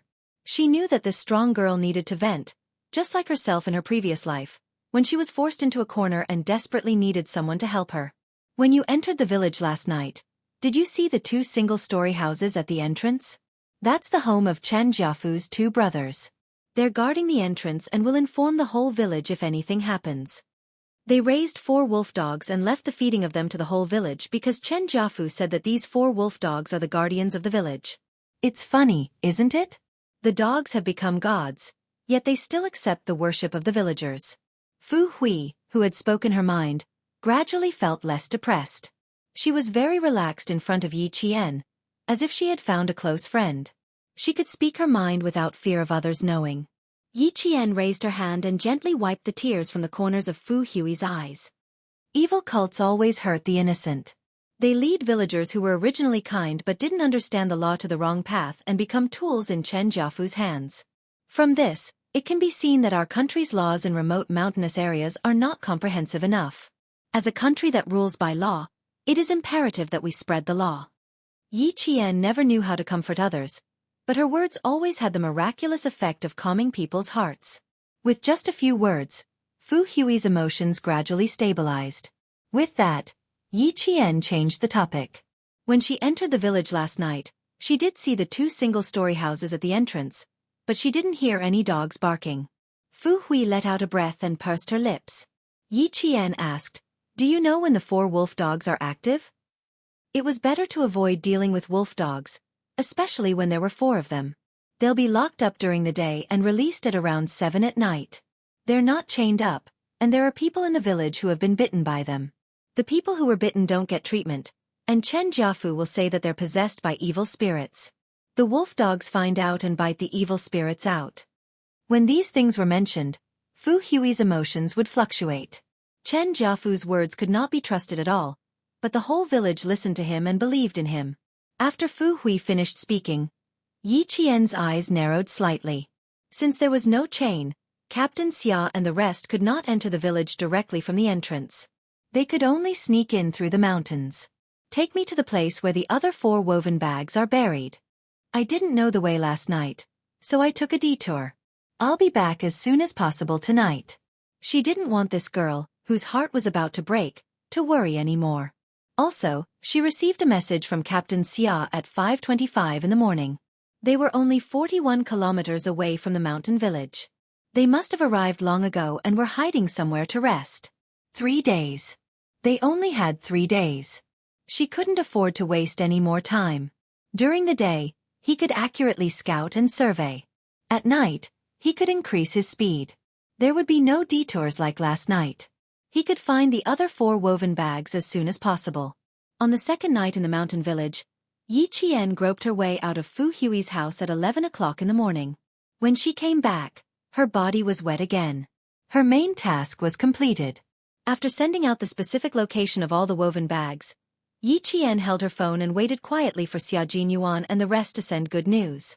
At 5 o'clock in the morning, she received 2 words on her phone. "You're all right." After waiting for an hour, Yi Qian finally closed her eyes and fell asleep peacefully.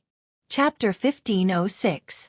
In order to successfully retrieve all 8 woven bags, Xia Jinyuan and his team stayed in the forest for an entire day. When the bags were handed to them, even the Special Forces soldiers who were used to seeing life and death had tears in their eyes. Pack them up and seal them properly to prevent any odor from leaking out. Put on the combat uniforms in the backpacks and bury them in plain clothes. Carry the bodies of the police officers on your backs. After Xia Jinyuan finished giving his instructions, he took the lead in changing his clothes. According to the military, the Snowfield Brigade's top priority was to bring back all the police officers so that they could rest in peace. They carried their comrades who fought for justice on their backs without a trace of fear in their hearts. Several police officers had died in the hot weather, and their limbs had turned into white bones.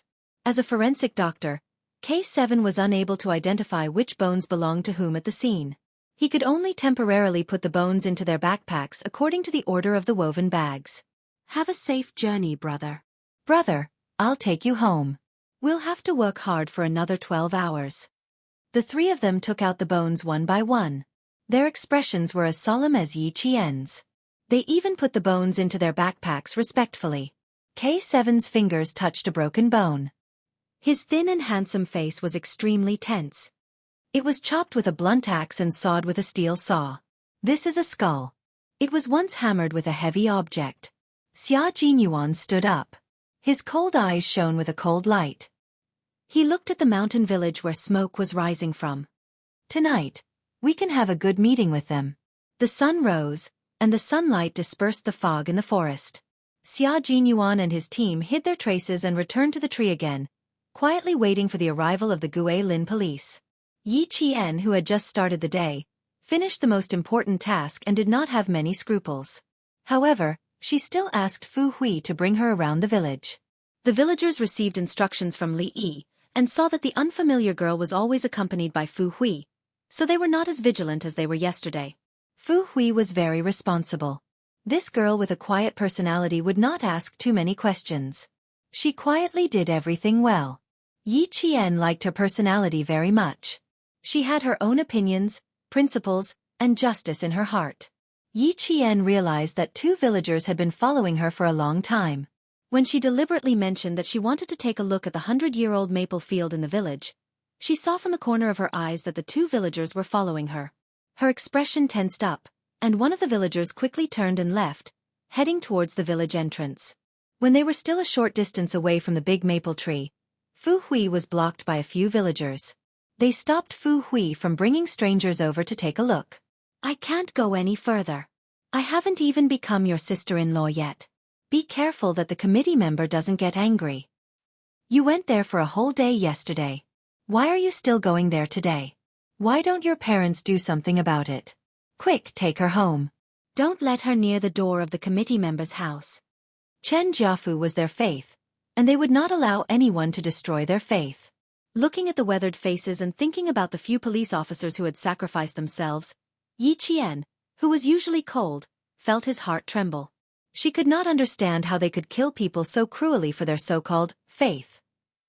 In the end, they followed the orders of the ringleader and cruelly dismembered people.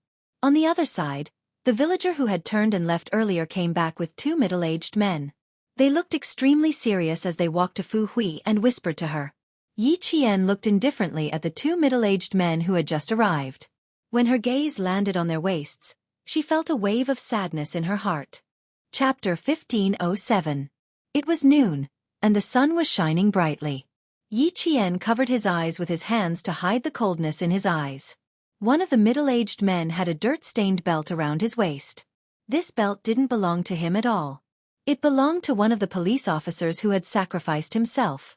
Now, the murderer who had killed them had actually taken it in such a blatant manner. Fu Hui was a quiet person. When the villagers asked her a few questions, she would answer them. Soon, she brought Yi Qian away. That's Chen Jiafu's brother. He asked me to bring you home. You're not allowed to wander around the village anymore. Fu Hui walked over and said nervously, Let's go home now. I'll bring you out later. They had indeed been walking for a long time. It was already 11:30 in the afternoon. Yi Qian looked up at the two middle-aged men blocking their way. His eyes swept over the man with the belt. Is the man with the belt Chen Jiafu's brother? It's him. Don't look. Let's go. Fu Hui was very scared. Even her fingers were trembling. Hurry up. You'll be in danger if he has his eyes on you. Before they reached Fu Hui's house, they saw a few villagers standing outside chatting about something. When they saw her, they immediately stopped chatting and looked at her. Don't worry about them. Just follow me. Fu Hui was now protecting Yi Qian. She felt that she had a responsibility to protect the young policewoman who had saved her. Yi Qian did not tell her her real identity, so Fu Hui had always thought that she was a policewoman. The aroma of food wafted through the air. K7, who was squatting in the forest, ate some hardtack and drank some spring water from the mountains. It was a simple lunch. There are a lot of dogs. There are 4 wolfhounds at the entrance of the village. Xia Jinyuan's voice came from the wireless earpiece. It was cold, like spring water. There are a total of 34 households. Every household has a dog. If we don't take them down, they'll be exposed. How impressive. He actually called for every household to have a dog. It was not easy for little Fox to find 4 woven bags by herself last night. He was holding hardtack in her right hand and binoculars in her left. She whispered, "How's Yiqian doing? When are you going to release the medicine?" He had observed for less than half an hour and had already seen 6 native dogs running over the ridge of the field.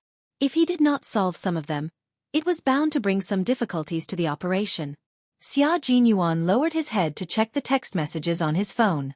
The corners of his mouth curled up slightly. It has already started. There will be news in the evening. Pigeon and the others have already met up with the Guilin police. Send him our coordinates. One after another, Xia Jinyuan replied quickly. Everything is ready. We will look for the faraway woven bags. You are responsible for finding the woven bags buried in the vegetable garden. Okay, let's move at 8 p.m. I'll be responsible for diverting their attention. Yi Qian immediately replied after receiving his reply. Ming Yan's delicate face was tense, and there was a hint of hostility between her eyebrows. Chen Jiafu is the main culprit. His brother was involved in the murder of the police officers. Li Yi is the main culprit. Focus on the 4 big fish. After the first message was sent, Yi Qian immediately wrote another message. The firepower is temporarily unknown. After investigation, no weapons were found. We suspect that the weapons provided by foreign countries are false information. We can't rule out the possibility that the 3 Chen brothers and Li Yi have guns and ammunition for self-defense. Seeing this message, Xia Jinyuan's eyes narrowed. False information? Chapter 1508. This was a little thought-provoking. Little Fox would not send such a message for no reason. Did she find out something? The news was provided by the Guilin police. Little Fox said it was fake news. Could it be that the main culprit, Chen Jiafu, was bluffing? Xia Jinyuan was still staring at the message when Yi Qian sent a second message. Investigate Charlie again. I suspect he has other motives. Yi Jian, who was sitting in Fu Hui's house, stared at Chen Jiafu and Chen Jiafu who had just arrived. During the day when she saw them, she felt that she had seen them somewhere before, but she was sure that she had never seen them in this life. It was only when Chen Jiafu's younger brother, who was wearing a black jacket and had his hair combed, walked in that Yi Qian finally remembered where she had seen them before. She had not seen them in this life. She had seen them in her previous life. Their photos had appeared on a Western country's website and they had openly challenged the country's authority. They had even said that they were being persecuted by the country and had no choice but to leave the country. They had also mentioned that the villagers had been treated inhumanely because they were dissatisfied with the government's arrangements. They had also vaguely mentioned that the military had been involved. She had not paid attention to the impact of this incident, but it was probably not a big deal. At the very least, it had not been reported in the domestic news. She could see that the country had immediately stepped in to resolve this matter. Outside, Fu Hui's parents said anxiously, "Our family will not betray us. The committee member has helped our family become rich. We can't be ungrateful." And Sister Li, she gave the girl inside to my son to be his wife without saying anything. The committee member and Li Yi have been so good to our family. How could we betray them? Chen Jiafu guessed that there was a mole in the village, so he asked his brothers to investigate. He was going abroad, but he would not let the mole live. After asking for a long time, the Chen brothers did not find anything unusual. Only then did they let Fu Hui's parents go. The 2 of them looked fierce and cold as they turned to talk about Fu Hui.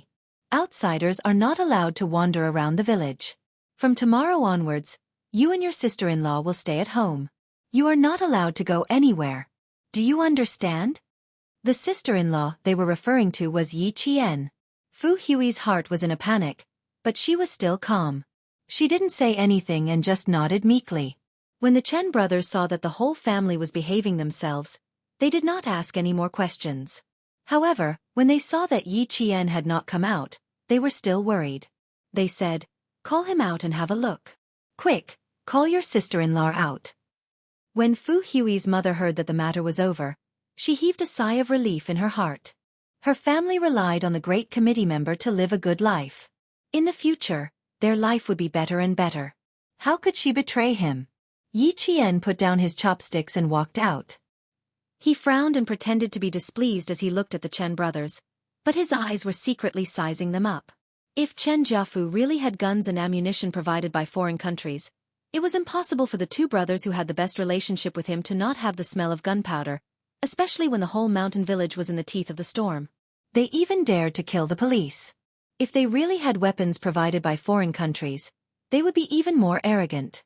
After the two brothers left, Yi Qian went back to his room with an excuse that he was not feeling well.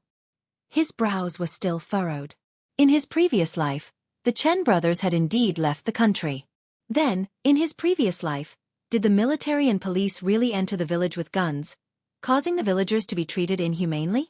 According to the information provided by the Gue Lin police, their village had weapons provided by foreign countries. That meant that they were not completely defenseless. Chapter 1509. Yi Qian's brain never stopped working as she thought about her previous life and the present. In this life, with the help of Uncle Zhen, Principal Chen, and the military, Yi Qian was no longer as ignorant as she was in her previous life. She thought deeply and meticulously about the news she had read on a Western website. Their country was holding a grand celebration that attracted the attention of the world. All the major foreign media outlets were reporting on the celebration. Even now, there were still foreign media outlets in Beijing. If there was a sudden breaking news in the country that was related to the military or the police, the foreign media would definitely publicize and report on it. The public opinion would definitely become the focus of the world's attention. The anthropologist David Cole once said, "Without ceremonies and symbols, there would be no nation." The grand celebration was held a few days ago to remember the history, remember the martyrs, cherish peace, and create a future. It would also strengthen the citizens' sense of identity and belonging to their country, as well as a strong sense of honor. But at this time, there was news that the military or the police had suddenly raised their guns at a small mountain village. What would the citizens think? After a lot of publicity, a crisis of trust between the country and its citizens was very likely to occur. Because of this, Yi Qian was suddenly enlightened. She was so shocked that she immediately sat up from her bed. That's right, in her previous life, the Chen brothers appeared on a Western website less than a week after the grand celebration. Although she didn't pay attention to it afterward, now that she thought about it, she could feel that it had caused a huge uproar. Yi Qian didn't know if she guessed wrongly. She didn't have the political acumen of a country's leader, nor did she have any contact with the politics between countries. But Charlie's identity was definitely not simple. Perhaps he had intentionally revealed more information about the great committee member, Chen Jiafu. Providing guns and ammunition overseas is fake news. This was the first text message Yi Qian sent to Xia Jinyuan. Yi Jian quickly typed on the keyboard and sent her conjecture to Xia Jinyuan. The number of words was so long that the message was sent to Xia Jinyuan's mobile phone in 4 separate messages. Her guess and analysis caused Xia Jinyuan's handsome face to darken. He had never considered this point. This was politics. In the small county, the director had already received a call from the highest leader in the Great Hall. The capital had intercepted 2 sets of suspicious satellite signals. After a surprise investigation, they found that one of the signal sources was the secret communication between 2 major news media organizations of a certain country and 3 domestic reporters who had stayed in the capital. Now, the 3 reporters had been secretly controlled, but they were not alarmed. They only intercepted their signal source and changed the content of the signal source. Meanwhile, the other signal source had appeared near the destination of Xia Jinyuan's operation tonight. From the discovery to the interception, it took less than 2 hours for the Great Hall to contact the secretary to explain the situation. Everything was already under the Great Hall's control. All right, I'll contact all the teams right away. The Director General's face was ashen and his voice was as cold as water. He nodded in agreement. Although he was thin, the lofty temperament of a national leader could not be ignored. Beside him, a confidential staff member's cell phone rang. It was also an official call from the director. The staff member immediately picked it up. Before he could speak, a man's voice came through the phone. It was so cold that it made one's heart tremble. Chapter 1510. I am Xia Jinyuan, the person in charge of the military operation team. I have something important to report to the director. Xia Jinyuan had the director's official phone number. After failing to get through twice, he immediately contacted the director's main staff. As soon as he reported his identity, the director's voice suddenly sounded. There is a problem with Charlie's identity. A certain Western country intends to use our country's celebration to create international headlines. The General Assembly Hall has already made preparations. The director did not give Xia Jinyuan a chance to speak. He took the phone and said in a deep voice, "The General Assembly Hall has already come up with a countermeasure to provide an opportunity for the Western country to create public opinion. At the same time, the main culprit, Chen Jiafu, will be arrested. The two brothers will not be arrested for the time being." The director quickly and steadily finished explaining the important matter. Only then did she ask Xia Jinyuan why he was looking for her. Since the General Assembly Hall had already come up with a solution, there was nothing else. Xia Jinyuan smiled and said, "The matter I reported to you is similar to what you told me. Yi Qian found something unusual and highly suspects that another country is involved. Can I send you her message?" The director, who was originally as calm as still water, was greatly surprised. Xiao Yi, who was still a military academy student, found something unusual? Okay, send me all her messages. How could he not be surprised? The General Assembly Hall only found out about the abnormality 2 hours ago. No one else, including him, a leader, had noticed it, but a military academy student did. This showed that she had extremely high political acumen. While talking to the director, Xia Jinyuan's phone received another message. He hung up the phone and opened it. It was still from Yi Qian. "The whereabouts of the sacrificed police officers' guns are unknown. We can't rule out the possibility that they have fallen into the hands of the Chen brothers." After reading the message, Xia Jinyuan replied, "The General Assembly Hall was aware of the abnormality 2 hours ago. Chen Jiafu has been arrested. The two brothers will not be arrested for the time being. Contact us at 5 p.m. Over." Yi Qian, who was leaning against the window, saw the reply and sighed softly. This explained why the Chen brothers were able to leave the country. It turned out that they had intentionally let them go. Then, the reason why the comments they posted on the website did not cause a huge uproar in the country was because the General Assembly Hall had already prepared a countermeasure. A great country is not so easy to bully. A certain Western country shouldn't be too arrogant. You have to pay for what you've done. With this message, Yi Qian could finally relax. At 5 o'clock in the afternoon, Yi Qian turned on the signal receiver on time and received a message from Xia Jinyuan on his phone. The Guilin police had split into 5 groups and secretly arrived in the forest about 5 kilometers away from the small mountain village. They were waiting for tonight. A tough battle was about to begin. Tonight, the net would be pulled in. This time, it could be said that the number of police officers sent out this time was the largest. The secretary in charge of the small county would immediately receive the situation in the mountain village and promptly report it to the Great Hall. As night fell, the temperature in the mountains gradually dropped. The wind blew through the treetops, bringing with it a soothing rustling sound. After dinner, Yi Qian received a look from Fu Hui. She had given her dog a drug with a high concentration of stimulant. Half an hour later, the dog started barking. Fu Hui couldn't help but shudder at the wild barking of woof woof woof. "Don't be afraid," Yi Qian mouthed to her. "I'm here for you." Chapter 15:11. In the forest, Xia Jinyuan, who was resting, opened his eyes when he heard the first dog barking. The moment he opened his deep and dark eyes, there was a flash of sharpness like a cold sword. It's time to solve the dog problem. It's a bit loud. All the dogs in the village must have gone crazy. Bai He, who was lying on the tree, picked up the binoculars and took a look. He pressed on the wireless headset and whispered, "We can take action now." Putting on night vision goggles, several figures rushed out of the dense forest and disappeared into the night like ghosts. The dog raised by Fu Hui's family suddenly went crazy, and the barking caused all the other dogs in the village to echo, breaking the silence in the mountain village. Li Yi, who was on the phone, felt her heart skip a beat. She put down the phone and walked out quickly. "What happened? Did you send someone out to check?" she asked the villager who had a telephone. "Our dog suddenly ran out." "Sister Li, could it be that the police who are possessed by evil spirits are coming again?" The one who spoke was a village woman in her early 40s. She was holding the Believer's Handbook of the God's Church in her hand and looked flustered. "Great Counselor, we have to ask him to come forward. We can't let evil spirits destroy our village." Li Yi knew about Chen Jiafu's situation the best. She knew that the so-called evil spirits didn't exist at all. Because she knew that they didn't exist, she was a little flustered. It just so happened that she couldn't contact the staff she trusted. Listening to the dog barking one after another, she was so flustered that her eyelids began to twitch. She didn't call again but left immediately. She didn't even turn on the flashlight. She walked quickly in the dark towards Chen Jiafu's house.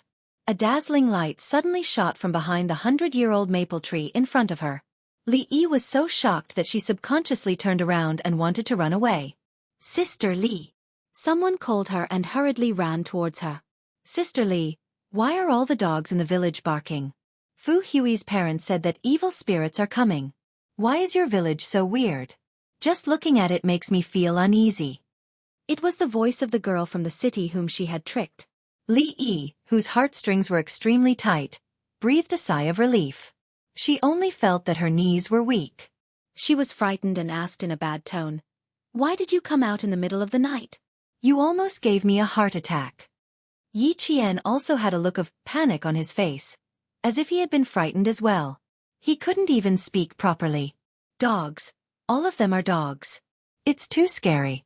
Li Yi, I want to go home. I want to go home." She had to hold Li Yi back. At the same time, she had to drag her to Fu Hui's house and tie her up. Fu Hui's parents were tied up tightly by Yi Qian. Their hands and feet were tied, and a towel was stuffed into their mouths to prevent them from screaming. Li Yi, who was being pestered, didn't know what was going on. She was anxious to go back to find Chen Jiafu, but Yi Qian grabbed her arm. She was flustered and couldn't break free. She angrily accompanied Yi Qian back to Fu Hui's house. "If you know you're afraid of dogs, then why did you come out? Sister, I'm telling you, don't run around tonight. Sister Li is also afraid of the dark, so she won't come over to accompany you in the middle of the night." Li Yi, who was in a hurry, stepped into Fu Hui's house. Her heels were still outside, so she was caught off guard by Yi Qian and fell to the ground. As soon as she fell to the ground, Li Yi reacted. However, no matter how fast she reacted, she couldn't be faster than Yi Qian. She could only make an "ugh" sound. In the next second, Yi Qian used a towel to choke her mouth. At the same time, he grabbed her back with both hands and pressed her hard to the ground, making her unable to move. Chapter 15:12. Fu Hui didn't come over to help. She didn't know what she could do. The moment she entered the room, Yi Qian immediately restrained Li Yi. Even if she wanted to help, she couldn't. 15 minutes ago, her parents were the same. According to Yi Qian's instructions, she first took her mother away alone. She didn't know what to do. Yi Qian had already captured her father, who was about to pray, and then tied her mother up with a rope. Li Yi, who was restrained, was shocked. With half of her face pressed against the cold ground, she began to struggle violently. She, who had never been obedient, vaguely realized something and struggled even more fiercely. He was quite strong. Even if her hands were tied behind her back, she wouldn't give up as long as she could move. The second her mouth was gagged, she only had one thought in her mind. "I have to escape."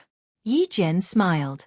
Her voice was as cold as the moonlight, as if she was holding down a poisonous snake. Those young girls who were harmed by Sister Li must have struggled like this before. Unfortunately, Sister Li didn't let them go. As he spoke, Yi Qian, who was sitting on Li Yi's back, grabbed her calf with both hands. With just one movement, Li Yi's expression changed drastically. Horror hit her like a stormy sea, and her body trembled violently. "Sister Li is really strong. Looks like I have to break one of your legs." The voice behind her was clear and light. It was very pleasant to the ears, but Li Yi almost fainted when she heard it. What is she doing? Who is she? Yi Qian said that he would break one of her legs. He was definitely not just saying it. He meant it. In Sister Li's club, it's very common to break the legs and arms of abducted girls. Sister Li must have seen a lot, so you're not afraid anymore. I just don't know if Sister Li has experienced it before.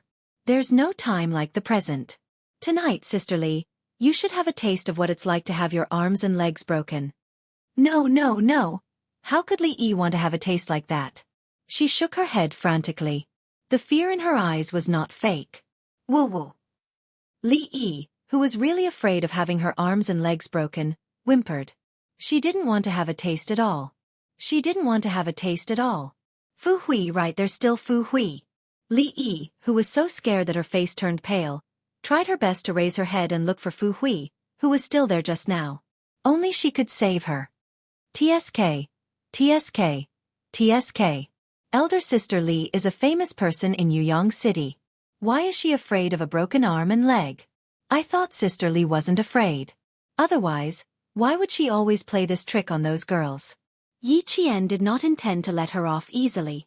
With Xia Jinyuan and the others outside, as well as the Gue Lin police, she had enough time to play with Li Yi. Let's play with Li Yi, who killed countless abducted girls. With a cold expression on his face, Yi Qian gripped her calf tightly and twisted it bit by bit like a screw. Li Yi, who had just started, couldn't bear it anymore and let out a muffled scream. Li Yi, who did not see Fu Hui, was in so much pain that her entire body tensed up. She kept struggling in her throat. Who was this girl that he had abducted on his way back to the village? She would rather believe that she came back to take revenge on behalf of her kidnapped sister. What was the truth? The truth was something she didn't dare to think too deeply about. Even if she only thought about it, she was so scared that her heart trembled. Ever since she killed those policemen, her heart had not felt at ease for a single day. That night, when she suddenly heard Wang Gue ask if something had happened, her heart skipped a beat. It was not that she didn't suspect this girl, but in the end, she still let her greed get the upper hand. After testing her a few times, she thought that there was nothing wrong. Chapter 15:13. It was a big problem. It was a pity that she would never have the chance to regret it. For example, if she had thought about it just now, she would have noticed that something was wrong. However, because she couldn't get through to the club's phone and heard the dogs barking in the village, she panicked and didn't think too much about it. She was obviously afraid of dogs, so why would she appear behind the maple tree?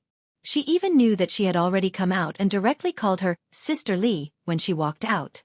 Just now, she really only needed to think about it a little and she could have escaped. It was too late. It was too late to know now. That big Sister Li was a death sentence, and could easily take her life. However, she really didn't expect that such a young girl would be a police officer. She even dared to sneak into the village alone. Wasn't she afraid that she would end up like the other police officers in front of her? Li Yi, whose facial features were distorted from the pain, was already in tears. It was better to give her a quick death than to torture her so slowly now. Don't worry, Sister Li. We've just started. Wouldn't it be too boring to finish it all at once? Look, I haven't even used the methods you used on those girls. Yi Qian said softly. His voice was really soft, but there was a bone-piercing coldness in it that pierced Li Yi's heart like needles. As he spoke, his hands didn't stop. He continued to twist at a moderate pace. Li Yi was in so much pain that she definitely couldn't calm down and think. Beside her, Fu Hui saw Li Yi's miserable state and felt an indescribable joy in her heart. She was looking for her just now. Heh! Did she think that I would come forward to save her? She was dreaming. Listening to Li Yi's screams, Fu Hui only felt that the pressure in her heart for so long dissipated bit by bit. It was over. All the pain would end tonight. After tonight, would this mountain village, where she was born and raised, become an uninhabited village? Fu Hui slowly leaned against the wall and lowered her head heavily. Drops of water fell from her eyes. She cried. She cried for this mountain village and for her home. But she did not regret it. If the sin was not destroyed, more families would be hurt, and more families would experience the pain of separation. The loudest scream was heard. Fu Hui was so shocked that she jerked her head up to look. She saw Li Yi, who used to be insufferably arrogant, with her hair disheveled and her body in a sorry state. Her right leg was strangely twisted. Yi Qian had really broken her leg. Fu Hui laughed. It was not a silent laugh, but a hearty laugh. Ha ha ha, Li Yi, you also have this day, you also have this day. How did you break my classmate's legs? Today, I'll let you have a taste of your own medicine. Li Yi, who was in so much pain that she was about to faint, could no longer hear Fu Hui's laughter. She collapsed like a dead fish and allowed Yi Qian to tie her legs. Pain, it was too painful. It was so painful that she wished she could just die. Even if she didn't want to accept the truth, she had no choice but to do so. Even if she didn't believe that the girl in front of her was a police officer, she had to accept. The city girl who had been abducted was a police officer. It was really funny. She had always thought that she had successfully lured Yi Qian, but in fact, she had directly jumped into someone else's trap and was feeling complacent. Li Yi didn't struggle. It was too painful. It was so painful that she didn't have the strength to struggle. When her hands and feet were all tied up, Li Yi knew that she had lost because of her carelessness. She had lost completely. If she didn't escape tonight, it would be equivalent to losing her entire life. Chapter 15:14. No, she couldn't lose. If she lost, she would lose everything. She had to find a way to escape. There had to be a way to escape. Li Yi, whose face was distorted from the pain, began to plan in her heart. She had to leave. In order to leave, she had to endure the pain. Stay at home and turn off the lights. Don't let anyone in. Yi Qian finished his work and didn't even look at Li Yi. His body was slightly heavy as he reminded Fu Hui. Remember, Fu Hui. Don't let anyone in. Don't go near your parents. When they captured her parents just now, there was obvious reluctance in her eyes. This was a very normal emotion. Her parents were captured right in front of her, so there would be some emotional fluctuations in her heart. Fu Hui wiped away her tears and didn't look at Li Yi. She nodded gently and replied solemnly, "Don't worry, I'll guard the house well. You have to be careful. Don't get bitten by the dogs." Although her hands and feet were bound and she couldn't speak, Li Yi, who could hear, understood who Chen Jiafu suspected of being the mole. She didn't expect it to be Fu Hui, who they had never suspected. Fu Hui was introverted, taciturn, and didn't have much of a presence in the village. All day long, one would be pecked by the goose. It was his own carelessness and overconfidence. But now wasn't the time to settle the score.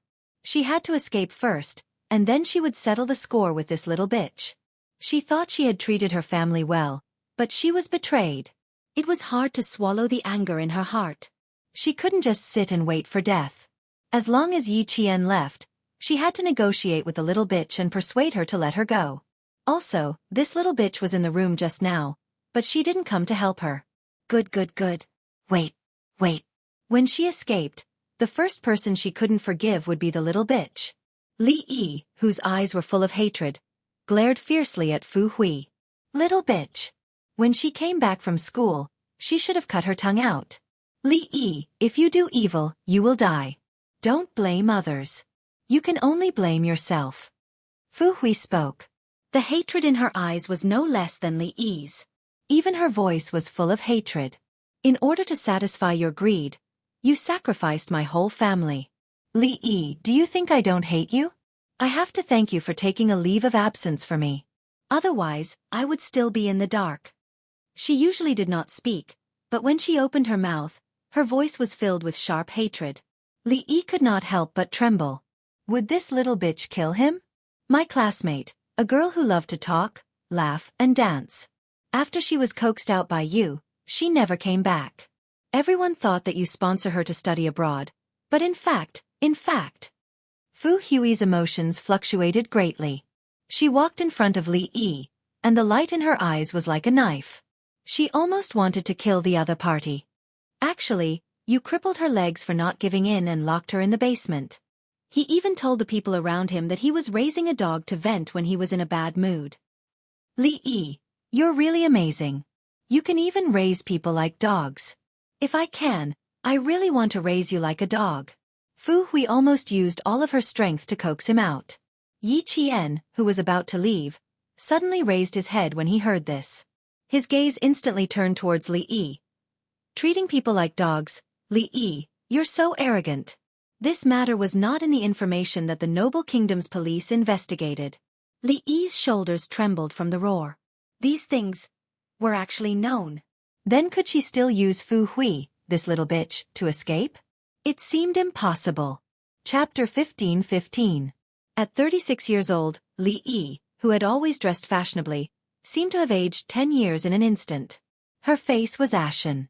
Realizing that she had no hope of escaping, Li Yi, who had fallen to the ground, raised her head and stared at Fu Hui. She mumbled, "If you have the guts, kill me. Kill me. If you kill me, none of you will be able to escape. Heaven's net has a long arm, but nothing escapes. People like you will be punished by the law, so why do we have to do it? I'm afraid of dirtying my hands." Yi Qian's gaze swept over like cold water, and he said, "Ignore her. Calm your emotions. Think about what you were thinking at that time. Stick to your principles and don't be easily swayed by your emotions." He was worried that Fu Hui would be too emotional and make a mistake in principle at a critical moment, which would cause her to break the law. Fu Hui, who had screamed out all her pain, wiped her tears and nodded heavily as she panted slightly to show that she understood and would not do anything that would harm herself. Yi Qian could not help but smile at her nod.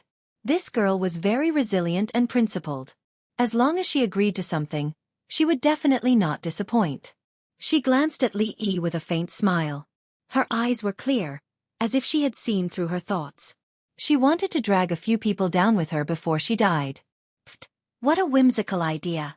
Yi Qian led Li Yi to Fu Hui's house, and Xia Jinyuan and the other two sneaked into the village. They needed to first control the surrounding individual villagers and tear open an opening for the Gue Lin police to enter the village.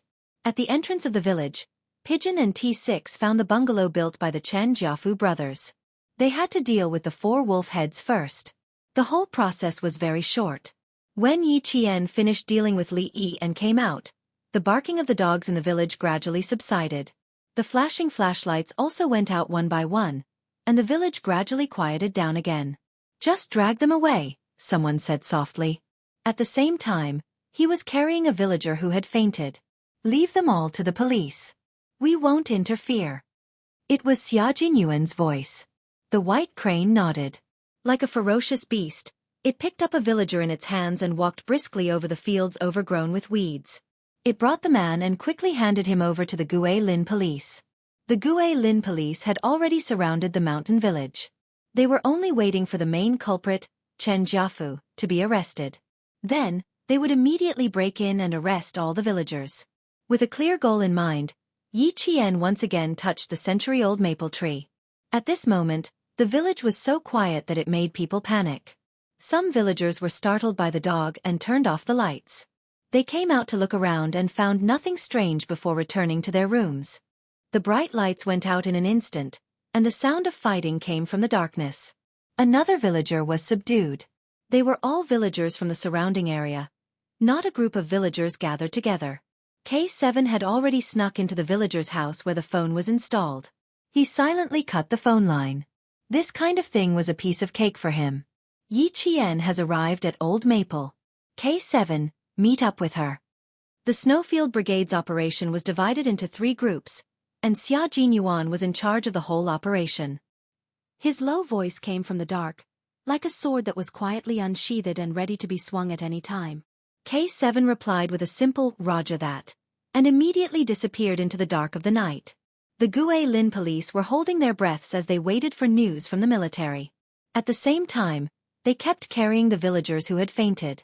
After carrying more than 10 of them back, one of the police officers asked the captain beside him with sweat on his forehead, "Captain, who did the military send to help us?" Chapter 15:16. It was too scary. There wasn't a single sound along the way. "I'm not too sure. I heard it was a soldier from a special force." The captain with the Type 92 pistol in his hand stared at the front where he couldn't see anything clearly. He was waiting for the police to bring back the remains of his fallen brothers. The military special forces put the remains of their brothers into their backpacks and met with another action team. They solemnly handed over their backpacks and then let the police brothers bring back their brothers. The souls of heroes returned to their hometown, resting in their hometown. In a cave about 5 kilometers away from the small village, a few figures stood up and walked around from time to time. These were 4 Western faces, all from a newspaper in a Western country. "God, I don't want to wait any longer. It's too cold here, I've had enough." A woman said impatiently, "No, I don't want to wait any longer. I want to wait any longer, it's still the same." She picked up the backpack by her feet, turned on the flashlight used for walking at night, and insisted on going over. A Western man with a beard blocked her and unhappily reprimanded, "Mary, calm down. You're a reporter. Don't you have any patience?" "No, I'm very patient, but you see. Oh, I can't wait any longer, because we've already waited for 3 days. Damn it, if I knew, I would have stayed in the capital and not followed you to a mountain with no people." The female reporter Mary didn't get any valuable news. Her patience had already run out. She didn't want to wait any longer. "Damn it, They said that there would be military and police people killing civilians with guns. Oh God, how could she be so naive to believe it? This was a country that strictly controlled guns and ammunition, a country that absolutely didn't allow military and police to point guns at civilians. How could she believe it? Mary's personality was quite stubborn. When she said she wanted to leave, the other 3 people couldn't stop her. She came out of the cave and stepped on the withered grass, rushing to the foot of the mountain alone. She wasn't afraid of getting lost, nor was she afraid of encountering any ferocious beasts. Mary walked very fast towards the direction she came from 3 days ago. She had no intention of stopping. Damn it! Calling her was definitely a wrong decision. A man picked up his backpack. We have to catch up with her. There's still no news after 3 days. I don't think there will be any news. Gunshots couldn't be heard from a distance of 5 kilometers, but if one walked to the top of the mountain, they would definitely hear gunshots coming from the bottom of the mountain. Bang bang bang. 3 consecutive gunshots rang out, causing the 4 Western reporters to become alert. Mary immediately exclaimed, "Oh my God, I think I heard gunshots." It was indeed the sound of gunfire. Chen Jiafu's brothers were shooting randomly as they fled towards the mountains. The village was in chaos. A large number of police officers entered the village. They could be seen entering and exiting every household. The villagers of every household had their hands behind their backs and were detained by the police. The villagers who were arrested all cursed loudly. The younger and stronger ones were still fighting with the police in the house, trying to escape, but to no avail. Even if they ran to the door, they were blocked by the police who were guarding outside. Put the handcuffs on and behave yourself. Take them all away. All promotional materials will be destroyed. Chapter 15-17. Although the village was in chaos, it was only the sound of people talking.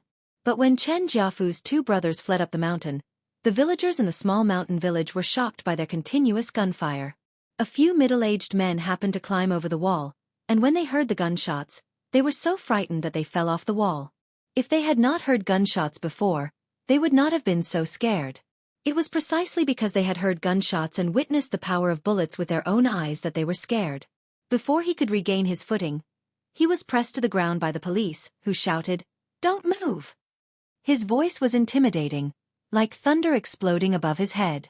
He didn't dare to move and obediently allowed himself to be arrested. "I won't run anymore. I won't run anymore.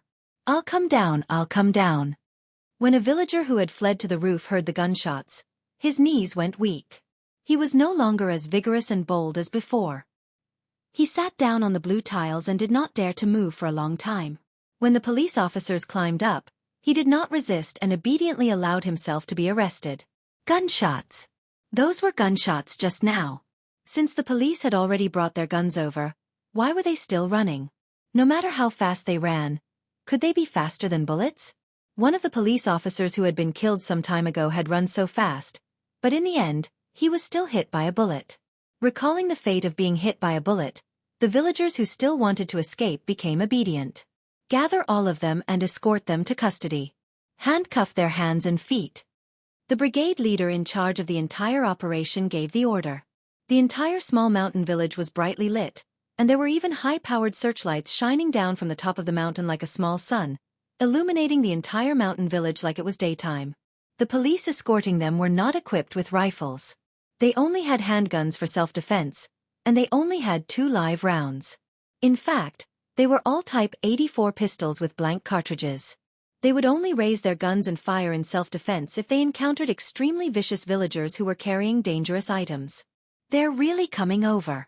3 men and a woman, a total of 4 people. They're sneaking around and I can tell they're up to no good. Based on the trajectory of the signal source and the other party's walking path, the T6 combatant, who was secretly following them, pressed down on his earpiece and whispered, "They're fully equipped with camera equipment. Should we do some damage?" When no one answered him for a long time, the T6 combatant chuckled to himself and did not say anything else. "Then let's do some damage." He didn't reply because he didn't have much time. The pigeons and cranes surrounded Chen Jiafu, and Xia Jinyuan, K7, and Yi Qian purposely forced Chen Jiafu's brother to run into the mountains. The Great Hall had given the order to let the Chen brothers go, so they had to think of a way to make them think that they had really escaped. There are still 2 pistols missing. All teams, please do your best to search. The village police officer's voice was deep and filled with anger as he shouted, "Find him even if you have to dig 3 feet into the ground." The 2 missing pistols were the guns of the deceased police officers. They were all live ammunition. If they were leaked into society, the consequences would be unimaginable. Yi Qian, who was already equipped with an earpiece, took out a dagger and dug out a bullet that had been shot into a tree. The bullet was still a little hot. Other than the smell of gunpowder, there was also the smell of burnt trees. He put the bullets he dug out from the tree trunk into his pocket and whispered, "Found that the suspects fired a Type 84 handgun bullet. It matches the bullets of the handgun that the deceased police officer lost. The 2 suspects each have a Type 84 handgun. They can go, but they have to leave the guns behind." Xia Jinyuan, who was chasing from the side, said, "It's confirmed that the police still have 2 Type 84 handguns that have not been recovered." Chapter 15:18. The assembly hall had the intention of letting them go, but they would definitely not allow them to bring their guns back to society. Moreover, this was a gun that had been assigned to a sacrificed police officer. Moreover, bullets did not have eyes. If they intended to take revenge after they got out, who knew how many innocent people would be hurt by their guns? They had to get the gun back. Even if they could not get it back, they had to destroy it. It was not difficult to make them think that they had really escaped. At the same time, they had to think of a way to confiscate the guns in their hands. K7, force them to head in the direction of the 4th searchlight. There's a patch of grass 200 meters away from the 4th searchlight. Yi Qian, set up an ambush and shoot at their weapons. Xia Jinyuan, who was wearing an army combat uniform, caught up to Yi Qian and jumped to the front. They had already lured the Chen brothers up the mountain, so the next step was to hand over the guns. Xia Jinyuan charged in front and covered the left and right sides in the middle. K7, who was behind him, was in charge of guarding and defending. The 3 positions alternated. They moved quickly but did not panic. Based on the trajectory of the bullets and the movements in front of them, they calmly followed the Chen brothers closely. K7, who was in charge of guarding and defending, quickly moved from the back to the front. After making a hand signal, Yi Qian passed by the 2 of them and sprinted towards the direction of the 4th searchlight. Just as Yi Qian passed by him, he heard a gunshot behind him. K7 wanted to cover and confuse the Chen brothers. The bullet seemed to have brushed past Yi Qian's shoulder. The faint smell of gunpowder drifted past the tip of his nose. Yi Qian did not stop. He did not even try to dodge.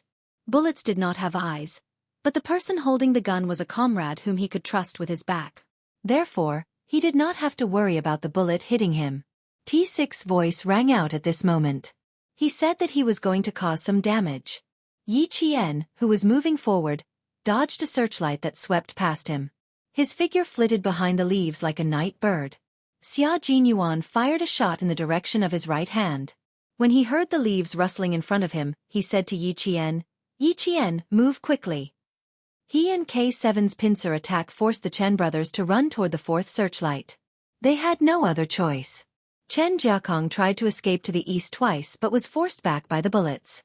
He whispered to his brother, Chen Jiaxing, who had not moved, "Brother, we can't run out of the mountain. Run into the mountain first. The mountain is big. It won't be easy to find us." Compared to Chen Jiaxing, Chen Jiakong was much bolder and more meticulous. Although he had a gun in his hand, he didn't fire blindly.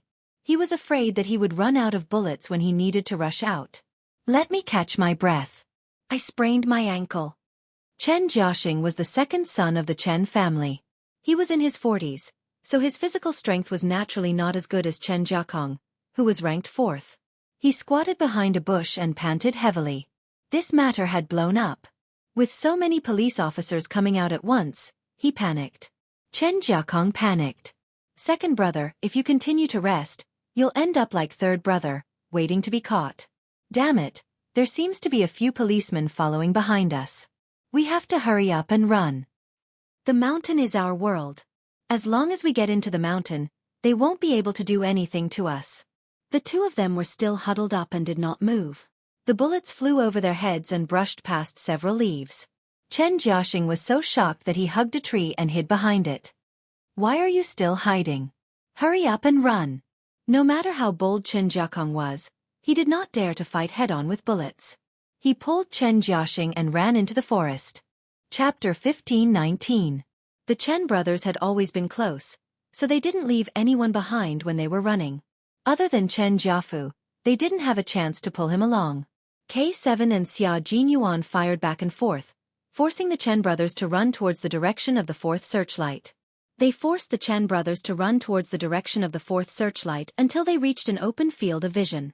The searchlight would shine for about 5 seconds before it stopped. In order not to arouse the brothers' suspicion, the searchlight was temporarily turned off and would only be turned on when they were within range. Ready to shoot. Xia Jinyuan raised his phone, and his cold voice came from his earpiece. 1, 2, 3. K7, fire. To force the Chen brothers to raise their guns, the searchlight suddenly swept over them the moment they raised their guns. Yi Qian, who was already prepared, aimed at one of them and quickly fired. Bang bang. 2 consecutive gunshots were heard. Yi Qian and Xia Jinyuan fired almost at the same time and fired at the same time. The 2 brothers' guns were hit by the bullets. The bullets collided with the barrels and sparks flew everywhere. Get down, second brother. Chen Jiakong roared. He reacted the fastest. As soon as the gun left his hand, he threw himself into the grass. He even knew how to quickly roll to avoid being targeted by the bullets. Chen Jiaxing didn't react as fast as him. He only realized that he had to lie down after he roared. The 2 of them were so close to the ground that they wanted to bury their bodies in it. At night, the cool wind blew through the treetops, causing a rustling sound. The wind carried with it faint smoke as it blew past their noses and disappeared without a trace. Time seemed to pass very slowly. Chen Jiakong didn't know how long he had been lying on the ground. When he quietly moved his legs, it felt like hours had passed. Fifth brother, it seems like there's no movement. Chen Jiaxing's trembling voice came from the grass. Did they all leave? Chen Jiakong didn't reply. It was shown on TV that it was best to lie down longer after the bullets were fired, so that the enemy would think that they had run far away. Moving his numb legs, Chen Jiakong quietly raised his head and looked around cautiously. It seemed like they all left. Second brother, let's go. Without further ado, Chen Jiakong immediately stood up and ran into the mountains. The 2 figures disappeared from sight. Xia Jinyuan hugged the tree with both hands and slid down. T6, it's your turn. They've already run into the mountains. Find a way to lure the 3 men and 1 woman to the Chen brothers. Okay, give me half an hour, T6 replied. The T6 combatant replied. He easily followed behind the 4 Western reporters and began to operate alone for half an hour. Only he knew how he was going to act. Xia Jinyuan and the others didn't ask, nor did they say that they were going to support him. After going on several missions with them, Yi Jian had already figured out how they were compatible with each other. If they needed to carry out a mission together, they would definitely make arrangements in advance. If they were to act alone, they would also consider the dangers in advance and come up with countermeasures. Yi Jian picked up the pistol that was hit by the bullet from the grass and handed it to Xia Jinyuan. It's useless. The magazine can be ejected. Together with these 2, we found all the missing pistols. The Guilin police didn't find any foreign weapons in the small mountain village. The only guns they had were those of the policemen who had died here. Xia Jinyuan opened the other pistol and took a look. There were still 18 bullets left, which belonged to Chen Jiakong. As for the other pistol, there were only 4 bullets left. Chapter 15:20. Chen Jiakong is smarter than Chen Jiaxing. Yi Qian said calmly. There was a thin layer of haze in his lowered eyes. The murderers of the police actually managed to escape overseas. Letting them live for a few more days was already a kind of mercy. Xia Jinyuan put the magazine into the magazine pocket of his combat vest. He looked at Yi Qian and said, "The Great Hall will take care of everything, so we don't have to worry. Someone will take care of these 2 criminals. Escaping is only temporary for them." Once politics were involved, the soldiers who were on duty had no right to interfere. When Yi Qian heard this, he nodded slightly to show that he understood. Let's go down the mountain and meet up with the Guilin police. Xia Jinyuan took off his helmet and looked into the depths of the mountain. Now they could only wait for news from T6. K7, who was carrying an assault rifle on his back, strode out of the forest. He smiled at Yi Qian first, then turned to Xia Jinyuan and asked, "Can we leave now? I don't want to spend the night in this god-forsaken place." K7 couldn't help but feel repulsed by this place that was full of crime. No, let's leave immediately. Yi Qian's vacation is almost here. Little Fox only had 2 days off tomorrow and the day after tomorrow. School had just started, so she shouldn't take too much time off. Although freshmen and sophomores focused on physical training, professional knowledge couldn't be neglected either. Yi Qian naturally wanted to leave tonight. Since the mission had been completed, of course he had to return to school on time. However, he still had to look for Fu Hui tonight. The young lady had helped him capture her parents. Even if he was mentally prepared, there was still a hurdle in his heart that he couldn't cross in terms of emotions, morals, and filial piety. When the 3 of them came down from the mountain, all the villagers at the foot of the mountain were already under control. Fu Hui led 2 police officers to bring her parents out of the cellar they used to store sweet potatoes in. She stood quietly in the darkness as she watched her parents stumble out of the cellar with hunched backs. She bit her lower lip and tilted her head sideways as she watched her parents stumble out of the cellar. She didn't want to see it, nor did she have the heart to see it. Fu Hui's parents didn't notice that their daughter was standing on the side. When they saw the uniformed police officers, their first reaction wasn't to think that they couldn't even protect themselves, but to look around for the great committee member Chen Jiafu, who had made the whole family rich and healthy. Let's go. The police would not be kind to the villagers who killed their own brothers. They directly pushed them to leave. Fu Hui wiped away the tears that had flowed to the side of her mouth. She only left after her parents had walked past her. Don't listen to what they say, it will only soften your heart. If you make a mistake and break the law, there will never be a good ending. Her parents can only spend the rest of their lives in prison. As a daughter, she will help her parents repay the debts of those families who lost their children. It was said that one of the families had an only daughter. Chen Jiafu was taken away alone. He didn't even meet with the villagers. After being arrested, he was taken away without stopping. Li Yi, who was walking on one foot, didn't receive any special treatment. 2 police officers grabbed her left and right shoulders and directly dragged her away. When Fu Hui's parents came out, they just happened to see it. The 2 of them were shocked. Fu Hui's mother directly shouted, "How can you treat Sister Li like this? You are all evil spirits. You will suffer retribution. You deserve to be killed. All of you deserve to be killed." Chapter 15:21. The police who were escorting the couple immediately used tape to seal their mouths. It was obvious that the couple had been severely brainwashed. Unable to speak, the couple jumped up and struggled, their throats emitting angry cries.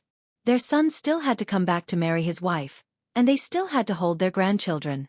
Fu Hui's parents would not obediently follow the police when their family's matter had not been completed. Fortunately, their mouths were sealed with tape. Otherwise, who knew what kind of nasty words they would have scolded? Not only Fu Hui's parents, but all the villagers in the mountain village were like that. When they saw Li Yi dragging her limp legs, all of them were very angry. They scolded and shouted, treating the police as evil spirits. They shouted that it was right to beat and kill them. Her home, her mountain village, her hometown, it was destroyed. The only one who was not taken away, Fu Hui, stood in her own yard. Her tears had not stopped since the moment her parents were taken away. They kept flowing, as if she wanted to dry up her tears for the rest of her life. There were more than 30 households in the village, with a total of more than 170 people. The young ones were outside recruiting believers, helping Li Yi and Chen Jiafu accumulate money crazily. They instigated believers to give up production and sell their property, and all the money they exchanged for was given to Chen Jiafu. The middle-aged and elderly stayed at home, praying every day. This time, they were arrested, and the team was like a long dragon. Unfortunately, not many were obedient. A few middle-aged women in the village, who were already powerful, simply refused to leave. They cried and shouted that someone had destroyed their family and could not bear to see their family live a good life. They could even say things like, betrayal. They were so noisy, and all the police involved in the operation did not have much patience. Fine, you don't want to leave, right? If you don't want to leave, then drag them away. You still don't want to leave, right? They don't mind using the same method to kill their brothers in the past. It was funny. Feeling threatened, they immediately accused the police of not treating civilians like this. Civilians? Civilians lived a 9-to-5 life and lived a law-abiding life. They were not like them. Li Yi, who was the last to leave, heard the villagers fighting for justice for her, and she wanted to escape. If she could incite civil unrest, could she wait for an opportunity to escape? She was dreaming. As one of the main criminals, only the death penalty awaited her. Cry well tonight.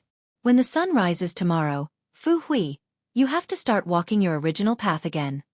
Yi Qian handed her a wet towel and said softly, "This is the life you want to live. You won't be nervous, afraid, hesitant, or uneasy anymore. Your parents broke the law and hurt several families. The punishment is also an explanation for the families they hurt." Behind him, the one-story red brick house that was built less than 2 years ago only had one light on in the lobby. Without the laughter of the past, the whole house seemed particularly cold. Fu Hui looked back at her home. After a while, she nodded. "I still have a lot of things to do. I have to pull myself together. Thank you, Yi Qian. Thank you for helping me." "No, we should be the ones thanking you." Yi Qian gazed deeply at the strong girl. "There are still countless families who would like to thank you.